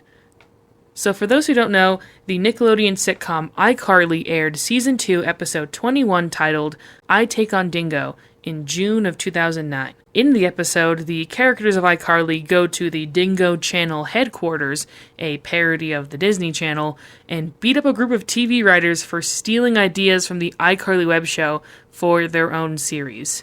Many sources have pointed to Sonny with a Chance as being the show that caused the iCarly team to take a swing at Disney in the most obvious way they'd ever had before. And it doesn't help that the show takes two popular elements from Nick-owned properties, specifically ones written by Grossman Dan, who was the showrunner of iCarly, and mashes them together, as well as being outright exclusively removed from the overall Disney Channel extended universe, or the DCEU, which happens to be my favorite DCEU, if anyone was wondering. Oh, and by many sources, I mean absolutely stalking the hell out of the iCarly and SWAC fan wikis simultaneously. That's what I mean by sources, okay? Just as valid as Wikipedia, in my opinion. Here's some trivia that's mostly unknown since no one bothers to do research on the other side of this lukewarm feud. Sonny with a Chance was originally announced in May of 2008 and was still workshopping titles, with names such as Welcome to Mollywood and Welcome to Hollywood. Holly with an I, that is. The series settled on the name it's currently known for, which is a play on the words for the popular phrase, Sunny with a Chance of Rain, if there is anyone out there who didn't get that. First of all, it absolutely appalls me that the way Disney executives create TV shows is by coming up with the name of the show and then just going from there. That's absolutely wild. I'm pretty sure this is how Hannah Montana came to be as well. They wanted a TV show they could also sell music with because money, and thought of a name and then just built a bunch of other bullshit stuff around it. And that's not to discount Hannah Montana as a bad show. That's discussion for another day. But I think it's very clear to see that this is a very, formulaic, cynical way of creating media. It's wild, in my opinion. Second of all, my assumption here is that some people from Nick caught wind of this show's announcement, saw the similarities and ran with it, and made an entire episode of iCarly bashing the network as a whole. I'm not saying it wasn't worth it or well-deserved because, this show blows chunks, but it seems interesting how little information was publicly available around the time the iCarly episode should have been written, and yet it still got made. Again, I'm not that aware of how, TV show creation works, but since the show didn't start airing until only a few months before the episode of iCarly aired, that means that the show should have been written and recorded before the show had even created its pilot, or right as the show created its pilot. Another lesser known fact about Sonny with a Chance is that the show was created by Steve Marmel, who some might recognize as the writer who had previously worked on other Nickelodeon and Paramount projects. So I feel like the pieces are starting to connect now. Another common thing to see with the Disney-Nick battle at the time was actors from Nickelodeon shows disappearing from their programming and popping up on Disney Channel only a few months later, like they were stealing their talent with that Uncle Walt money or something. And apparently this seems to have gone all the way up to the writer and producer level. I mean, Sonny with a Chance is a perfect example of this. The actor who plays Grady was originally on an episode of iCarly, and it was set up to be that character was supposed to be a reoccurring character, someone you'd see in multiple episodes, but then they just disappear after one. The showrunner Steve Marmel is most well known for being a writer on various animated series such as Family Guy, Johnny Bravo, Fairly Odd Parents, and Danny Phantom. He was a common collaborator and co-writer for Butch Hartman. I think SWAC feeling like a cartoon a lot of the time stems from this, is that the creator didn't really work in the live-action sphere all that much. Again, according to the Wikipedia page, the article that it sources doesn't seem to be up anymore, so I'm sorry that I'm directly quoting Wikipedia. Take this with a grain of salt, I guess. But it was cited that shows like All That and 30 Rock were inspirations for the TV show, which makes sense since the executive producers of Sonny with a Chance were Brian Robbins and Charlotte Bridget. Brian Robbins is currently the president and CEO of Paramount Pictures at Nickelodeon and was the founder of Awesomeness TV, which absolutely blows my mind to learn about while casually researching Chad Dillon Cooper. I already talked about Awesomeness TV on my channel in a previous video, so if you want to hear my rants on that, check that out. But it's quite bizarre that he has a credit for being an executive producer on Sonny with a Chance, since it seems to be the only Disney Channel project on his entire lineup. Maybe that's where the malice for this show comes from on the side of the Nick writers, being mad at its general existence. This makes me wonder if the online fame and internet aspect of the show was scrapped after the pilot because of this drama, and they couldn't do anything about its involvement in the pilot because it had already been created or something. Again, I'm not too sure. You can tell that there has been some time in between the pilot and the rest of season 1 being written, which is how it is for a lot of these shows. So, I could fully believe that the show was supposed to lean more into the fact that Sonny was like a famous internet celebrity who like had a web show or something that Disney decided to scrap because, they were afraid of getting sued or something. I don't know. But the fact that the TV show within Sonny with a Chance, So Random, is very clearly very similar to The Amanda Show and all that, which was Nickelodeon's bread and butter, really does show that they were pulling from Nickelodeon's like kind of vibe from around this time.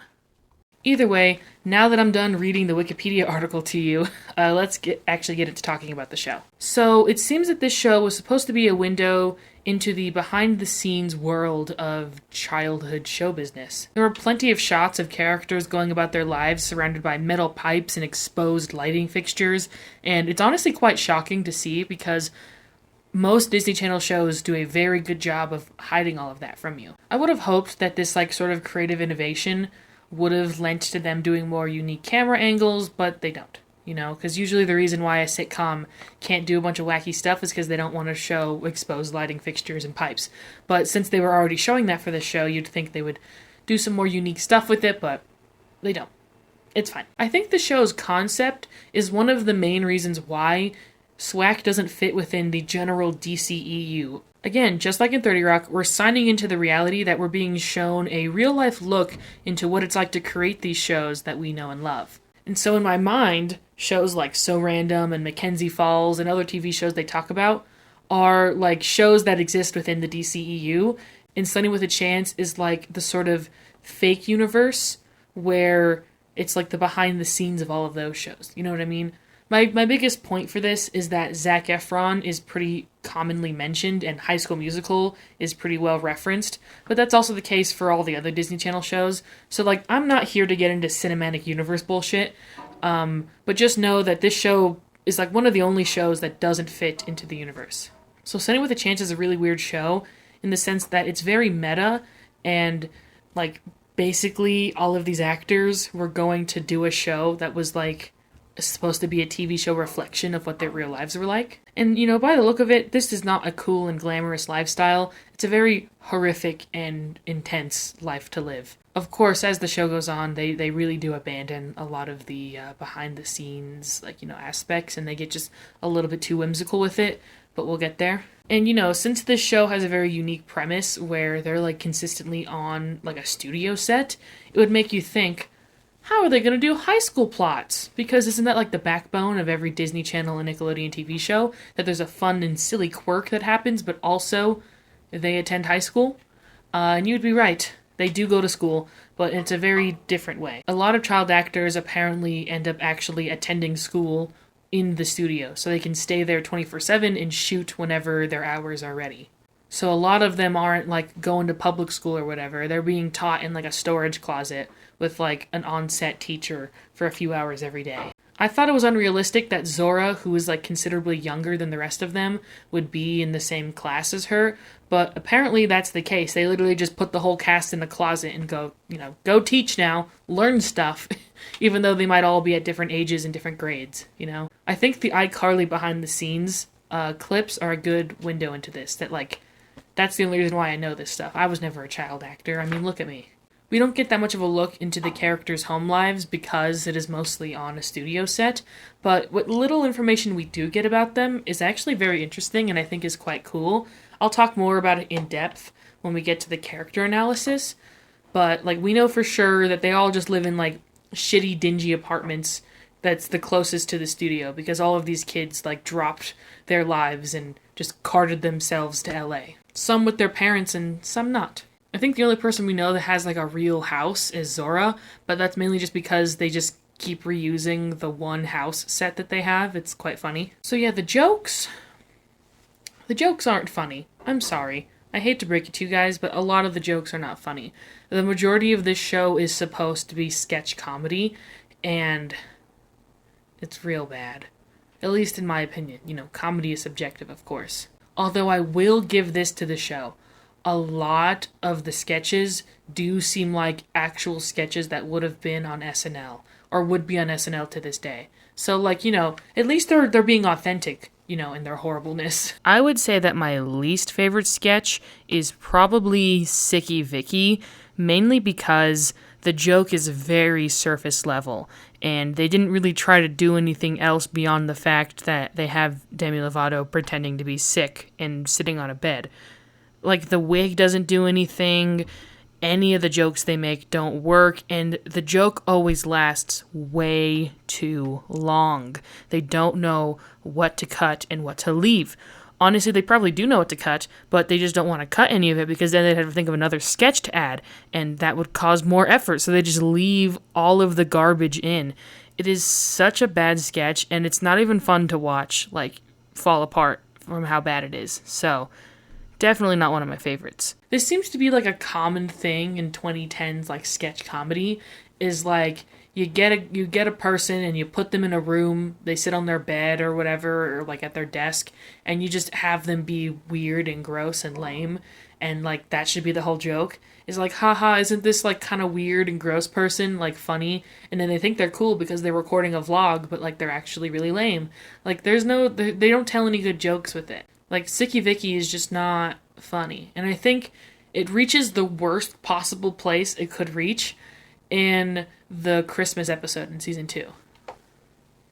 Because they just keep cutting back to it, like just over and over and over again. Like poor Demi Lovato had to record so much footage of Sicky Vicky, and it's bad. I'm not a big fan of Dolphin Boy. I'm sorry guys, I know people like Dolphin Boy, I've seen some hype around it, but it's the first thing that you see from this show. The show immediately opens with a sketch, and the sketch is Dolphin Boy. Let's see. Sketches that I like. I actually really like The Real Princesses from New Jersey. I think that sketch is really funny, and I'm surprised they didn't do it as often as they did. I thought it was a much more recurring joke. I guess just because it was, you know... Are they vacuuming? I'm gonna kill myself. The Real Princesses of New Jersey is one of those really weird sketches where it's very topical and it has that one kind of twist to it that makes it unique. And even though it's very silly, I still think it works pretty well for a sketch within this show. I'm not asking for like very highbrow humor here. I think just doing pretty surface level like Disney princess jokes while also throwing in the whole Jersey Shore parody and the whole Guido-isms of everything. It works just fine for me. I think it's a very funny sketch. There are actually multiple sketches that I thought were more common or more like done more often because they were very memorable, but were only really done once or twice. I think my favorite SWAC sketch of all time is Making Babies Cry. I don't know what it is, but I think it's so funny. Like, it's what makes me,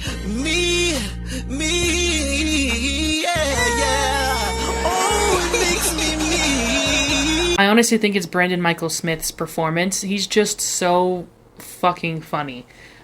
He's really great at physical comedy. Anytime he has to do physical comedy, it's always perfect. Him, Nico, and Grady together are really great at physical comedy. Speaking of, another one of my favorite sketches that I wasn't expecting to think was so funny, but it was like the grandma UFC fighting or whatever, like grandma mixed martial arts, where like they're having like a grandma off. Like I thought that was really funny. One sketch that I did like because it fit well within the plot was the one where they parody The Wizard of Oz. Normally I think Wizard of Oz parodies are a bit overdone. Like I think almost every Disney Channel show has done a Wizard of Oz parody, but it actually played really well into the plot. And I think that's probably like, from a storytelling standpoint, the best episode of Sonny with a Chance. I'll insert what episode it is in post because I can't remember. So the plot of the episode is that Sonny and Tawny are kind of being like pitted as enemies, or like which one do you like more, you know, kind of versus each other in like a magazine. And Sonny just can't have this, well, because it's making Tawny feel upset, so like she wants to make it stop, you know, which makes sense. But also since Sonny's a main character, that means she must stick her nose in places where it doesn't belong at all. So she like marches up to the magazine studio and like goes to the head Miranda Priestley and is like, hey, stop saying mean things about me and my friends in the magazines. And from that interaction, like, she picks up a lot of, like, really weird idiosyncrasies about that lady, and then goes and makes, like, a sketch making fun of her, you know? And it was, like, really good. It was like they were doing revenge, you know? The fact that it's a Disney Channel show, though, does mean that they have to go, bullying is bad! Like, they have to put, like, a message, you know? There was no just, like, ambivalence like they would be Nickelodeon. So that's where you can really tell the difference between networks. If this was Nickelodeon, they would have, like... fucking keyed her car and not said sorry for it, and not would have felt bad at all, and would have had no legal repercussions at all. But since it's Disney Channel, they only do lighthearted jabs. So the final 1-2 punch they give her is that the lady, like, hates people who wear the same outfit twice. That's where the beef started, is that apparently Tawny and Sonny wore the same dress once. And so the article was comparing the two and said that Sonny looked better in it or something, which caused Tawny, I think, to shave her head, which is a bit drastic, but whatever. But to get back to her, at a red carpet, they all wear the same outfit that she's wearing, and that, like, embarrasses her horribly. But it's, like, a very lighthearted prank as well. And it's, like, I like stuff like that because it implies, like, real life, like, stuff happening within the show, you know, like, the characters are like micro celebrities unto themselves because they're on a famous TV show, you know, so, like, they get invited to red carpets, and then when they pull silly little pranks like that at the red carpet, like, people talk about it and it gets, like, put in magazines or whatever. Like, imagine if that happened in the modern day. Actually, it did, and people talk about it on Twitter all the time still. So that's, like, definitely one of my favorite episodes of Sunny with a Chance, and, like, from a narrative standpoint, is the best one because they're not that creative or put that much thought into any other script in the entire show. Season 2 specifically takes a real downgrade in quality, for sure. Pretty noticeably early on in Season 2, this weird thing starts to happen within the show. This weird thing where they'll be doing a bit, like, within the show. Like, the episode there'll be a bit.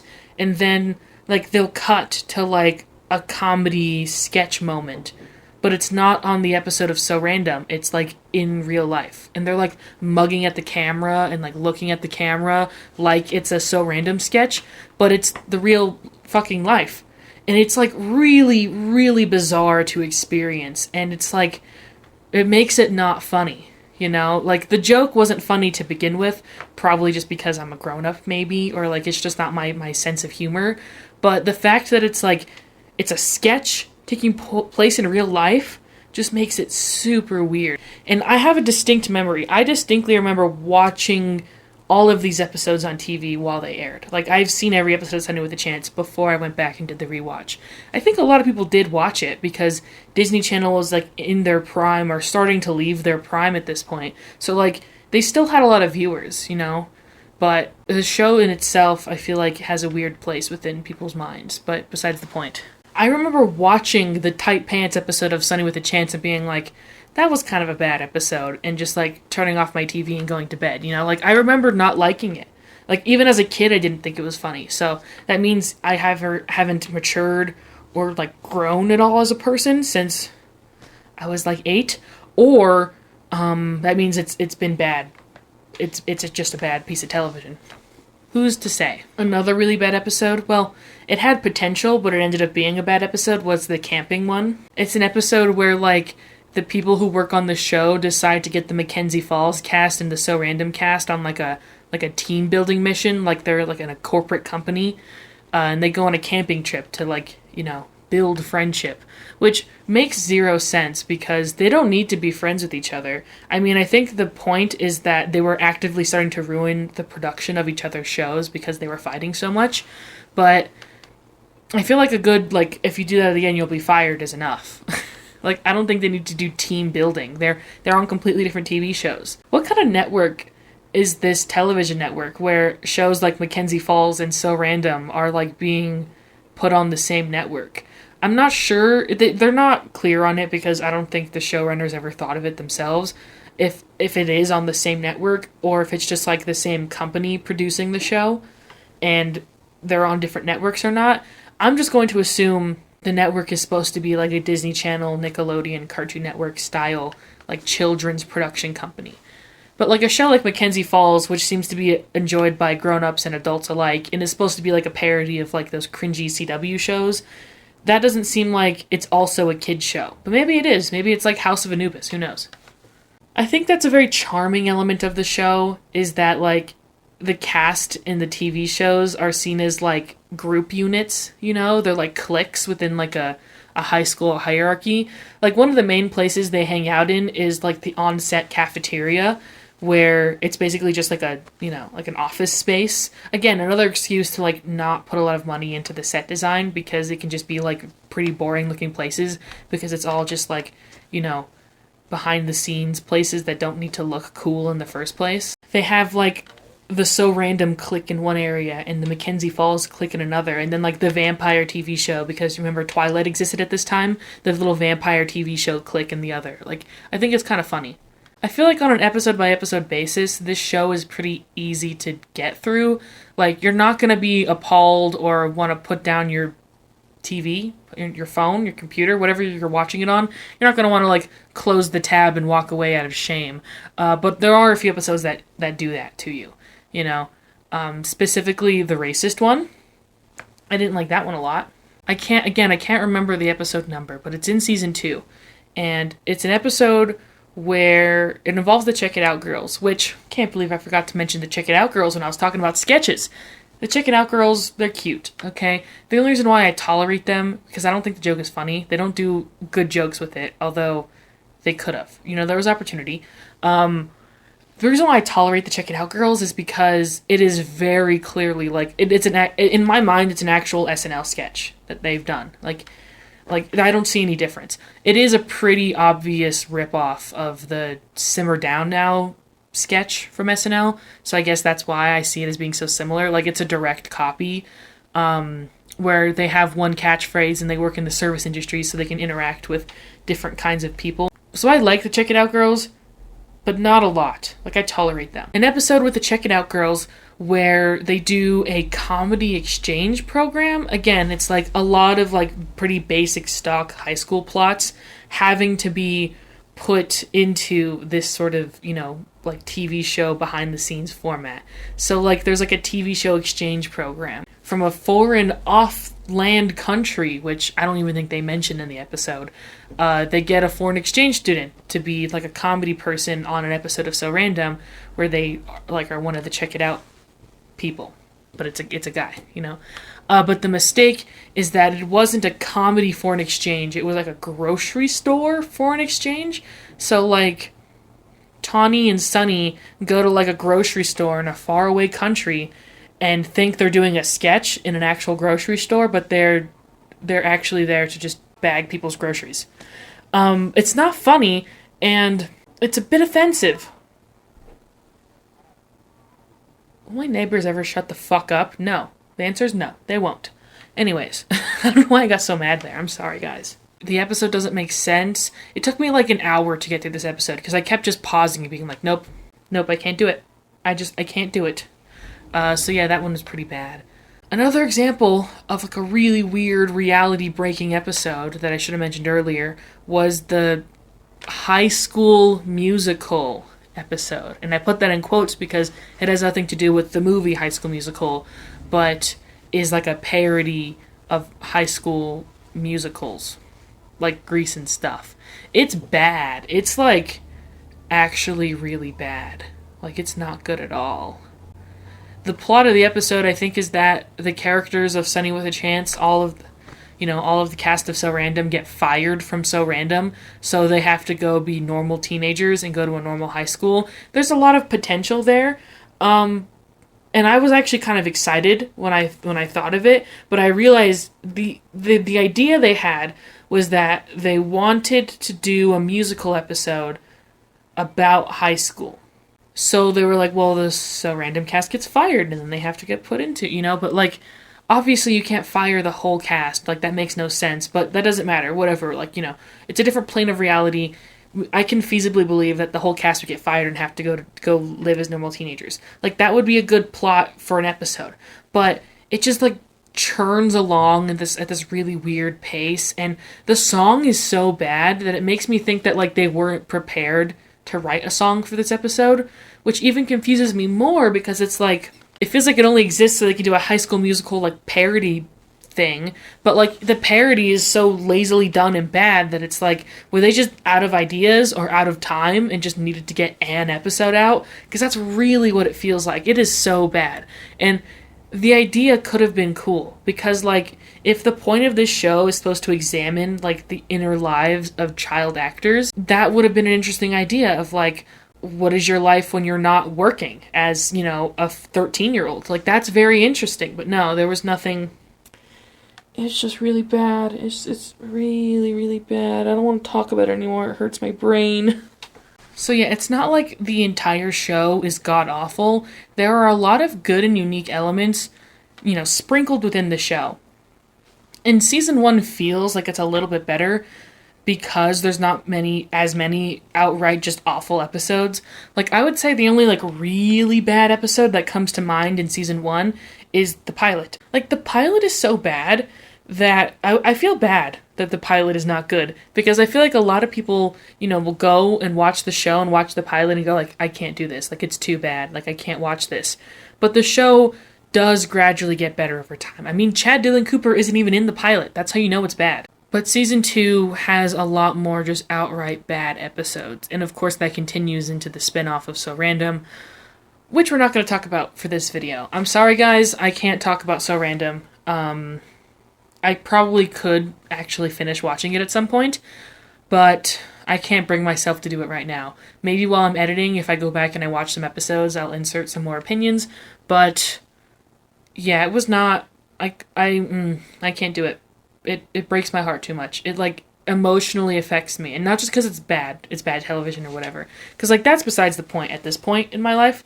Like, if the show is bad, I'll still sit through it, but like emotionally I have a hard time dealing with the existence of So Random, so I can't talk about it right now.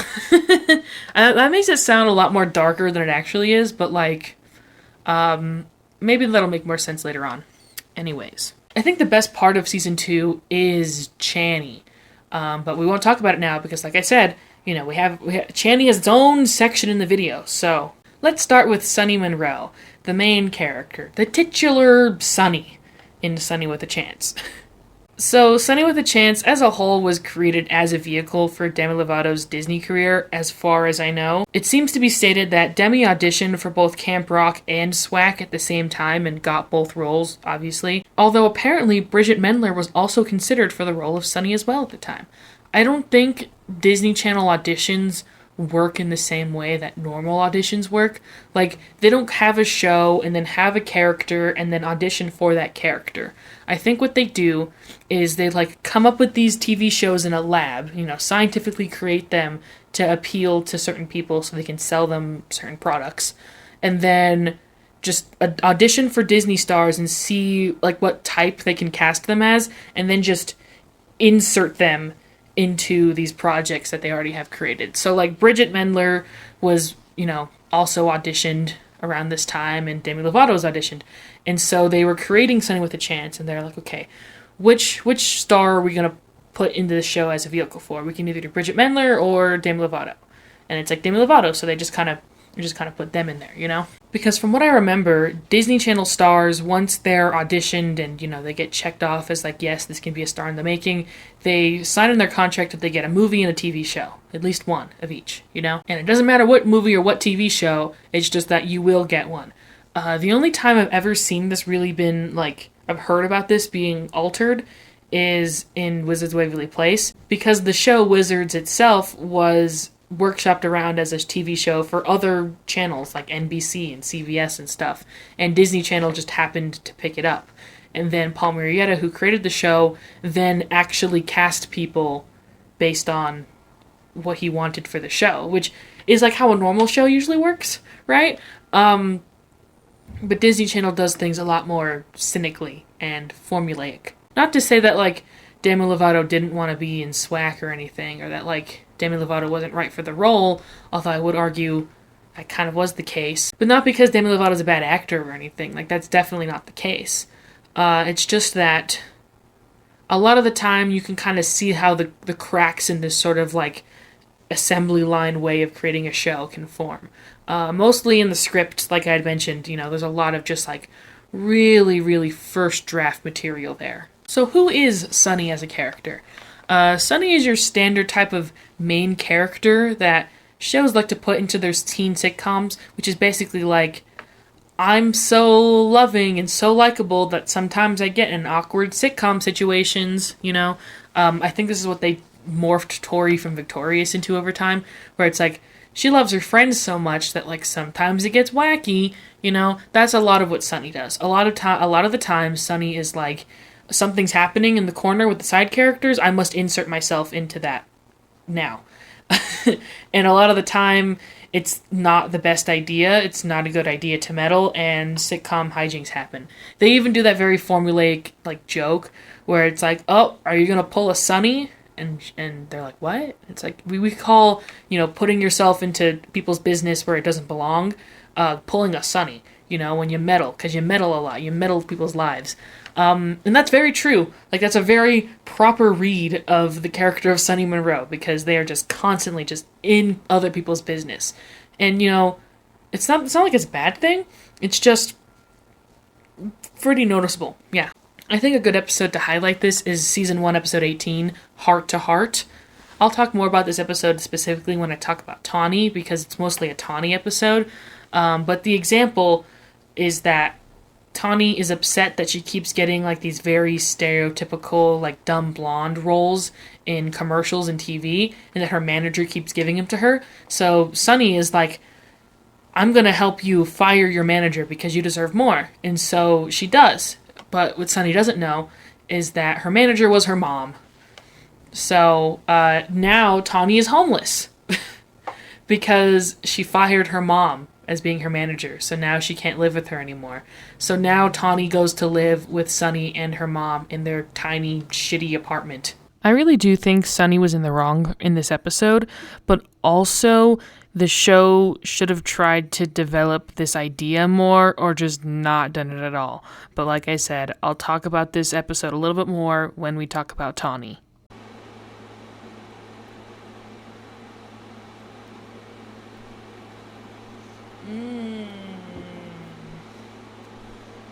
I don't even like continuity anyways, so no need to worry about that. The relationship between Sonny and Tawny I actually do find very interesting. They themselves go through their own little enemies to lovers trope. By that I mean I think they should have dated. But maybe we're not ready for that conversation yet. While I do appreciate their sort of like trust building, friendship building exercises that they do for multiple episodes, I really feel like they didn't dedicate enough time to it, you know? Like, a lot of episodes feel unfocused and like there's not really an idea of what they want to do, or they have an idea but they don't want to try hard enough to, like, you know, develop it properly. But yeah, Sonny really loves to shove themselves into plots where they don't belong, and I'm all for it. I quite like it, actually. We're going to talk about the romantic elements of Sonny's character, you know, especially when it comes to Chad, when we talk about Channy. But just know that Sonny does actually have a lot of romantic, you know, options available to them. Usually what happens in a lot of these shows is that, like, the adorkable main character will either, like, never get a date, and then they kind of make a joke about, like, you never have a boyfriend, do ya? And yes, while technically for a good majority of the show, Sonny doesn't have a boyfriend, there is a lot of, like, romantic suitors, you know, including Chad. So that's actually quite nice, I think. It was a nice change of pace. I feel like Disney Channel shows didn't court their main characters with many people. Maybe that's just me misremembering, though. What I'm saying is that I like that Sonny goes on dates. It's cool, you know. One thing I'll say about Heart to Heart before moving on is that they literally just ripped off the plot from iCarly. Like, literally, exactly from the beginning, where it's like Carly convinces Sam to, you know, stop taking bullshit from her mother, so then she becomes homeless and she moves in with Carly, and Carly's like, I can't have you living here, you're too messy. And in Sonny and Tawny's case, it's Tawny's too much of a diva and too demanding. So they work to repair the obviously toxic and not okay family dynamic just for some peace. Which is wrong. Like, we all agree that that's wrong, right? Another quirky element about Sonny's character to just make her so adorable is that she's from Wisconsin, so they do a lot of like cow and cheese themed jokes with her, you know, because Wisconsin. I think it's kind of nice. I like it when the characters have character to them, you know what I mean? An element of Sonny's character that was just absolutely fumbled in my opinion is the use of music. So as we know, all of these shows are supposed to also be vehicles for music. And I'm assuming we all also know as well that shows like Wizards of Waverly Place had a really hard time trying to insert musical moments for Selena Gomez to do, because the show in no way was supposed to be about that, you know what I mean? And in a certain way, that's the same case with Sonny with a Chance. I think the problem is that they forgot to do it in season 1. So all of a sudden season 2 starts and it's like, by the way guys, Sonny likes to write music and can sing. And it's like, of course Sonny can sing. They're played by Demi Lovato, one of like the best singers of our generation. Like, of course Sonny Monroe is gonna be a singer. Like, I don't know why they didn't even bother touching this until season 2. That is what really upsets me, because it's like, because I got really upset and angry at the show when all of a sudden there were just musical elements, and it wasn't, the musical elements aren't what made me upset. That made me upset with Wizards because it just had no place being there, and it was clear that the Disney executives were like, we gotta sell records along with merchandise, guys, come on. And like you can tell, it was like very much forced in that sense. But when it comes to SWAC, it's already a performance-based show where the characters are performers on a TV show. So wouldn't it make sense that Sonny could perform their songs on the show? It does, but it doesn't make sense like fucking 20 episodes later. That's what's infuriating about it. They should have had this be an element of Sonny's character from the very beginning. That, you know, they're a funny comedian, they like posting sketch comedy videos online and making up sketches and stuff, and also they love writing songs and singing music. Like, if you had established this as a part of the character early on, I would have been fine with it. But the fact that it shows up so late in the show is really bad. It also doesn't help that all of the songs are dog shit. The theme song is great. I love the theme song, So Far So Great, I think is what it's called. It's great. I think it's up there as like some of the best Disney Channel theme songs. So that one's really great. I love the yow at the end. Adds a little charm, guys. Good job. But all of the other songs, they're pretty bad. They're not good at all. Like Me, Myself, and Time, I think, is the first one they play in the show. And it's a bit of a stinker. I think the one in the Halloween special is pretty good, but I'm also upset about the fact that they even bothered to put a Demi Lovato song in the Halloween episode, because they already had a musical guest star, which is All-Star Weekend. You could tell that they were just out of ideas. They literally had no ideas for the Halloween special, because almost all of the jokes are really bad. Like the Halloween do's and don'ts segment that they put in is actually first draft. Like, it's actually something that I would have come up with if I was drunk in a bar and just wrote it on a cocktail napkin and brought it into work the next day because I was hungover. Like that's how bad the jokes are for that scene. They did dress up Shaquille O'Neal as Chad Dillon Cooper though, so I did like that. What makes it even more obvious that they had no ideas for that episode is that they put 2 musical segments in to pad the runtime. They were like, okay, we're gonna have All-Star Weekend be like the musical guest star, which is cool. I liked that when they would do, you know, so random episodes within episodes of Sonny with a Chance, they would have a guest star. It was cool, it worked really well. But then to also put a Demi Lovato song is clear that like they couldn't think of another sketch to put in for that time, you know? So they just put another song in there. They said, hey, Demi, play a song for us. It was so bad.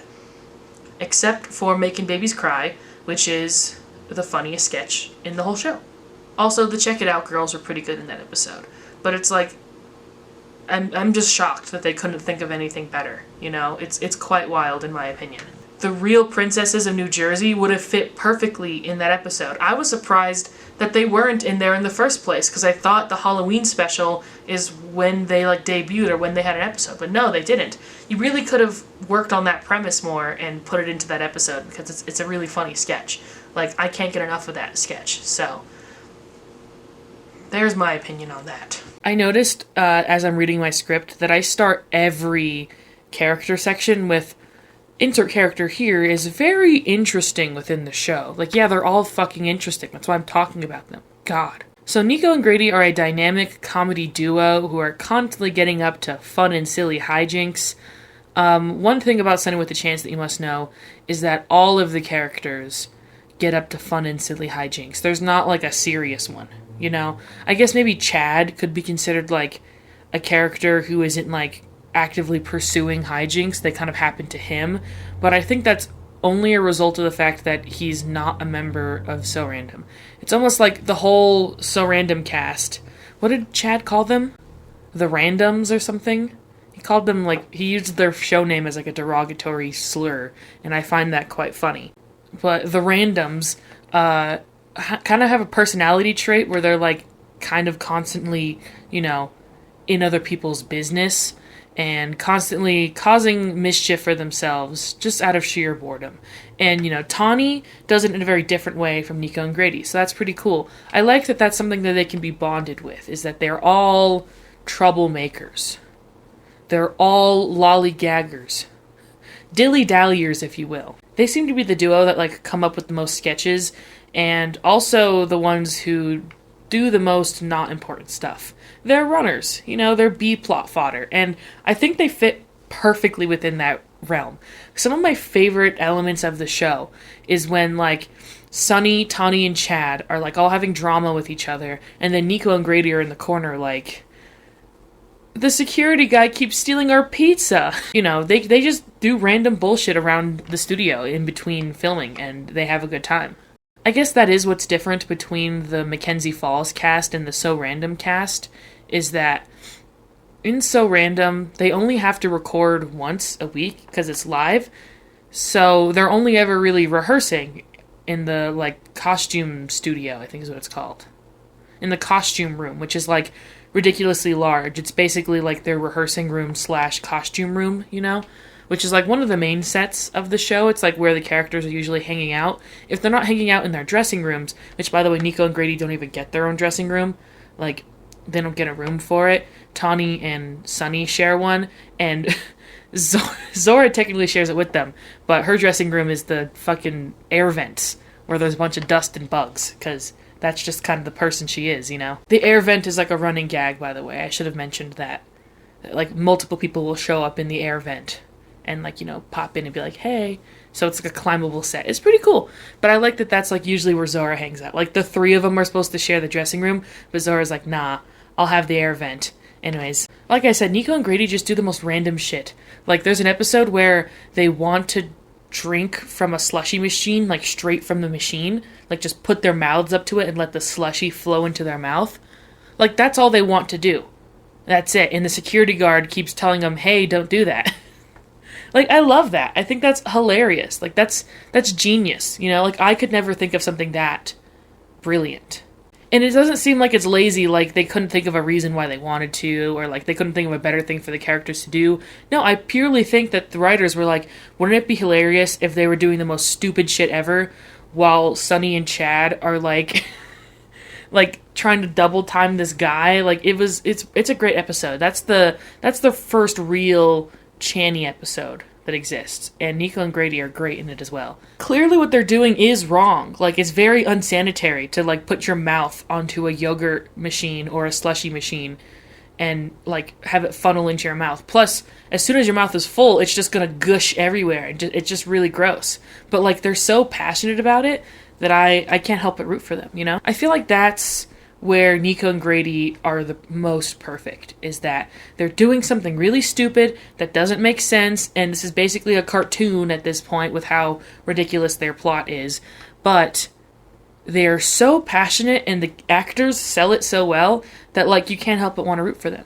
Also, like, they're not just, like, silly, goofy guys who have no idea what's going on. In that same episode, like I said, the Channy fake dating episode, great one to watch, guys. But once they see that, like, Chad and Sonny are, like, dating, you know, they're on, like, their fake date or whatever, they get, like, really concerned and, like, want to, you know, make sure Sonny's okay. Like, they're fully dimensional people. They stop on their slushy quest to see how Sonny is doing and making sure she's okay and not, like, you know, being like tricked by Chad or whatever, because they all hate Chad. There's not much to understand about them outside of their dynamic together.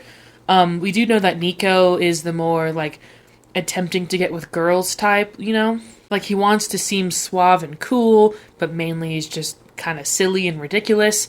And Grady is, well, he's the dumb one. Grady actually is the one that gets the most development out of the two. He actually gets at least 2 episodes dedicated to like him and his like backstory in life, versus Nico, who just doesn't.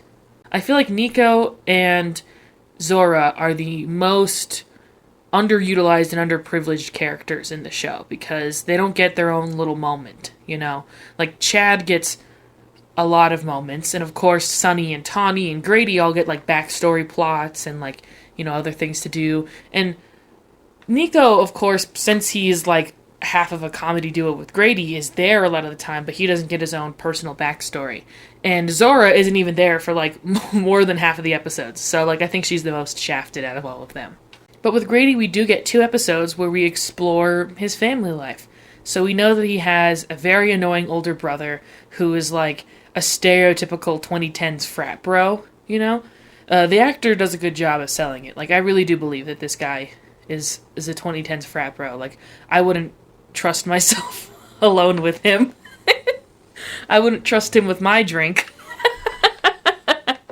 That has nothing bad to say about the actor. The actor's fine. It's just the aura of the character. Yeah. In a season 1 episode, no, it's season 2. Yeah, so we don't get any development with him until season 2. Wow, that's wild. In the season 2 episode, we see that Grady is like FaceTiming, you know, on Skype with his older brother. And the joke is that like his older brother is constantly demeaning him. So the whole joke with Grady and his family is that, to pull from Kian, it's like Maddie torture porn, basically. The whole joke is that everyone hates him. And it's like, how could you hate him? Because he's like a literal golden retriever. But like his family hates him and doesn't see him as like valuable or worthy of love. It's like actually kind of a darker joke when you think about it. Because like the entire time his brother is just like, oh yeah, mom loves me, I'm the favorite child. And then it's like basically confirmed that like that's true, that like Grady has been very heavily neglected in his family. And they try to soften it by showing that like Grady's older brother is like kind of a loser, you know, like he's obsessed with like this frat bro dude college life, but he still lives at home and he's not that smart. So like, you know, he's not going anywhere, but Grady is like doing something with his career. But like when you think about that joke, it hit me while I was watching the show. I was like, wait a minute. So he's from like a Midwest town or whatever, right? And Grady is in Burbank, is in LA right now, recording, you know, having a career. And I was like, is Grady emancipated? Like, he doesn't live with his family? I mean, if I'm remembering wrong, you know, someone let me know, because maybe he lives with like his father or something, because that's a big thing that they represent in the show, is that usually families will like split up, you know, so like a married family, like the mother will go with the kid to go live, and then the father will stay with the other kids or whatever, right? So they represent that pretty well. I'm pretty sure that's the case for Sonny. I don't think her parents are divorced. It's just that the mom and Sonny live together and the rest of the family lives at home. I forgot to mention that she's a fucking cow person. She's from Wisconsin. Ugh. These jokes about, like, Grady's family hating him and thinking he's lame, like, really add this layer, this secret, you know, probably unintentional layer of, like, really, like, sad, like, character development. Like, Grady was a talented and smart and funny person and wanted to pursue a career in the arts, but his family didn't care about him at all, so he got emancipated and he went out and he got that job, and he's famous now, you know, like he's a relative celebrity. There's another episode where Tawny is upset that the So Random cast don't have cool reputations, because when they get reported in the magazines, it's always about silly costumes that they wear out in public when they go out and hang out at the clubs or whatever. And it's like, they're getting reported on in the magazines about, like, being famous, popular actors. Like, that's wild to me. Grady had to, like, triumph over all of this adversity to get where he is today. And he's just, like, this happy-go-lucky, hanging out dude. Like, no one even, like, really knows or cares that, like, he's in this... he has this, like, intense family trauma. It's great. Like I kind of like that that's not like heavily harped on. It's just kind of there. But I do like how Sonny and Grady being a romantic couple is not even considered. Like, they do a good job of showing that they're really good friends with each other. And it was a good time to pair these two characters up together because they weren't really paired up all that often. Again, Nico and Grady are always together. So, like, to kind of split them up is pretty cool. I think they make a joke about that too, is that, like, Nico and Grady didn't hang out for this entire episode. And, like, isn't that bizarre? Something that I noticed a lot, and maybe this is just because I recently watched an episode of Life with Boys with Cameron Kennedy in it, because, you know, I'm so obsessed with My Babysitter's a Vampire that I watch other TV shows that they've only guest starred in for one episode. And I watch the singular episode just so I can see them more, because, you know, I miss the show so much. So I was watching an episode of Life with Boys with Cameron Kennedy in it, and it's like, it's this weird episode where, like, the main character girl is like, it would be weird if me and my friend, who you only see for this episode and never again, were to go on a date, right? And he's like, no, I'd love to go on a date with you. And then, like, they play it off as, like, a really cool lesson where it's like, maybe it just doesn't click on the other end, and that's fine. But, like, and that's fine in itself, but I kind of hate how that's always the case. Like, does every guy want to fuck the main character girl? Like, that doesn't sound right. And so it makes complete sense that, like, Grady is just as uncomfortable with having to fake date Sonny as Sonny is with having to fake date Grady. Like, the dynamic is a complete opposite to how it was with Channy, which shows you why Channy is an actual proper love interest and why Sonny and Grady. Gunny? Granny? Why Granny isn't a proper love interest, you know, ship to consider. Because they're just friends. And, like, that's good. Like, I like that. You know, that was actually pretty smart on their end. They, like, intentionally chose to show that, like, Grady is just not as into Sonny as the other way around. And Sonny is, like, offended, but, like, Grady wasn't offended, so it shows, again, it's actually quite smart. I like it a lot.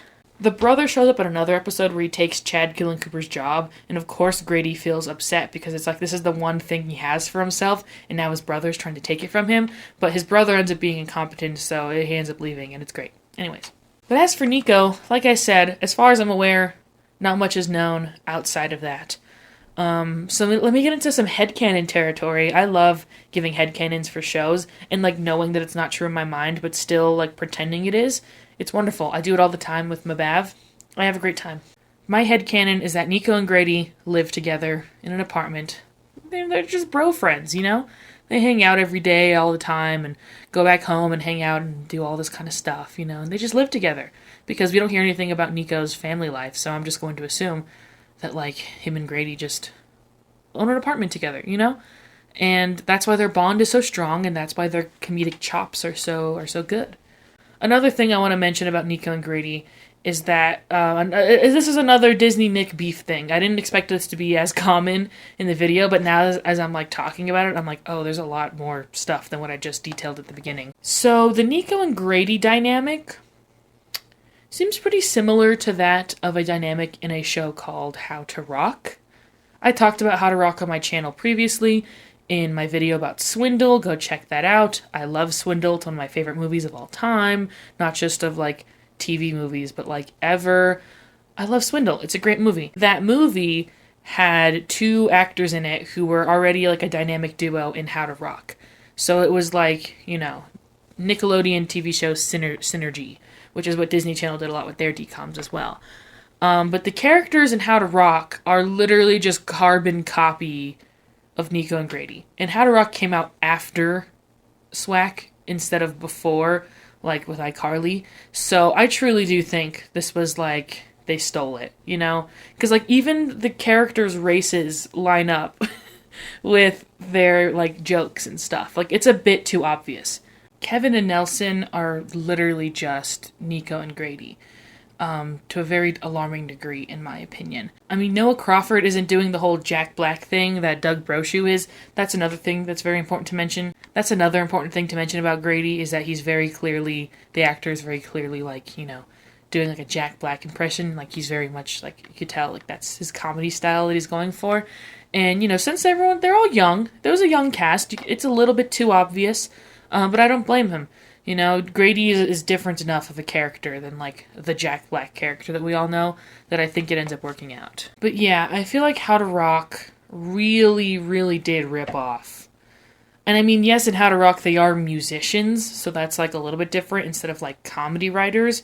But it was so obvious when I watched How to Rock for the Swindle video that like I felt the need to mention it here in Swag, because I think I briefly talked about it in the Swindle video, but like I definitely wanted to, you know, mention it here as well.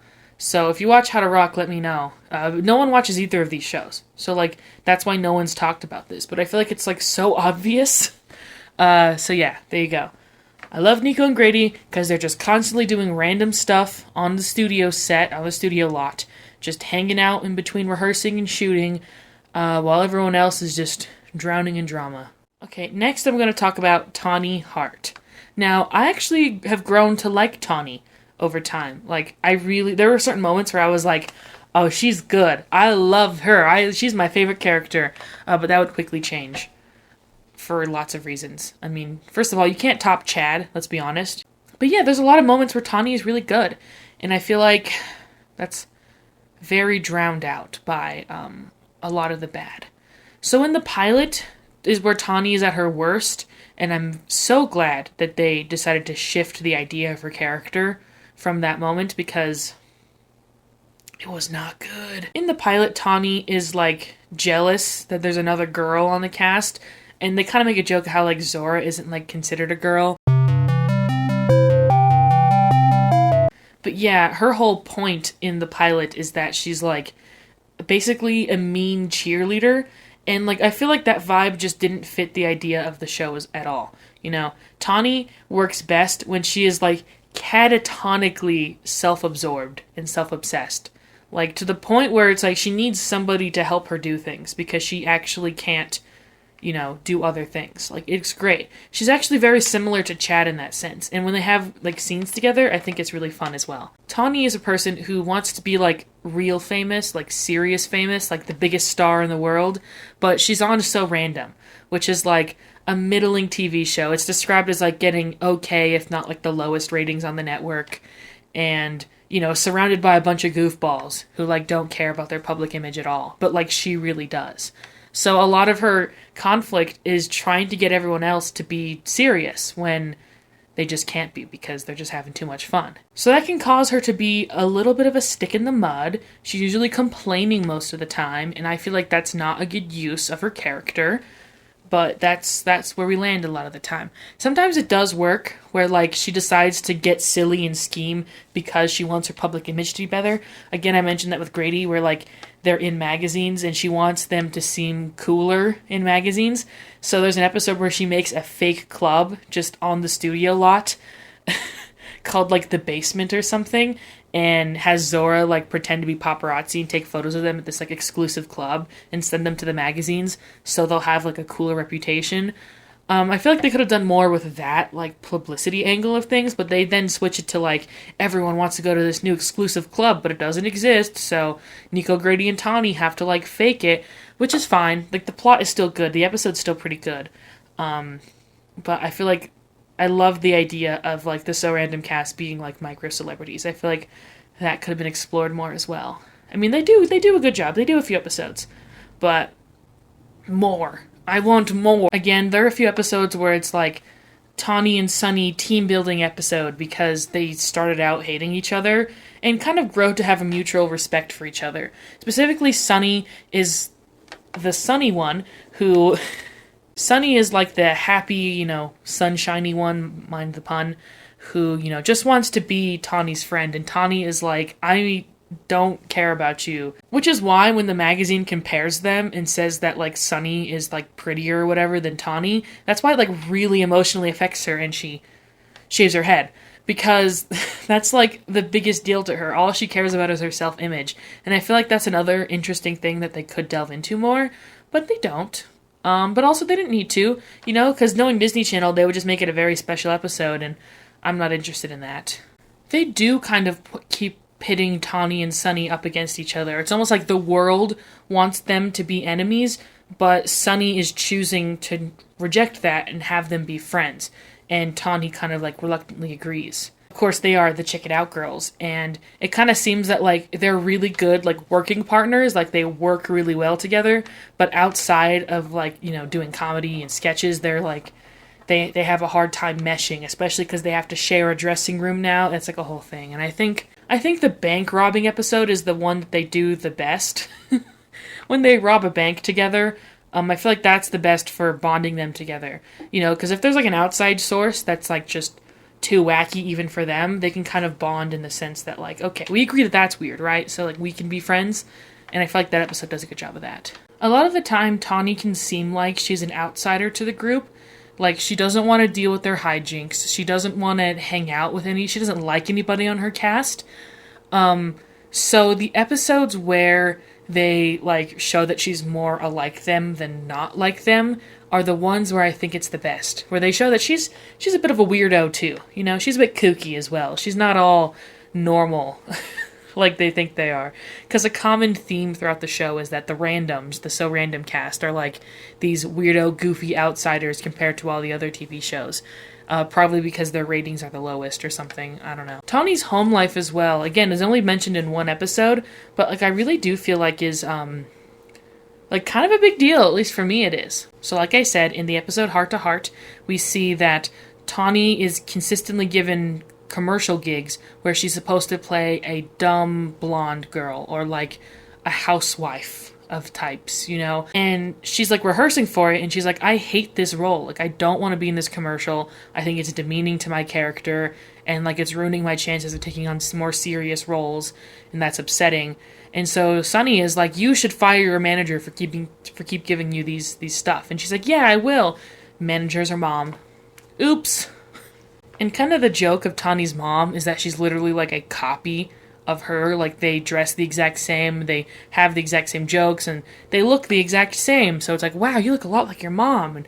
And the mom still dresses like she's a teenager and, you know, acts like a petulant teenager, even though she's the mother to this girl. And I feel like that would be a very interesting thing to examine.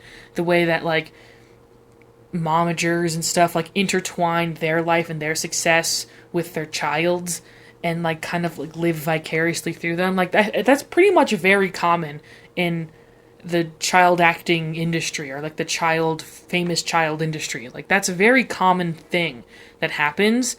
And this could have been like a very funny but still like biting social commentary on like how bad that is and how upsetting that is. But like I said, they get this interesting idea and just resort it to a stock plot that, you know, you could find in the 99-cent bin at your local Family Dollar. So instead of trying to fix this toxic family dynamic, or just, you know, not bring it up at all, they just kind of skirt around it awkwardly and then pretend and hope that the audience didn't know.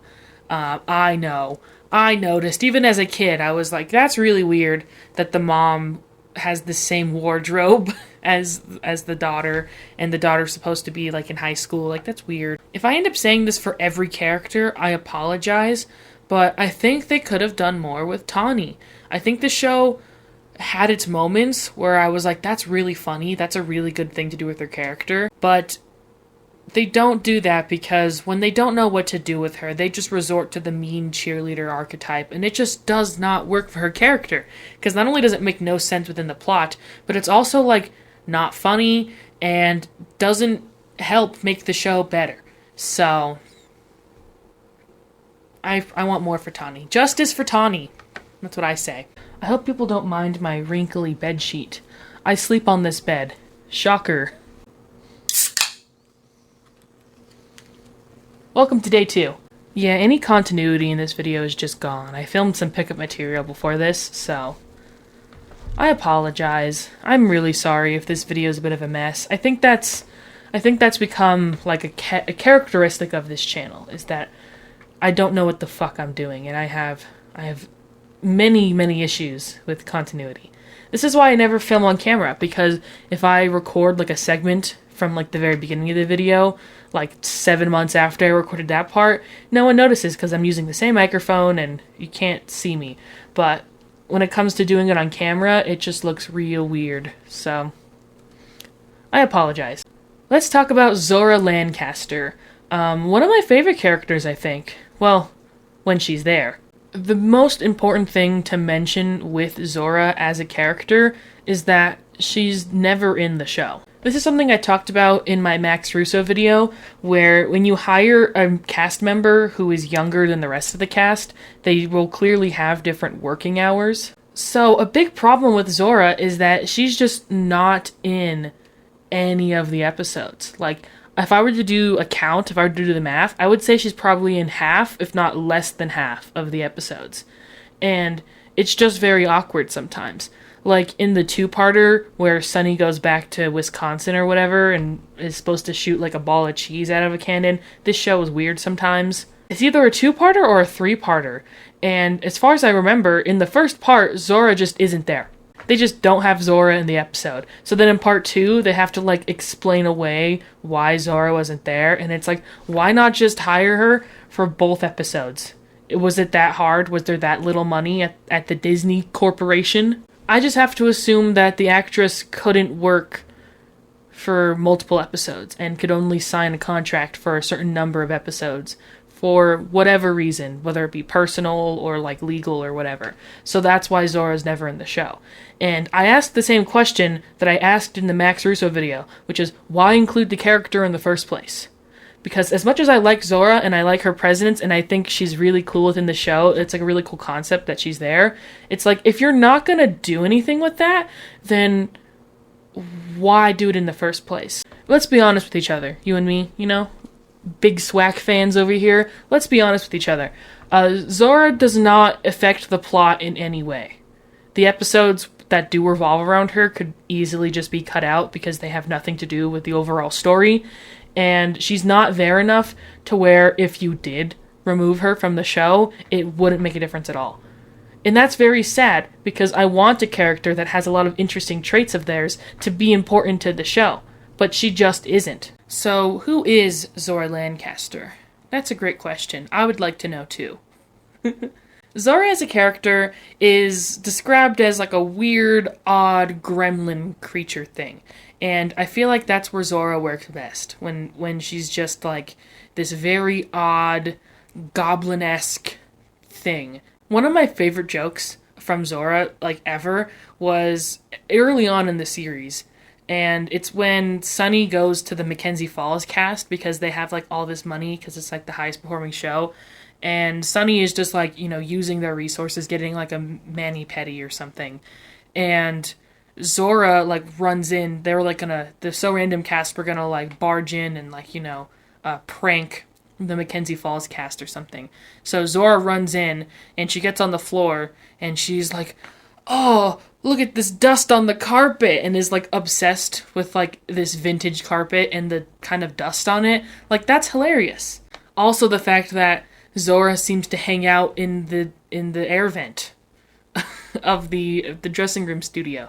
Like, that's very funny to me that she's like, no.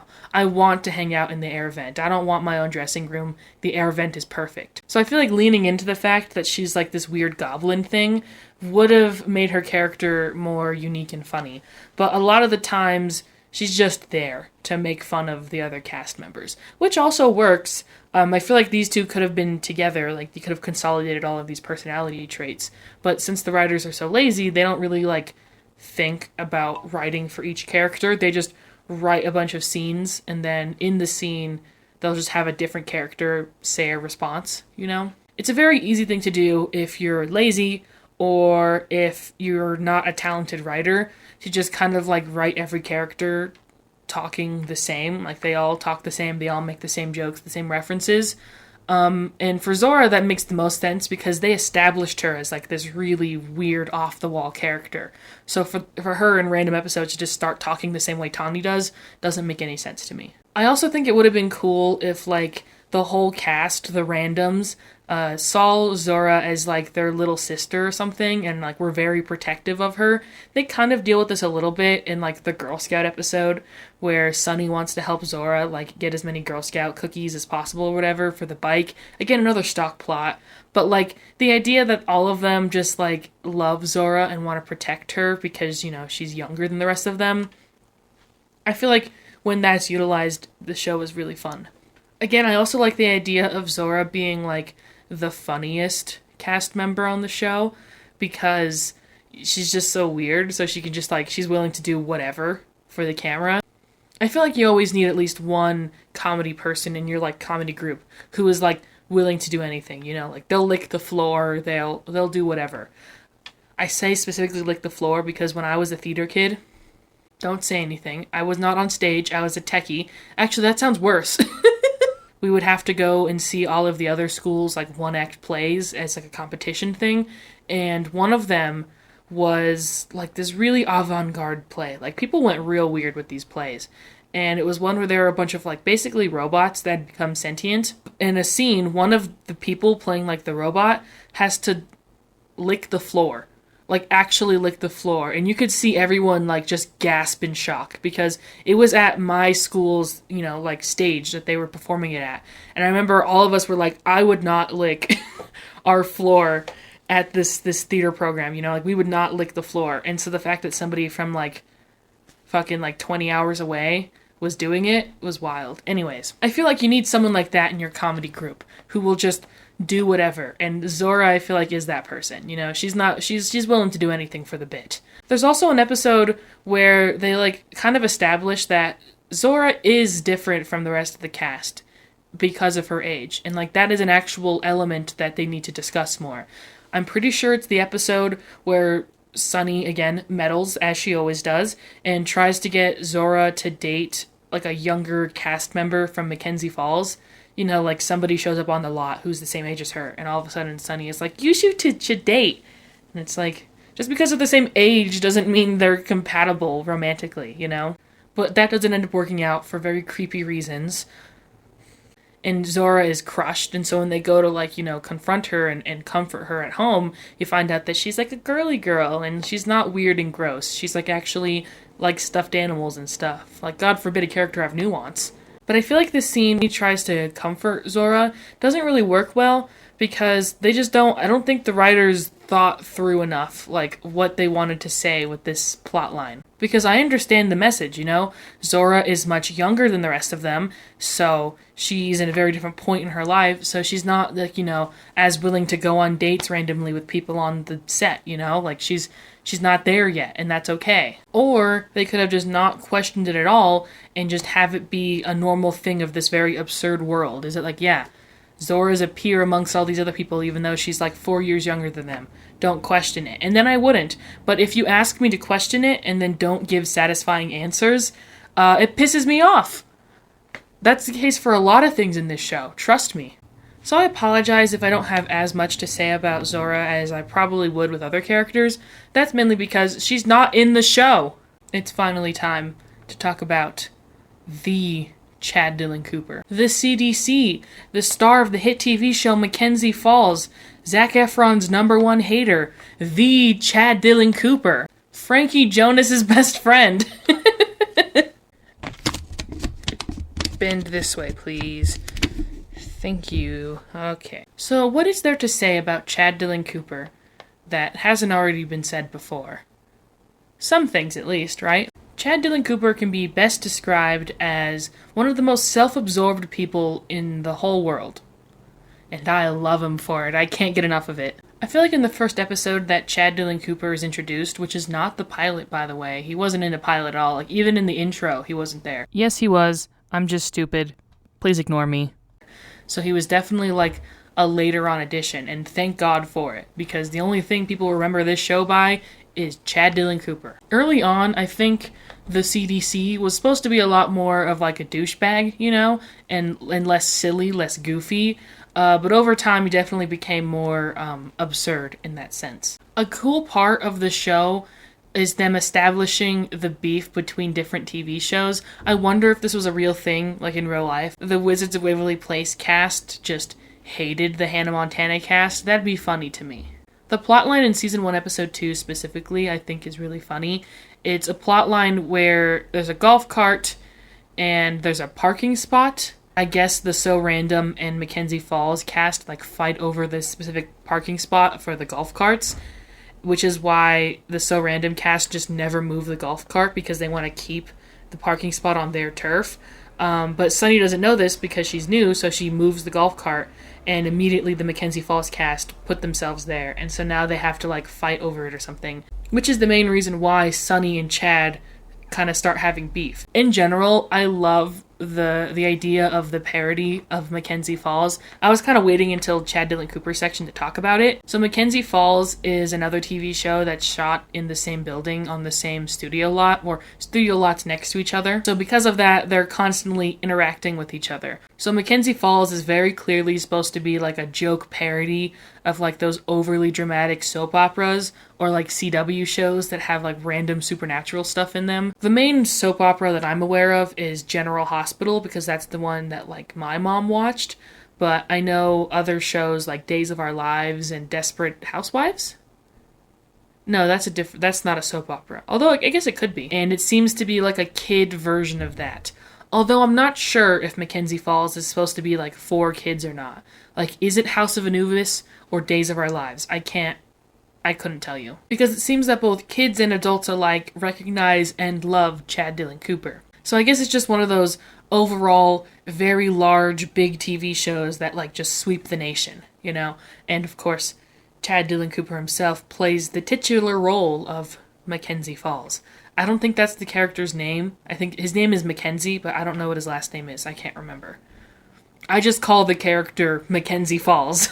Also, the parody that the So Random cast do of Mackenzie Falls, which is Mackenzie Stalls. But I'm not the only one with a secret shame. You mean? Yes!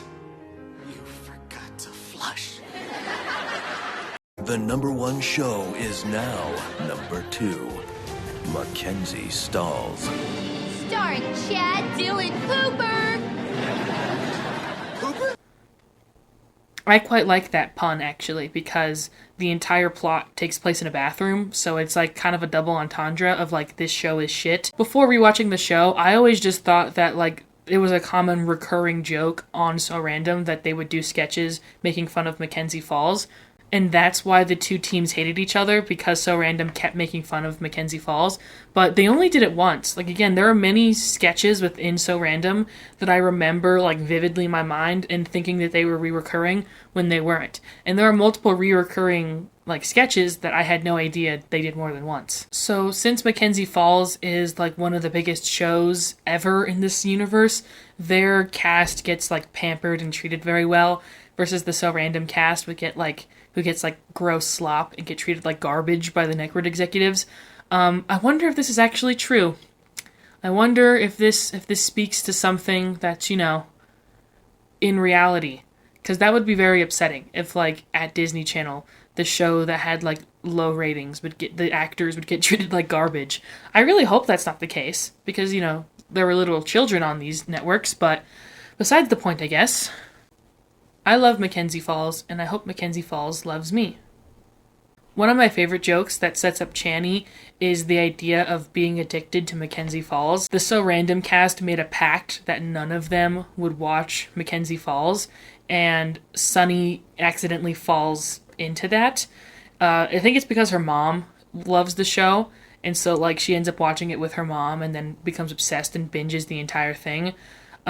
Which of course is how Channy originally starts, is that whole plot line. And then you find out that like all of the So Random cast have seen Mackenzie Falls and they're trying their best to like wean off of it. Like it's like a drug metaphor. It's quite funny. I think it's very funny. I think the reason why people love Chad Dillon Cooper so much is because the performance is just absolutely selling it. And also, they give him really good jokes. Like, I feel like all of the effort for, you know, funny one-liners and, like, interesting storylines were given to Chad Dillon Cooper. You can find multiple videos on the internet of people just, you know, making compilations of all the funny, silly one-liners that Chad Dillon Cooper says, because Sterling Knight is just amazing at his performance. He does a really good job of selling this character, and also the writing is just really funny. Like, if I were to read it on a script, I would think it's funny.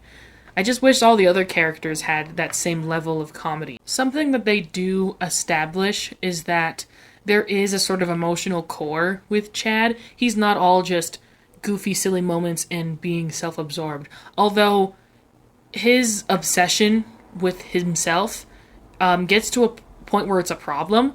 And that's more when it comes to Channy. So we'll only touch on it a little bit here. So here's the fundamental flaw with the character of Chad Dillon Cooper.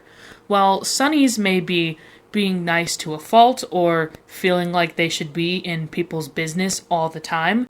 Chad Dylan Cooper's main flaw is that he is self-absorbed to the point of farce. So like I said, Chad as a person is very funny, he's very hilarious, and his self-preservation, because he's obsessed with himself, does cause him to have a lot of funny hijinks that happen within the plot. But where this becomes a problem is when he's supposed to have real, meaningful relationships with other characters in the show. There are multiple times where something important is supposed to be happening, or like a character beat is going on, and Chad can't help but just not care or be so obsessed with himself that like the growth just doesn't happen. It kind of gets infuriating at some points. This is most obvious when it comes to Channy. But other than that, I love Chad Dylan Cooper. He's so funny. They have so many funny jokes with him. I love the running joke with Zac Efron. I'm just going to assume the reason why Chad Dylan Cooper hates Zac Efron so much is because they were co-stars in 17 Again. That's just my personal thought.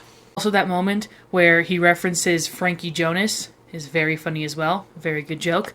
I too enjoy a bonus Jonas, so good stuff there. I think it's time. Yeah, I think it's time to talk about Channy. Well, then do something about it. Okay, I will. Great. Sonny, will you go out with me?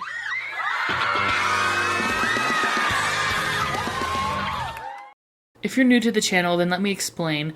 The way that we do things around here is that we talk about the show in general, and then we do a character analysis, and then we do a ships analysis, and then we talk about the finale. Because usually the way that the ships conclude is also how the series concludes. Because Disney Channel and children's networks in general were so obsessed with ships that like they would base the finale of the series on the ships. So, you know, for On Deck, a big part of that was the relationship between Zach and Maya and the relationship of Cody and Bailey and Miss Tutwiler and Mr. Mosby. And to a certain degree, that's the case for Swack as well. Although there is some pretty upsetting conclusions that we have to talk about here today. So that'll be the way we end the video, as always, because I feel like you end the video with talking about the finale. That makes sense. But usually the finale is where I have the most, like, to say. When it comes to Mabav, obviously, because, you know, that show was canceled prematurely, as so was this one. So make sure you stick around to the end. And I'm not saying that because, like, I want the viewer retention. Like, I don't even have mid-roll ads on this channel. So, like, you can do whatever you want, but I'm like, I genuinely like the stuff I'm going to have to say about the finale. So that's why I want people to watch it. Anyways, so, Channy, Chad and Sonny, Chad Dylan Cooper and Sonny Monroe. We love them, don't we? That seems to be the only thing people remember from this show. And for good reason, because this is a very unique thing for Disney Channel sitcoms. And I was going to say for children's sitcoms in general, but I'm not sure, like, international sitcoms for children, if they really do the enemies to lovers thing as often. But for sure on Disney Channel, it's basically unheard of. So it was a very unique thing to happen within the show. Shows like On Deck dealt with the idea of like finding your soulmate in high school, along with a lot of others as well. And then Good Luck Charlie dealt with like cheating, and like if your boyfriend cheated on you. And this show deals with if you accidentally fall in love with somebody who you hate. I think what I like the most about their pairing is that it's very clear that Chad catches feelings first. Like in the episode where Chad is a guest star on So Random, and in a sketch they have to kiss each other, and Chad is kind of like being a bully like he always is with Sonny, where he's like, if you kiss me, you're gonna fall in love with me. You know, you're gonna fall in love with me. Every co-star I've had falls in love with me. I'm gonna say no. Just letting you know, we're not gonna date, even though you're gonna fall in love with me. So you're gonna have to deal with that. And of course, Sonny is like, I fucking hate you. Why would I fall in love with you? But then he slips up, and he says, we're gonna fall in love. And she's like, we? And it's so great, because it's clear that, like, he already has feelings, but since he's Chad Dylan Cooper, he can't, like, pursue her, because she's a random, you know? She's part of the random cast, so, like, I love that so much. It works really well. We start with Sonny having a lot of infatuation for Chad, because he's a famous celebrity, and she's just a girl from Wisconsin, but then when she actually gets to know him as a person, she's like, this guy fucking sucks, and they, like... hate each other and they're consistently beefing in every episode. But then he starts like, you know, accidentally slipping up that he has a thing for her. And it's wonderful. The next episode really that's important in their relationship is the Channy fake dating episode. I've talked about it a lot already. That's because it's so good. Oh, you should probably put your head on my shoulder. This is nice. In theory. Yeah, we make a good couple. Hypothetically. In this episode, the reason why they're fake dating is because Sonny goes on a date with a Mackenzie Falls guest star who we find out used to date Tawny and broke Tawny's heart. But then, get it? Because Tawny Heart? Oh, good stuff. So while he's dating Sonny, he decides he wants to try and get back with Tawny, which the two of them just can't deal with. So they decide to scheme him, to double play him. And Sonny is like, if I'm out on a date with somebody else, then he'll want me back. And then we'll both dump him and he'll be sad and lonely. So that's why Chad and Sonny fake date. And they have a fake kiss as well. A fake out, make out, if you will. And then there's the prom episode, which I have a little bit of an issue with. My thing about sitcoms that have like unique premises that I don't understand is that they always want to have a prom episode. And like in my mind, I'm like, why do the normal high school shows not have prom episodes, but the abnormal ones where a prom wouldn't make sense, they feel the need to insert a prom? I don't get it. I kind of get it, in the sense that, like, I understand the characters are longing for a sense of normalcy, so, like, a prom is what they want. They did this in Big Time Rush as well, because, you know, they go to school in a shoe closet, so they're like, hey, what if we were normal for once and had, like, a high school prom? I get that. I understand that, actually. But I don't see it as necessary. Like, I didn't go to prom, and I'm just fine. I'm talking to a camera at 9 p.m. about a Disney Channel sitcom from a decade ago. So maybe you're not just fine. Maybe that's the case. In this episode, Chad uncharacteristically does something very nice for Sonny, and I think that's cool. They have a cute little moment together. Another moment that I would consider a Channy moment when it comes to like them building their romance is the episode where it's Chad's birthday and he's having a birthday party. Technically this doesn't count because they still are kind of really mean to each other, but the reason why I count it is because he invites her to his birthday party in the first place, which is like shocking because they set up that he like only invites the most exclusive people to his birthday party. And so Sonny is like, cool, that means I'm not going to get invited, which means I don't have to say no. Awesome, because I don't want to go. And then he does invite her and she's like, no. And he's offended because he's like, this is the most exclusive party ever. Why don't you want to go? And it's like, she's like, because I hate you. But then she does end up going because she wants to please her friend who's coming to visit from out of town. I consider that a Channing moment. I guess I should also mention some of the things that make them enemies in the first place. Like I said earlier, you know, Sonny realizes that he's a bit of a dickhead, so that's why she grows to hate him.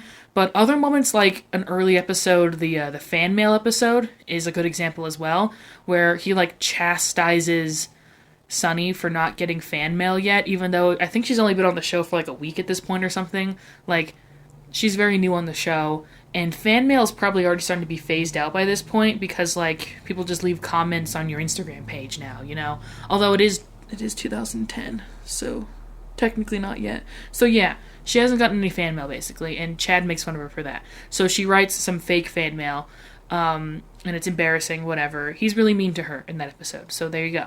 I completely forgot to mention, though, that he actually does something really nice for her and pretends to be her fake fan when they invite the fan that she invented in the letter to come over because he realizes that she'd get embarrassed. So it's actually a pro-Channy moment. See, they were just meant to be. I can't think of any cons.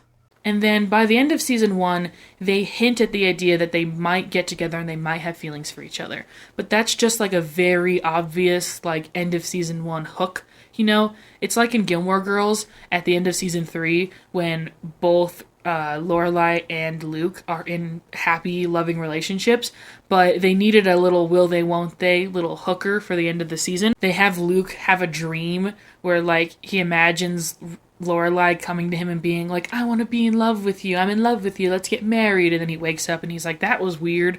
And it's like, that was not necessary at all. They're both in relationships. Why is he having a dream about Lorelai? And if he is, why does that matter to the story at all? It doesn't. They were just trying to get members hooked. They're trying to get fucking viewers to be like, ooh, they might date. And it's like, no, they won't until the season 4 finale. So let's skip right into them actually getting together.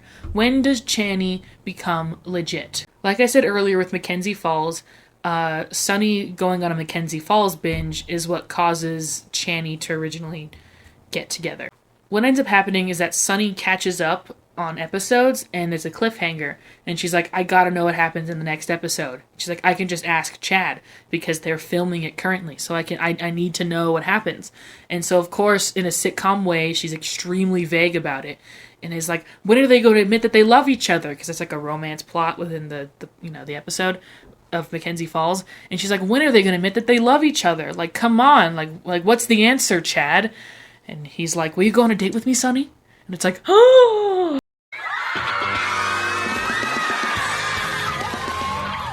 That moment, as a grown-ass adult, I was on the floor, crying in tears, dead on the floor, because holy shit, they did such a good job of building up this storyline. Even in the midst of, like, season 2 being kind of bad and weird, like, it was so good. It was amazing, actually. And what I like about this is that, like, Sonny isn't automatically like, yeah, I'll go on a date with you. She's like, this is weird. Like, I don't feel like romantic feelings for him, you know? And it's like, that's very interesting because, you know, she has to really think about it. Like, do I want to date Chad Dillon Cooper? And, you know, she eventually decides yes, that she does. And a lot of the beef between her friends and the Mackenzie Falls cast, who, you know, don't have names and usually just background characters, their beef is like one of the main reasons, because she's like, well, my friends don't like him, so like we can't be together. They make it like an unrequited love sort of thing, like a Romeo and Juliet situation where it's like, we come from opposite worlds, whatever. But they do eventually start dating, and I think it's very cute. One of my favorite things about Channy, oh my god, we're just gonna continue on. If you hear some man shouting, not my fault. I live in a dorm room. Everyone's like sardine packed in here, so you're gonna hear some noises. Anyways, I really like that the relationship that Chad and Sonny have is unique. It works out. I think their first date is like horribly embarrassing. Like, I think Chad vomits on her. So I like that it took them a long time to get together, and then when they do get together, it's not easy at all. Like, their date is really awkward, and they don't even kiss. And then there's a whole episode about how they haven't had their first kiss yet. And they go on, like, a talk show, again, as, like, a power couple, and, you know, the first thing that the person asks is, like, oh, how was your first kiss? And they have to awkwardly be like, we haven't kissed yet.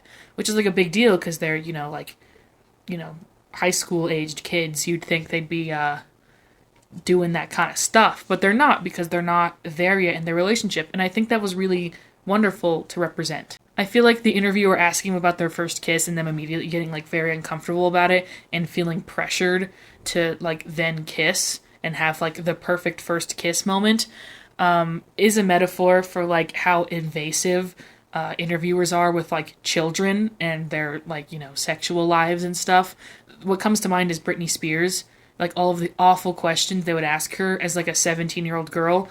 Super weird. So I feel like that being commentary is really nice. I do appreciate that. And at the end of the episode, they do share their first kiss, not because they felt pressure to or because they had to stage it right, but just because they wanted to. So I think that's very wonderful. The Wisconsin two-parter also brings like their relationship into question. I think it's the first episode after they officially get together, which kind of upset me because I was like, okay, they're together and all of a sudden we have some sort of conflict in their relationship. No, thank you. And it's not them actually being together. It's that a cast member on Mackenzie Falls is like a stalker and is in love with Chad Dillon Cooper. So she tries to off Sonny or something, I think. It's a really interesting two-parter. I remember watching it like live on TV and being like, this is weird, but I still enjoyed it because I enjoy Channy. Now it's time to talk about the bad stuff. The stuff I didn't like, because boy, there's a lot of that too. I'm really rooting for Channy, I think that they're cool. Yes, there's some awkward moments where Chad is like being a little bit self-absorbed and like not willing to make time for Sonny. But like other than that, like they're still really cute. They're doing that thing where they're like really like romancy and like honeymoon phase with each other, and all of their friends are just like, ew, gross, disgusting. Like they're calling each other like honey boo pookins and stuff like that. Honey boo pookins! I think that's cute. I like that they include that very casually into the episodes, and that the episodes don't like fundamentally change. Like it doesn't just become like the Sonny and Chad show, but like you can still understand that they're together. A later season 2 episode puts their relationship into question in a way that haunts my dreams.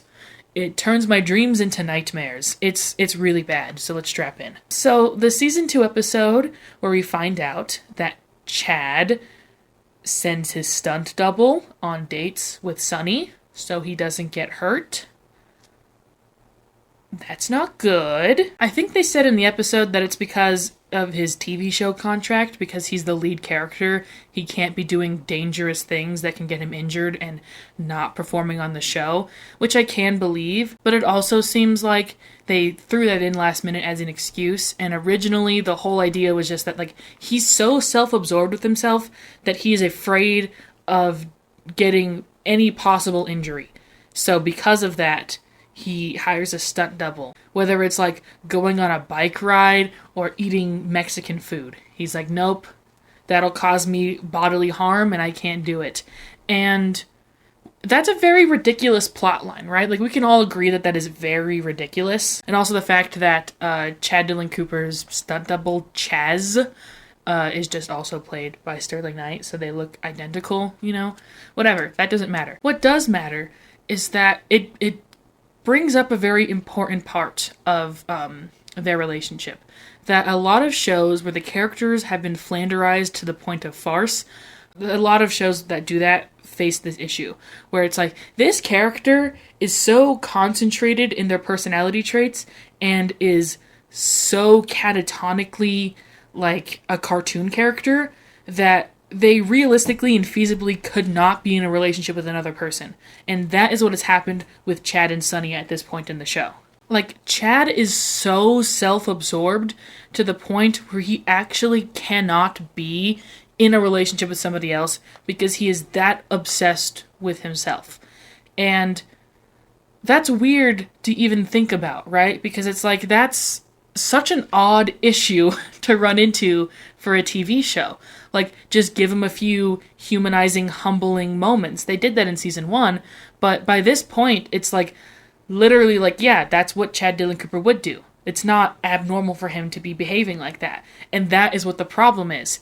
And the show realized it. They realized it and they wrote some plot lines about it, and then they did fucking nothing about it. It pisses me off so much. Sonny breaks up with him over this, justifiably, but by the end of the episode, he says that he's going to do better and that he's going to try harder to, actually think and care about her and not just himself.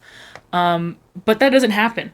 So they get back together at the end of the episode, but nothing changes. And then we get to the final episodes of the entire show, and Channy just falls apart at the seams. It breaks down in this very depressing and upsetting way. I might just cry.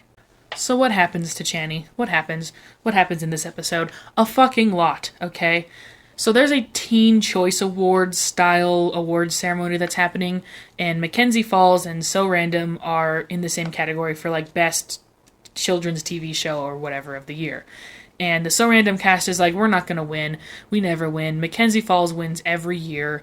So, they get excited and they go to the show. And Sonny is like, what if we win, though? Like, she's being optimistic about it, even though the rest of the cast have already, given up to Mackenzie Falls' ways, which is like a general understanding of the show. So that's a good, standard plot line to get into. Like, that works. So Sonny is like, we might win. And Chad Dylan Cooper, her boyfriend, is like, no, you won't win.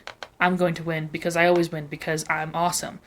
And she gets a little offended by this. She's like, but, like, you would be okay if I won, right? Like, you've won all these years before, I can win once, right? And he's like, yeah. And he's like, no, actually not, though. So Random does end up winning. And it's a shock to everybody. And Sonny is so excited. Like, she's so proud of this moment. It's, like, something she really cares about and is honored to have happened to her. And Chad is so upset and so pissed off that he is not the center of attention for a moment that he cannot handle it and forces the judges to go back and do a recount.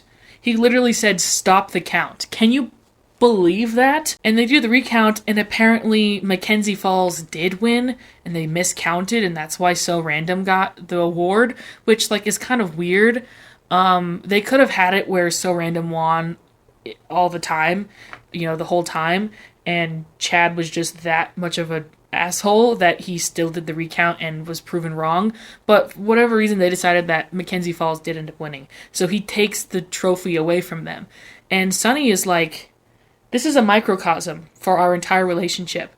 You are so obsessed with yourself that we cannot be together.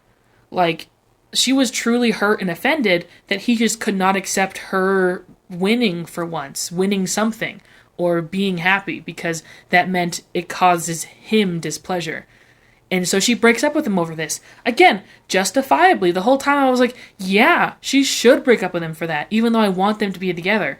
And it's that sitcom moment, like I said, that fucking sitcom moment. They don't want the character to change. They don't want Chad Dillon Cooper to grow as a human being because they think it's so fucking funny that he's self-absorbed and hates everybody. Like, yeah, that's cute, that's cool, but, like, the time for growth is now.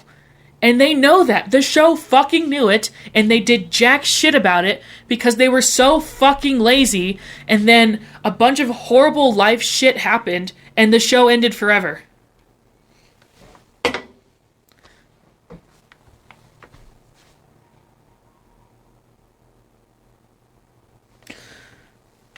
So let's talk about the season 2 finale, guys.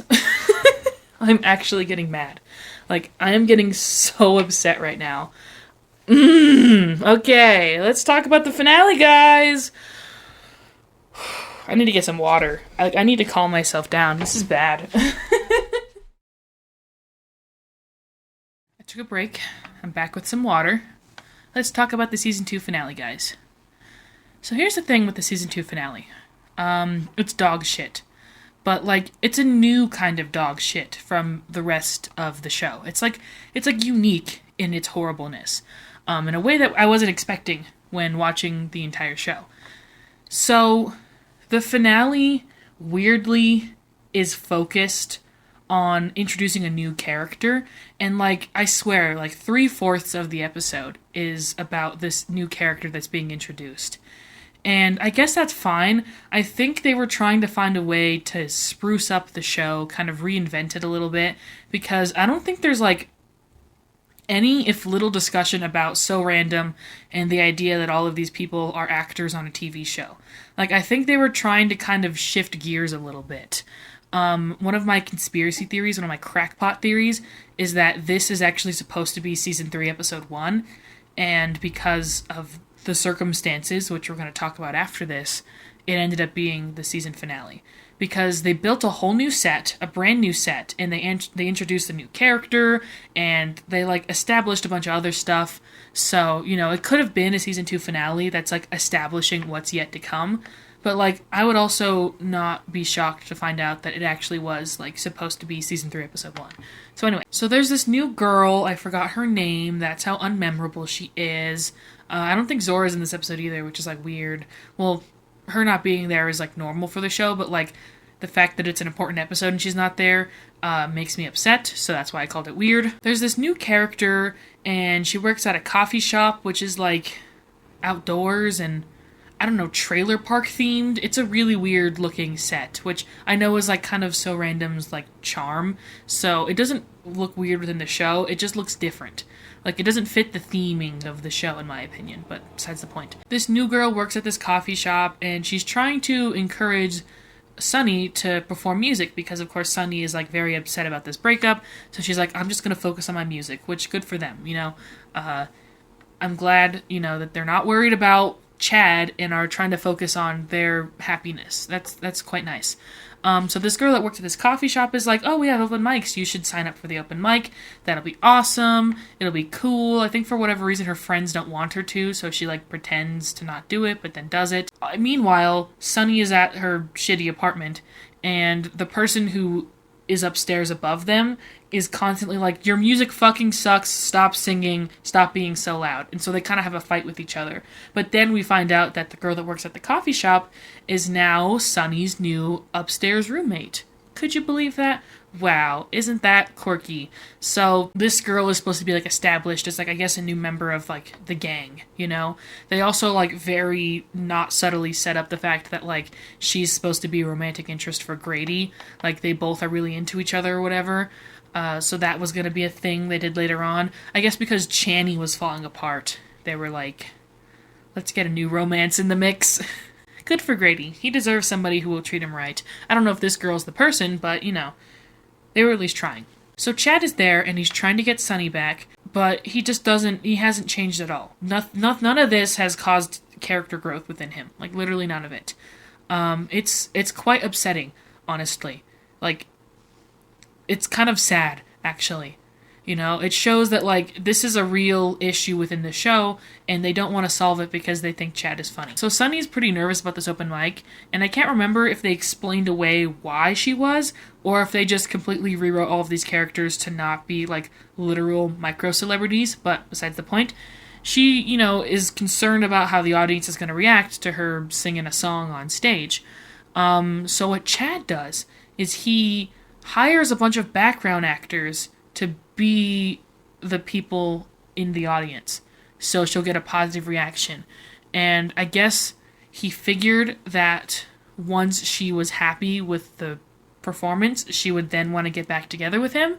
I'm not sure, but he's like trying to do this as like a point of affection, but it just pisses off Sonny even more, justifiably, because again, it's like he doesn't understand her, he doesn't care about her, he just wants to get back together with her because it hurt his ego, the fact that he was dumped. You know what I mean? And, like, this is the exact opposite thing she would have wanted, because she wanted a real and honest reaction to her music, and Chad literally took that away from her. So it's bad. The song that Sonny sings is about trying to decide whether you want to get back together with somebody or not, which is, reflecting their current state of mind. And the show ends, the series ends, with it seeming like Sonny might want to get back together with Chad. Like, maybe they will even though they won't at this current moment. And I think I actually punched my computer screen, when I saw that moment. Because the show just ends. It just evaporates into thin air on maybe they'll get together, but not this episode. I must remain calm. Everything's fine. No. I'm not going to rage out over Sonny with a Chance. I'm not going to rage out on my YouTube channel. It's embarrassing. No one wants to see that. So yeah, that's SWAC, everybody. So why was SWAC canceled? The answer to that is that Demi Lovato was institutionalized. I recommend the 2 documentaries that Demi Lovato made that are on YouTube for free that you should really check out. So for those who are unaware, Demi Lovato's time working at the Disney Channel was a very fraught time in their life. They were abusing drugs, as well as a lot of other things, had an ED, self-harm issues, a lot of it was quite rough. What ended up causing the show to get canceled was when Demi Lovato was on tour, they were doing lots of drugs. I'll put some euphemisms for the type of drugs on the screen right now. And one night, after a bunch of partying, one of the backup dancers that were on tour with them told Lovato's manager that they were on drugs. And this got Lovato so upset that she punched them in the face. This is where that Stan Twitter meme comes from, when Demi Lovato is describing this moment in their life in the documentary. I invited a bunch of people to dinner, my band and my background dancers. I paid for all the alcohol. Somebody ended up getting weed. I was on Adderall. We had trashed the hotel. The hotel was like threatening us. They went to some of the dancers and asked what had happened. And I think they told on me for using Adderall. Shorty and I had been really close through Camp Rock and Camp Rock 2. So when he said Shorty, I remember thinking, I'm about to beat this bitch up. So once, the management and everyone was made aware that Demi Lovato was, pretty heavily abusing drugs and alcohol at this time, they were sent to rehab. What Disney ended up doing is getting the rest of the cast and getting them to record stuff that didn't need the character of Sonny within it. I'll explain what this material is a little bit later on, or at least what I think this material is a little bit later on. There's no confirmation. But the show did continue filming while Demi Lovato was at rehab. And when Lovato came back, it was just assumed that they were just going to go straight back to work. But it was then made clear that the show would not be able to continue on, so they canceled Sonny with a Chance. That is why the series has such an unsatisfying ending, because, unprecedented circumstances caused the show to be finished. I recommend you watch the 2 documentaries that Lovato has made on YouTube. They were pretty, helpful resources, and I think Demi Lovato being so open about, their struggles and being an advocate really helped me get through all of this information, and also them advocating about being an advocate in the first place really helped as well, because that plays into the later issues that happened in their life. I won't get into that now because it has nothing really to do with Disney Channel or SWAC, but again, I recommend watching both of those documentaries because it'll provide insight on their entire life. Yeah, this was so dark and so hard for me to handle that I had to stop making this video. That's why this is coming out at the end of 2023 and not the end of 2022. I was planning to make this video a long time ago, and I had to stop because I was so emotionally distraught by the information that I found out.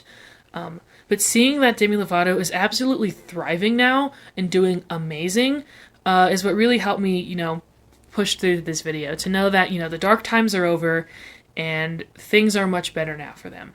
So that was quite helpful, I'll be honest. Oh, and even Ashley Norton's video on Demi Lovato, the 2-part series, that's also quite helpful too, because it goes into some more details about other things as well.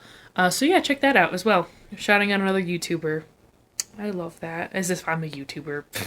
That was a lot for me to handle personally, but I felt the need to mention it because it is a very important part of SWAC. Having to go back and watch moments from the show and knowing that Demi Lovato was in a very dark place while recording this series and was most likely not happy with what they were doing at this time is really hard to sit through the show after knowing that. But like I said, I feel like Demi Lovato and all of the Disney Channel people who went through some very hard times while they were working there, I think have both reached a sense of comfort and understanding when it comes to the shows that they were in and the network, but have also grown to appreciate what they have. So I think that's pretty cool. Sonny with a Chance actually had a 10-year reunion, I'm pretty sure. It was during the pandemic. They had a little Zoom call reunion and stuff, and that was very sweet. That was very nice to see that they all were really hype and willing to talk about everything. So you might be interested in that little reunion video. Maybe check it out. I feel like Sonny with a Chance represents all of the good and bad elements of a Disney Channel project, because it provided a lot of happiness and a lot of entertainment for young people, but also behind the scenes was a very, very dark machine that churned people in and out and didn't care whether they were happy or not while doing so. And that's what makes me talking about these shows so difficult at times, because I want to acknowledge all of the abuse that was going on behind the scenes while also taking the show seriously itself. Because it seems like since these shows were made in upsetting circumstances, that we should just write them off as not worth our time. And I think that's not the case at all. Millions of people, and I mean millions of people, watched Sonny with a Chance and were affected by it and laughed at it and had a good time watching it. And I don't want to discount that. And I don't want to give any credit to Disney Channel as well, because everything that the network and the company did only made the show worse. Everything about the show that's good was able to come out of adversity outside of what the network was attempting to do with it. So that is what I like to praise. I like to praise the creativity and the interesting ideas brought about by the creatives, and not the company that's trying to squash that at every given moment. Because that becomes clear with a show like SWAC, where it's clear that the showrunners were not able to let their voice shine as much as they were for shows like Wizards, and that the machine was just too much to bear, and the show had to end because of that. So that's Sonny with a Chance, everybody. I didn't want the ending of this video to be so dark, but I knew I was going to have to talk about some dark subject matter, so it was inevitable. Thank you for watching, genuinely. This is a new kind of setup I'm doing, a new idea. I got the new camera, so I figured let's make the whole video on camera with a few clips and stuff. I'm still trying to figure out how to use the camera, so I apologize if there's some awkward bits or some weird elements. I'm still learning. I'm learning every day. I had a lot of fun doing this, like I did, you know. I love making these little videos. What started me on the YouTubes, what started me on YouTube was I would, you know, sit at like the cafeteria table in high school with all my friends and just like go on these rants like I do in front of the camera with all my friends, and they gave no shits at all. Like, no one wanted to hear me, you know, spew all this garbage at 7:30 in the morning. Fair enough, you know, because they didn't ask for it. So I figured a YouTube video would be a more productive way of doing that, because when you click on the video, you're asking for it, okay? You know, if that's what you were dying to see, I'm glad you got to experience that, and I'm glad I got to make it. So let me know if this format is cool or not, or if I should go back to, you know, not having my mug on screen. Who knows? Maybe you'd prefer that. But other than that, check out my other videos. I have a little Disney Channel playlist that I've created because I have some more Disney Channel stuff that I'm going to talk about later on. And I'm excited to move on with this series. For those who have seen the other videos, you would know that I am doing these videos in order of a Tumblr poll that I did like already a year ago at this point, but I'm still working through it. And these are all of, I'm going to try to put it on the screen, but these are all the ones that I've worked through. So now we are going to be entering what I like to call the decom phase of the channel, because the big video I've been working on for literal years now, because it's taken me so long to watch these projects, is a video where I rank and watch every single Disney Channel original movie, which there's over 100 of. So that's very exciting. So I figured I would make videos about movies that I have a lot to say about in more than just like 2 or 3 minute segments, and then have that lead up to the big decom video, which is very exciting and probably won't come out for a long time.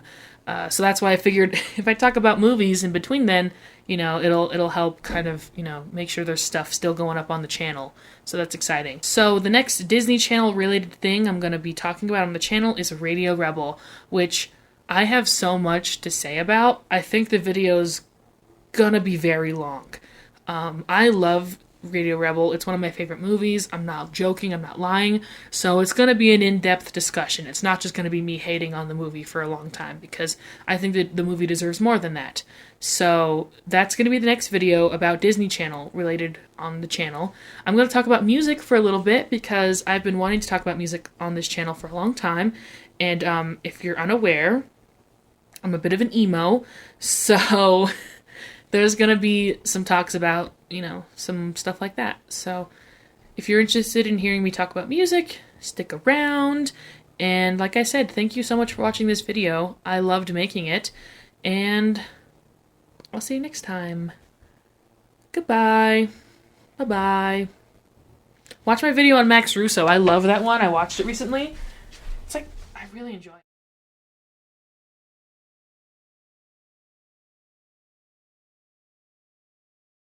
Zeke and Luther is a series that aired on the channel Disney XD from 2009 to 2012. It was one of the first shows to be made exclusively for the network, which was a sister channel for the Disney Channel that formed in 2009 to appeal to a more masculine audience.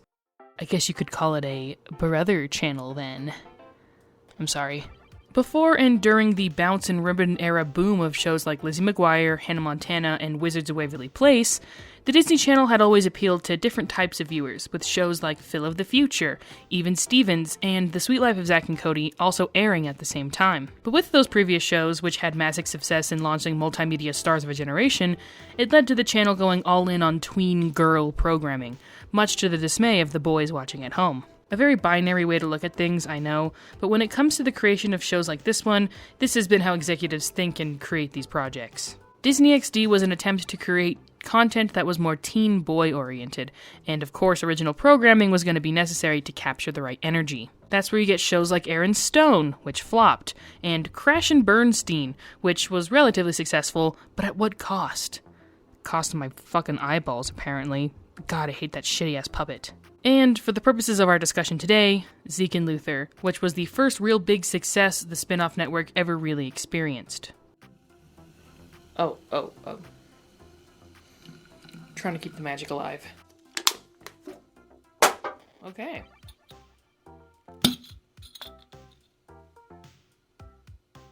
There are a few things I want to clarify with this video. Do I have too much light in here now? I have my light on and the window open, so... do I look okay? I am so clearly not used to filming during the daytime. The fact that it's not like 3 AM right now is kind of wigging me out. I'm not used to this. Do you guys like my new background? I spent way too much money on some brand new art, so this background could look nice and cool. So let me just update you on a few things that are going on in my life right now, because it's important to the creation of this video. I'm currently a university student, and the internet is down on campus right now, so I have no way of accessing the internet, so that has of course altered the way I had to make this video. Luckily, I was able to make the trek down to the local coffee shop with Wi-Fi in it, and the only way I can get clips for this show was from the Disney XD YouTube channel. The first ever videos that the Disney XD channel ever uploaded were Zeke and Luther clips, and apparently this is how a lot of people watched the show originally, was just through clips on Disney XD. The only problem with these clips is that they are in 4:3 and they are in 480p, because back in the day, that was the highest resolution you could upload YouTube videos in. So while the first season looks nice and crisp and clean, the rest of the show looks like dog shit, and I apologize. I really have no other way to provide clips of the show for you, because, like I said, the internet's been out for like a week now, and hopefully it'll be back soon, but yeah, I have no way of getting the clips for you guys, so I apologize. That's also why this video is in 4:3. I wasn't going to make it in 4:3 because the entire show is available to watch in 16:9, but like I said, the clips uploaded to the Disney XD YouTube channel were in 4:3, so it would be weird if just like half the clips in this video were cropped and the other rest weren't. So we're just making the whole video in 4:3. We're gonna have to deal with it. Something that's unique about me talking about Zeke and Luther is that this is the first TV show I have not watched previously to making an analysis video on it, with The Sweet Life on Deck and Wizards of Waverly Place and obviously My Babysitter's a Vampire.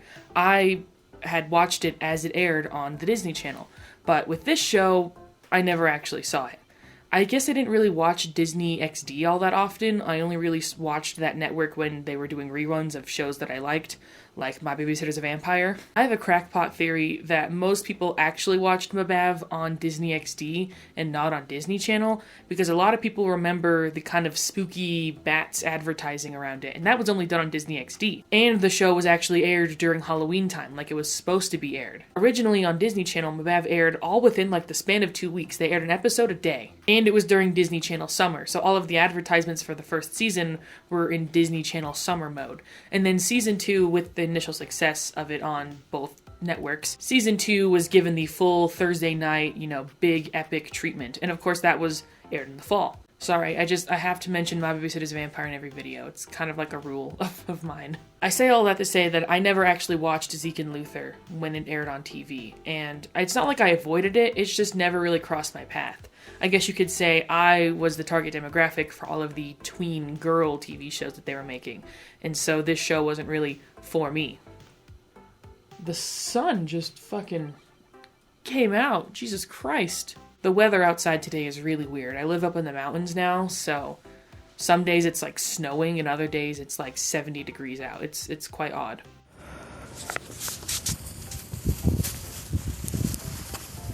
But other than all of that, I am very excited to get into this video with you guys, so let's talk about Zeke and Luther, the best show ever.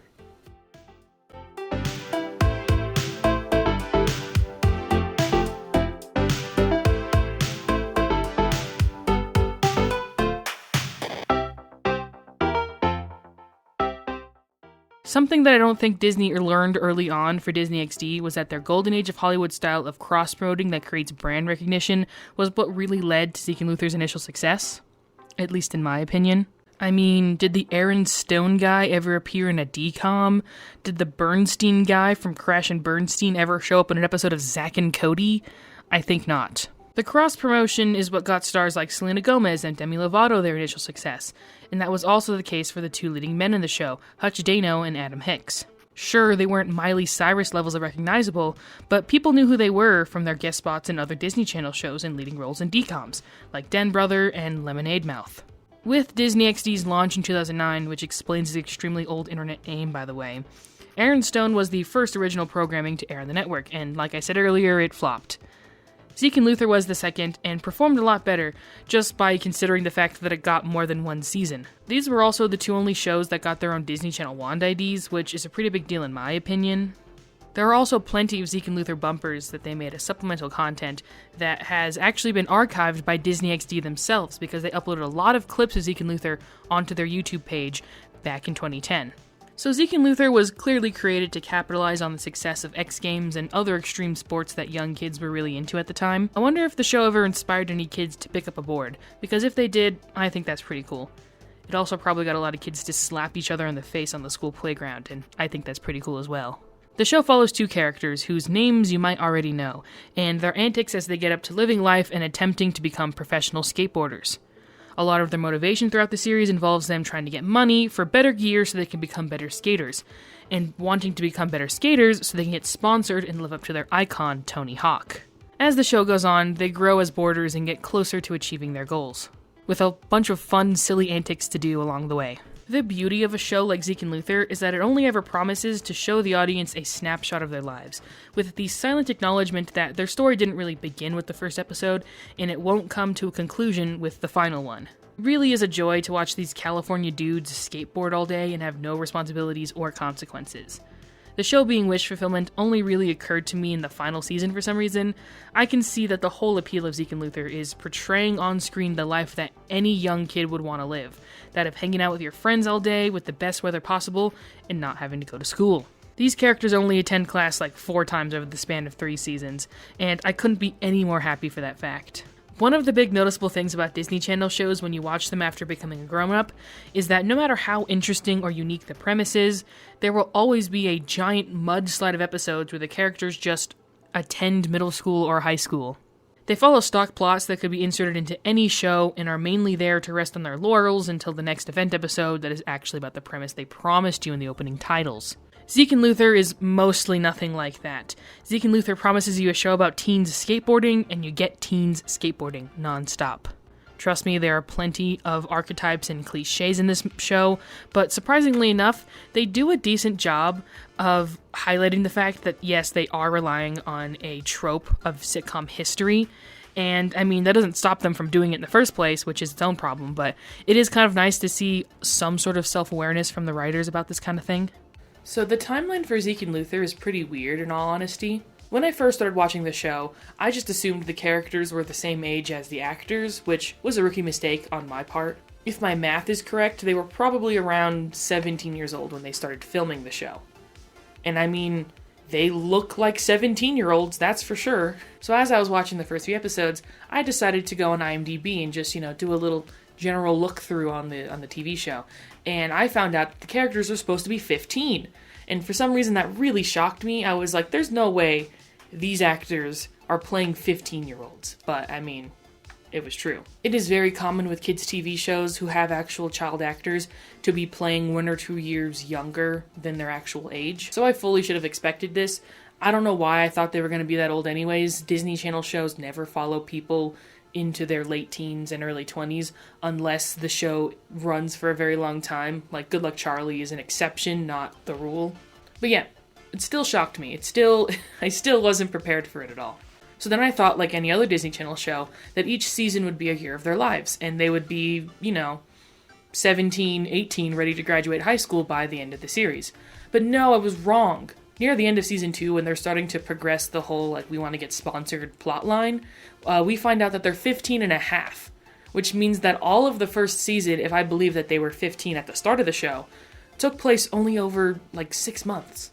I was willing to believe that the timeline was accelerated because, theoretically these characters are supposed to be going to school, and this show is supposed to take place over the entire year, not just the summer. Originally, I thought maybe it was going to be a Phineas and Ferb situation where it's like this show only takes place during their summer vacation.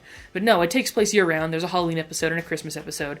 And since the show is set in Gilroy, California, which I'm pretty sure is a fake town, that means it'll, of course, look nice and bright and sunny year-round. So, them actually only filming within 4 to 5 months, but it taking place over a whole year would make sense. So if the show is taking place over a whole year, and we understand that they do go to school, because in the very few episodes we get where they do go to school, they're attending classes, not like they're homeschooled or just exist in a world where they don't need to go to class or anything. So if they're going to school, then I always just assumed that all of these episodes took place over the weekends or before and after school, and that we would just, cut away from them going to class and then it would be done with. And I mean, it's not that I'm wrong about that necessarily. It just changes a lot of things to think that this has only happened over 6 months. Maybe they were supposed to be 14 at the start of the show, which is even less believable, but whatever.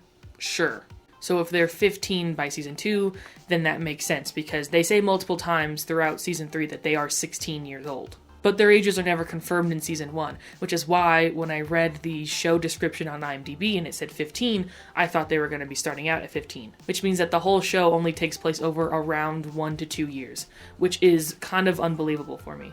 Because early on in season 1, we get a Halloween episode, and then the season 2 finale episode is a Christmas episode. So would that mean that the entirety of season 1 and season 2 took place only over 2-3 months? That's bizarre. It would only make sense if they were 14 at the start of the show, and it had been a full year, and it was next year's Christmas, and it wasn't within the same year.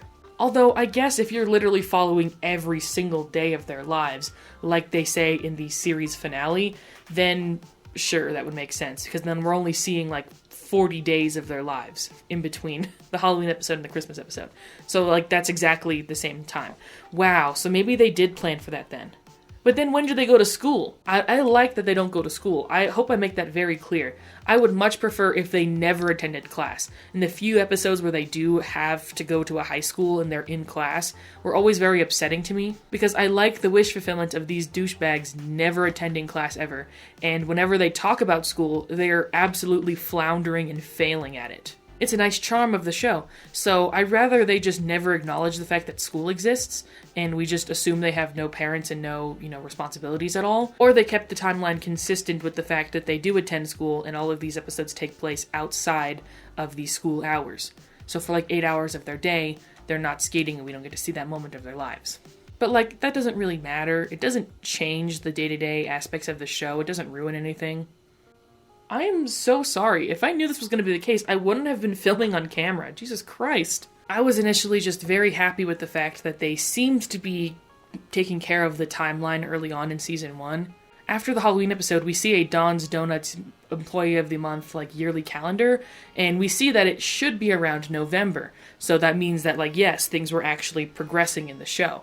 But then it does get dropped in season 2. As much as I like season 2, and I do think it's my favorite season, just from the quality of the episodes, I guess, they changed so much of what they initially set up in season 1 for a reason, again, I still don't get. Why? Because besides Zeke and Luther, why does every other character have a completely different personality? Why is Don's Donuts Hooters now? And then why is the timeline so goddamn different? I guess that can prove what makes the show so enjoyable at the end of the day, because it doesn't need to pay attention to character development or timelines or really anything that would make the show cohesive throughout multiple years. All it needs to do is, within a 22-minute span of time, just provide entertainment for you. And I mean, it does that. So I don't really need it to do all of these things. It's just that they set up a lot of stuff and then they didn't pay it off. It's the Sonny with a Chance situation all over again. But I'm way more forgiving of this show than I am with Sonny with a Chance, because Sonny with a Chance was also just bad in general. Each episode that didn't have all of these flaws were also just not as fun to watch. There was maybe only like 2 episodes out of that whole show that I actually liked. Versus Zeke and Luther, which for the majority of the time I was watching the show, I was having a good time. There's only really 2 or 3 episodes that I would say aren't good. Season 1 is such a unique experience to throw yourself into without any context, especially compared to other Disney Channel shows of the time. The show is a single camera on location show, with specifically a majority of the series taking place outside. The really early episodes were so jarring for me to watch, since this show is nothing like the other TV shows I've covered on this channel before. I don't really know what I was expecting, since a series like this could never really work in a multi-camera sound studio setting, but I think Season 1 is the most intense when it comes to its style and editing, which is why it felt so drastic to me when starting for the first time. Both of these elements do get toned down as the show goes on.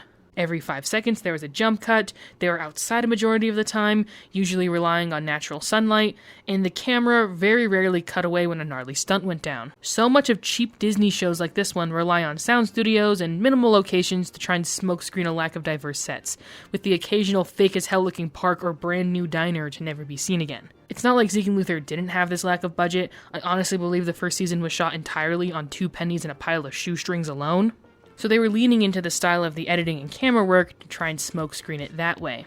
With the cameraman seeming to not have a tripod during the dialogue moments, to the extreme jump cuts mid-sentence, and the general talking to the camera, it honestly felt like I was watching a YouTube video from the late 2000s or something. I mean, this show probably had the same budget that most Smosh videos would have, so there you go. If I were to splice together clips from season 1 of this show to random Smosh videos from a decade ago, I'm almost certain that people wouldn't be able to tell the difference between the two. I will say that a lot of the skating special effects look pretty good, which makes me think that whatever budget they did have mostly went to stunt doubles and camera rigs to catch their awesome boarding, which I'm glad that something like that took priority in this show, considering the whole conceit of it is skateboarding.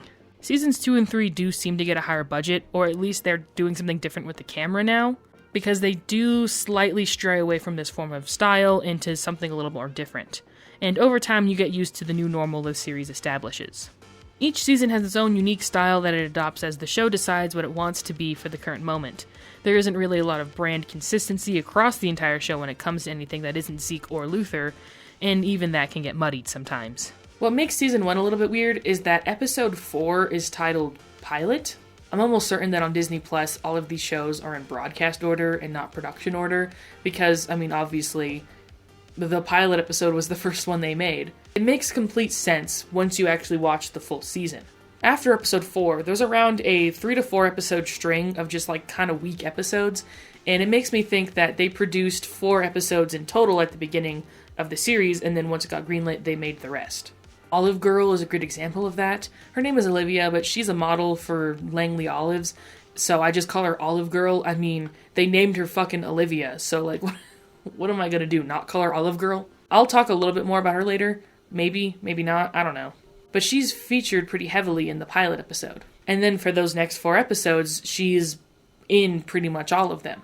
So my theory is that they made 4 episodes before they got the order for the full season, and with this original premise, they had Olive Girl pretty heavily included. But then once they got greenlit for the full season, they decided to drop her character and her story arc and stuff. My theory to this is that if they were going to give a love interest to Zeke so early on and do a will they won't they with it, then that would split the 2 characters into A plots and B plots for many episodes. And I mean, the show was called Zeke and Luther, so you'd expect for every episode, Zeke and Luther would be together. The episode where we actually follow and develop on the relationship between Olive Girl and Zeke, Luther has to do something else in the B plot. So I can see them making that episode of being like, we don't want the rest of the show to be like that. We need the 2 characters to be doing the same plot together. And if we have Zeke's romantic interest, that's going to be a problem. So they just axed Olive Girl. They cut her out of the show. Maybe they thought to introduce this kind of plot line because other shows did this just well, like The Sweet Life on Deck, for example. But the whole conceit of Zach and Cody was that they were polar opposite twins. It followed that trope. So as the characters grew older and they developed more as people, there were multiple episodes where they did not interact at all. And that worked perfectly fine for that show. They didn't need to be together in every plot line. But for this show, you kind of need them to be in every plot line together. So that's my theory as to why Olive Girl was axed. And then because of that, the 4 episodes they made with her in it were all pushed together into one string to kind of like start and conclude the storyline within all one time. It's not to confuse people who are watching at home. She comes back like 2 more times at the end of the season, and then that's it. She's gone for the rest of time. The last episode she shows up in is with an Australian guy who tries to woo her affections away from Zeke. I wonder if Austin Butler had to hire a vocal coach to get rid of this accent from this episode. That's a timely reference that's not going to age well. Other than that, season 1 does a pretty good job. After the first episode or so, you start to adjust and root yourself into the show's new style, only for the next season to come in and upend all of that. Season 2 is actually probably my favorite season because it seems to manage this sort of simple style of season 3 with the extreme epic editing of season 1. It's clear that they got a higher budget because of the new sets and better props. Things like this don't seem to be that big of a deal until you realize they have multiple episodes where there's a giant pit that appears and one of the guys decides to jump over it. And you realize that the most these boys could do before is skate down some stairs or jump off their roof. Season 3 takes a much more literal approach to the entire idea of the show, and that statement will make more sense in a little bit, don't worry. To me, it's clear that they went back to season 1 and tried to recapture some of that energy, but in a slightly different twist, because season 2 definitely abandoned a lot of the characteristics of the series for a reason I can't quite understand about that yet. But we'll get more into that when we talk about the characters.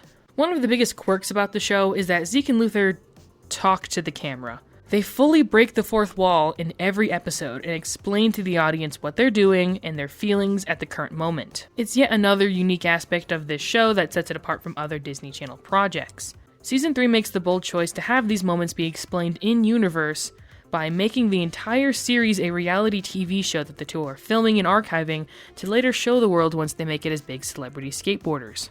I don't like this decision for many reasons, the only important one being that I thought it was just funny that Zeke and Luther alone were the only people who had power of talking to the audience and materializing certain objects to make jokes better or explain the situation. I mean, it's kind of clear that this was always what they intended from the beginning, but when it comes to trying to sell more zany kind of gags, it really came across more as this is just this own little universe they get to play around in for me. Not like they knew they were in a TV show or anything, just that they were the centers of this universe and everything revolved around them. More like Homer from The Simpsons and less like The Truman Show. I think their voice as characters is what shines the most in this show, so being able to talk directly to the viewers highlights that aspect in a very intentional and fun way. Also, it makes them seem even more like YouTube videos, which I guess makes sense since in-universe these guys get their first ever sponsorship at the end of season 2 from going viral from uploading skating clips of them online. In the series finale, we see that all of the episodes we've been watching are actually on DVDs in a giant case in their garage. What they should have been doing was uploading these to YouTube the whole time. They would have, been one of the first ever vloggers.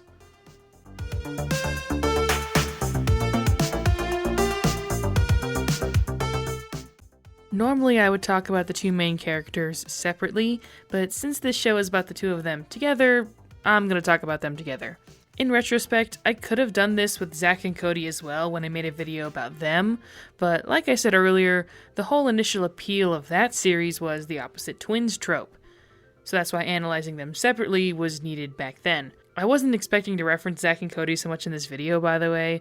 I guess that's just the only other male-led Disney Channel show I've reviewed up to this point, so I feel the need to compare it. Disney XD definitely used the Sprouse twins in a lot of their bumper promotions, that's for sure. Something that can happen in shows like this is making the two leads basically the exact same person, but luckily, even from the beginning, these two had their own distinct and separate personalities, even if they were mostly similar in their interests and mannerisms. Again, like earlier, the only thing to remain relatively consistent throughout the entire show is Zeke and Luther, which makes sense since the show is about them and them alone, other characters being written consistently from episode to episode be damned. I wasn't expecting or even wanting character growth as the show went on, but they very subtly changed their actions and behaviors over time in a way that felt realistic and consistent to their initial setup. Zeke was always the more grounded and level-headed one of the two, and Luther was always the more aggressive and goofy one in most episodes. In my mind, I used to joke that Zeke was the stoner skater to Luther's more monster energy drink skater, but I don't think that's what they initially intended. In general, Luther's intensity and aggressiveness is an element of the show that is only ever quietly acknowledged, but was very apparent and noticeable to me as I watched. He's always the fun-loving and cheerful guy, but can and will throw down if he needs to. He's very impulsive and immature, and I mean, so is Zeke, but only up to a certain point. Zeke does grow in intensity over time as his passion for skating grows and he gets older and they get closer to achieving their dreams. Zeke is a very competitive person who was also the sorest of sore losers, so that's mainly when he gets to be a shit kicker the same way that Luther is in most episodes. I always liked how the two were never portrayed as underdogs or bad at skating or anything like that. They always seemed to be popular at school and were always shown working out and practicing different tricks so they can stay on top of their game. Yes, they had room for improvement in Season 1, but they were already considered good enough to start in their career, and it was just their maturity levels that could get in the way. I was just very nervous when I first started watching this show that we were going to have to follow these complete idiots absolutely flounder at being even slightly good at skating, and that their dreams of going pro were just absolutely beyond anything they were capable of, because I mean, it wouldn't have been fun to watch. So the fact that they are actually capable of skating means that they can do a lot of really cool stunts in the actual show, and it gives them something to do. It gives them momentum in the story. Even though the story doesn't really matter all that much to Zeke and Luther, it's just what they're getting up to in the day-to-day antics, I still think it's very important. So it was something I really appreciated. Their maturity levels is what I mainly noticed when Season 3 hit, because Zeke seemed to step up in maturity once they got sponsored by Riot Skates at the end of Season 2. And Luther only seemed to flounder in youthful dissonance as the episodes went on. It probably wasn't as noticeable over the span of 3 years, but watching this show in 3 months led to itself being an obvious shift between the two once the show started quietly wrapping up. They were always very similar to one another before. By the end of the show, those distinct traits morphed into real and concrete conflicts of character, and I really thought this was set up on purpose so they would attempt to resolve it at the end, but they don't really do that. In previous seasons, when the characters would do something irresponsible, they would both have that turn of heart and eventually do the right thing in the end. Near the end of the show, however, Zeke always does the right thing from the very beginning, and it's Luther that needs to learn the lesson and be there for whenever the plot needs to wrap up. It can lead to so many of these episodes feeling like the Luther learns a lesson show, and it's something I really grew to dislike as the show finished up. Zeke's competitiveness also never really gets a resolution over time. They set up in multiple episodes that he is terrified of losing and has a complex about winning every award he goes for. How they solve this character flaw is just by having him win everything, so they don't have to breach this topic again. Zeke becomes skater god by this point, nailing literally every trick and beating even long-term veterans on his first try. I like that they're talented skaters and everything, and I guess they messed up enough in the early seasons to prove that they weren't invincible or armored with plot talent alone, so I guess Zeke is just that talented at skateboarding now. It just takes away any of the stakes for Zeke's character in the later season, and they didn't fall back on the emotional to provide tension like I thought they would, so Zeke just kind of floats in his epicness and stagnates as a character. I guess that was a sign that the show was ready to be wrapped up finally. The series finale is less to be desired for that specific reason. To quote the eternal words of Todd in the Shadows, they spent so much time trying to be big that they forgot to be good. Early on in Season 3, there was an implication that there was going to be a large amount of change in the show. Zeke gets horribly injured during a practice run for a big showcase, and the two show some actual emotions other than just gleaming the cube for once. That's a skateboarding term, by the way. Yeah, I did my research. Also, that's the name of a movie that Tony Hawk was in, so anyways. The next episode where Luther has a crush on a girl shows a more tender side of him, and from there I thought the show was going to roll with this emotional maturity that crescendos into the finale. It doesn't though, we just get some more fun and good episodes that could have been in any other season, which was what I was expecting from them before all this development had happened in just 2 episodes. That's why it was so weird to watch them backpedal so hard. Maybe it was something to do with the ratings or the audience retention, who knows. Either way, inconsistency is something that I grew to expect from ZNL, and it's not even something that bothers me all that much. I mean, again, Sonny with a Chance situation where you could have done something cool and you didn't, but that doesn't really matter. They still have a lot of really fun moments within the show where this sort of conflict of character doesn't actually affect the everyday antics of the show all that often. And that is very apparent with the side characters who consistently change in personality and livelihood over the span of these 3 seasons.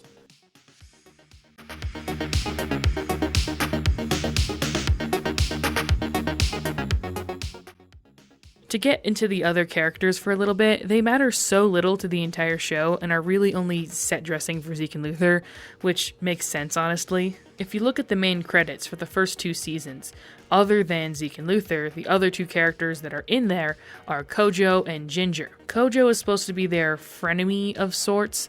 Early on, I think what they were planning to do with him was that he was someone who was not superior in talent, but was further along in the going pro career than the other 2 were. In the first few episodes of season 1, he is sponsored by a skating company, but that is dropped relatively soon, and he eventually just becomes their frenemy who is shit at skateboarding, but thinks he's much better than them, and has a massive ego. Kojo is honestly one of the best characters to watch in the show. I'm surprised that he's not in it as often, considering he's billed as a main character. He shows up the same amount of times as like Ozzy does in most seasons, and I think that's weird because I don't think they were planning to do as much with Ozzy as they ended up doing. Just to be brief with Ozzy, because I really don't think he matters that much, but they use him a lot as the show goes on.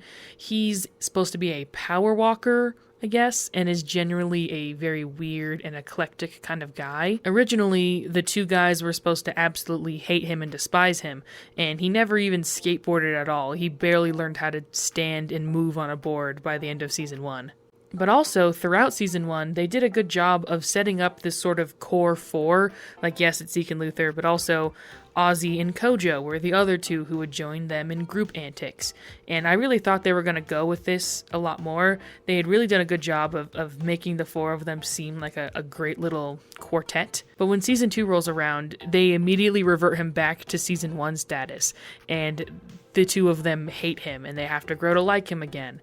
It was just so weird to see. It wasn't really something I was expecting at all, because I didn't like Ozzy in the beginning, but they had worked with him enough to make me tolerate him in episodes, and then they just sent it back to square one, and I was like, what's going on here? But overall, I wish we had more of Kojo. Again, I completely forgot that he's supposed to be a main character, because in season 3, for like half the season, he's not in any episodes at all. The only time you'd see him were in the opening credits. And they do something similar to Ginger as well as the show goes on. Ginger was always the most important main character other than the 2 that the show is named after. She was Zeke's little sister, and she was pretty much exclusively there for the B-plots, because, like I said, Zeke and Luther were always supposed to be handling the A-plots together. Occasionally they would separate, but the status quo was the 2 of them doing things together in the A-plot. So Ginger was there to handle the B-plot. Occasionally you'd get a Kojo or an Ozzy B-plot, but Ginger was really the other half of the show. Ginger even has her own rogues gallery of characters, because she was pretty important early on in the show. She had her best friend Poochie. Yes, the character's name is Poochie, I don't know why. And Stinky Cast, who I liked really early on and then grew to despise as the show went on. She's pretty important to the first 2 seasons and is in pretty much every episode. But then once season 3 rolls around, again, they quietly cut her out of the show. I didn't even notice early on because things seemed to be the same with her character, but they removed her from the opening titles for season 3, and by around episode 5 or 6, she's completely gone, and we don't see her until the very end, until 1 or 2 more episodes. So they did a very good job of writing her character off, and I guess I can kind of understand why. Early on, I thought they were going to focus a lot more on, again, them growing up and getting older, and maybe even more relationship elements, so they wanted to not deal with the younger characters as much, and they even did as much as making Zeke move out of his bedroom and into the garage, so he literally would have no reason to be in the main house set anymore, because him and Ginger shared a bathroom and their rooms are right next to each other. So now he's not even in the main house anymore, so they don't have to worry about people questioning, hey, where's Ginger? But I did. I wonder where Ginger is all the time. I wonder if Ryan Newman just didn't want to be on the show anymore, or if this was a conscious character choice, like I said earlier. Either way, it's just generally kind of weird because she was so important in season 1, and then she just disappears. as the show goes on. A little joke I made in my mind as I was watching season 2 was the Zeke and Luther multiverse theory. I was gonna have a whole bit where I got into it in this video, but I decided it's not really that necessary. The theory was that Zeke and Luther were like Rick and Morty universe jumpers, and every episode they would wake up in a different universe, which would explain why certain characters are just completely different from any given moment. So like, for example, in the season 1 finale, Ozzy is supposed to be like a stereotypical nerd, and he's in like a bow tie and a button-up t-shirt, but he's very consistently only shown wearing a tank top and short shorts because he is a power runner. For that episode, it can just be like, well, they were in a different universe where Ozzy's more of a stereotypical nerd instead of like in a power suit all the time. There's also Kirby Cheddar, who is one of the like side younger characters who is constantly getting ragged on throughout the entire show. He's described as having extremely strict parents and lives a very boring, lame life. Also, you're supposed to laugh at the fact that he gets injured all the time. Like, he's attacked by a fucking shark in the season 2 premiere episode.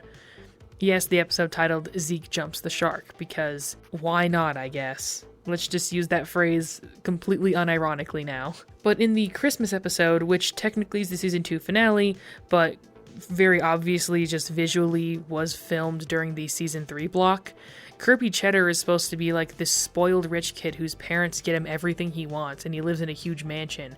So that's Zeke and Luther in a different universe. That's all I can say about that.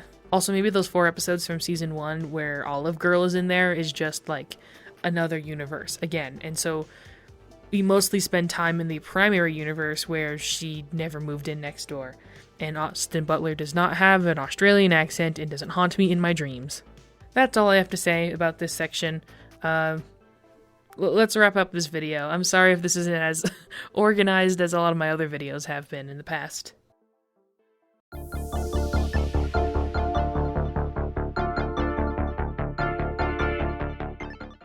Zeke and Luther set out to do one thing, and they succeeded in doing that one thing, which was make a very epic and awesome skateboarding show that would attract a lot of viewers to Disney XD, and it definitely did that. When scrounging for clips of this show on the Disney XD YouTube channel, I found pretty much all of the bumpers from around this time just uploaded to their channel, so that's very cool. I'm glad that those are still archived. The only sad thing about that is that now all of the videos are set to YouTube Kids, so we can't see the comment sections, so there's probably thousands of comments from children back in the day that were just deleted. But maybe that's for a good thing. When looking through all of these bumpers, I realized that Zeke and Luther was like the channel's main squeeze for the longest time. They specifically made a song with Daniel Curtis Lee and Adam Hicks for the summertime kind of advertising, and it samples the song In the Summertime by Mungo Jerry, and unfortunately is an absolute bop. I'm so pissed at how often this song has been stuck in my head, and they actually feature it in an episode of Zeke and Luther, and I didn't know originally that this song existed, so I was like, is that Adam Hicks rapping randomly in an episode? So Zeke and Luther was really the first ever Disney XD success, and they didn't really go on to have a lot more. From what little research I have done, I mean, a few Disney XD original shows were popular, but I don't think anything up to the same level as Zeke and Luther's success. Now, I can't be a silly boy and forget Pair of Kings. I mean, obviously, that show had 2 really big Disney Channel stars pairing up together, and also later Adam Hicks. So, the fact that I didn't mention Pair of Kings in this video at all, up until right now, is kind of impressive. That was also a very big Disney XD show. So, you know, Disney XD had a few successes, and Zeke and Luther was one of the few, is what I'm trying to say.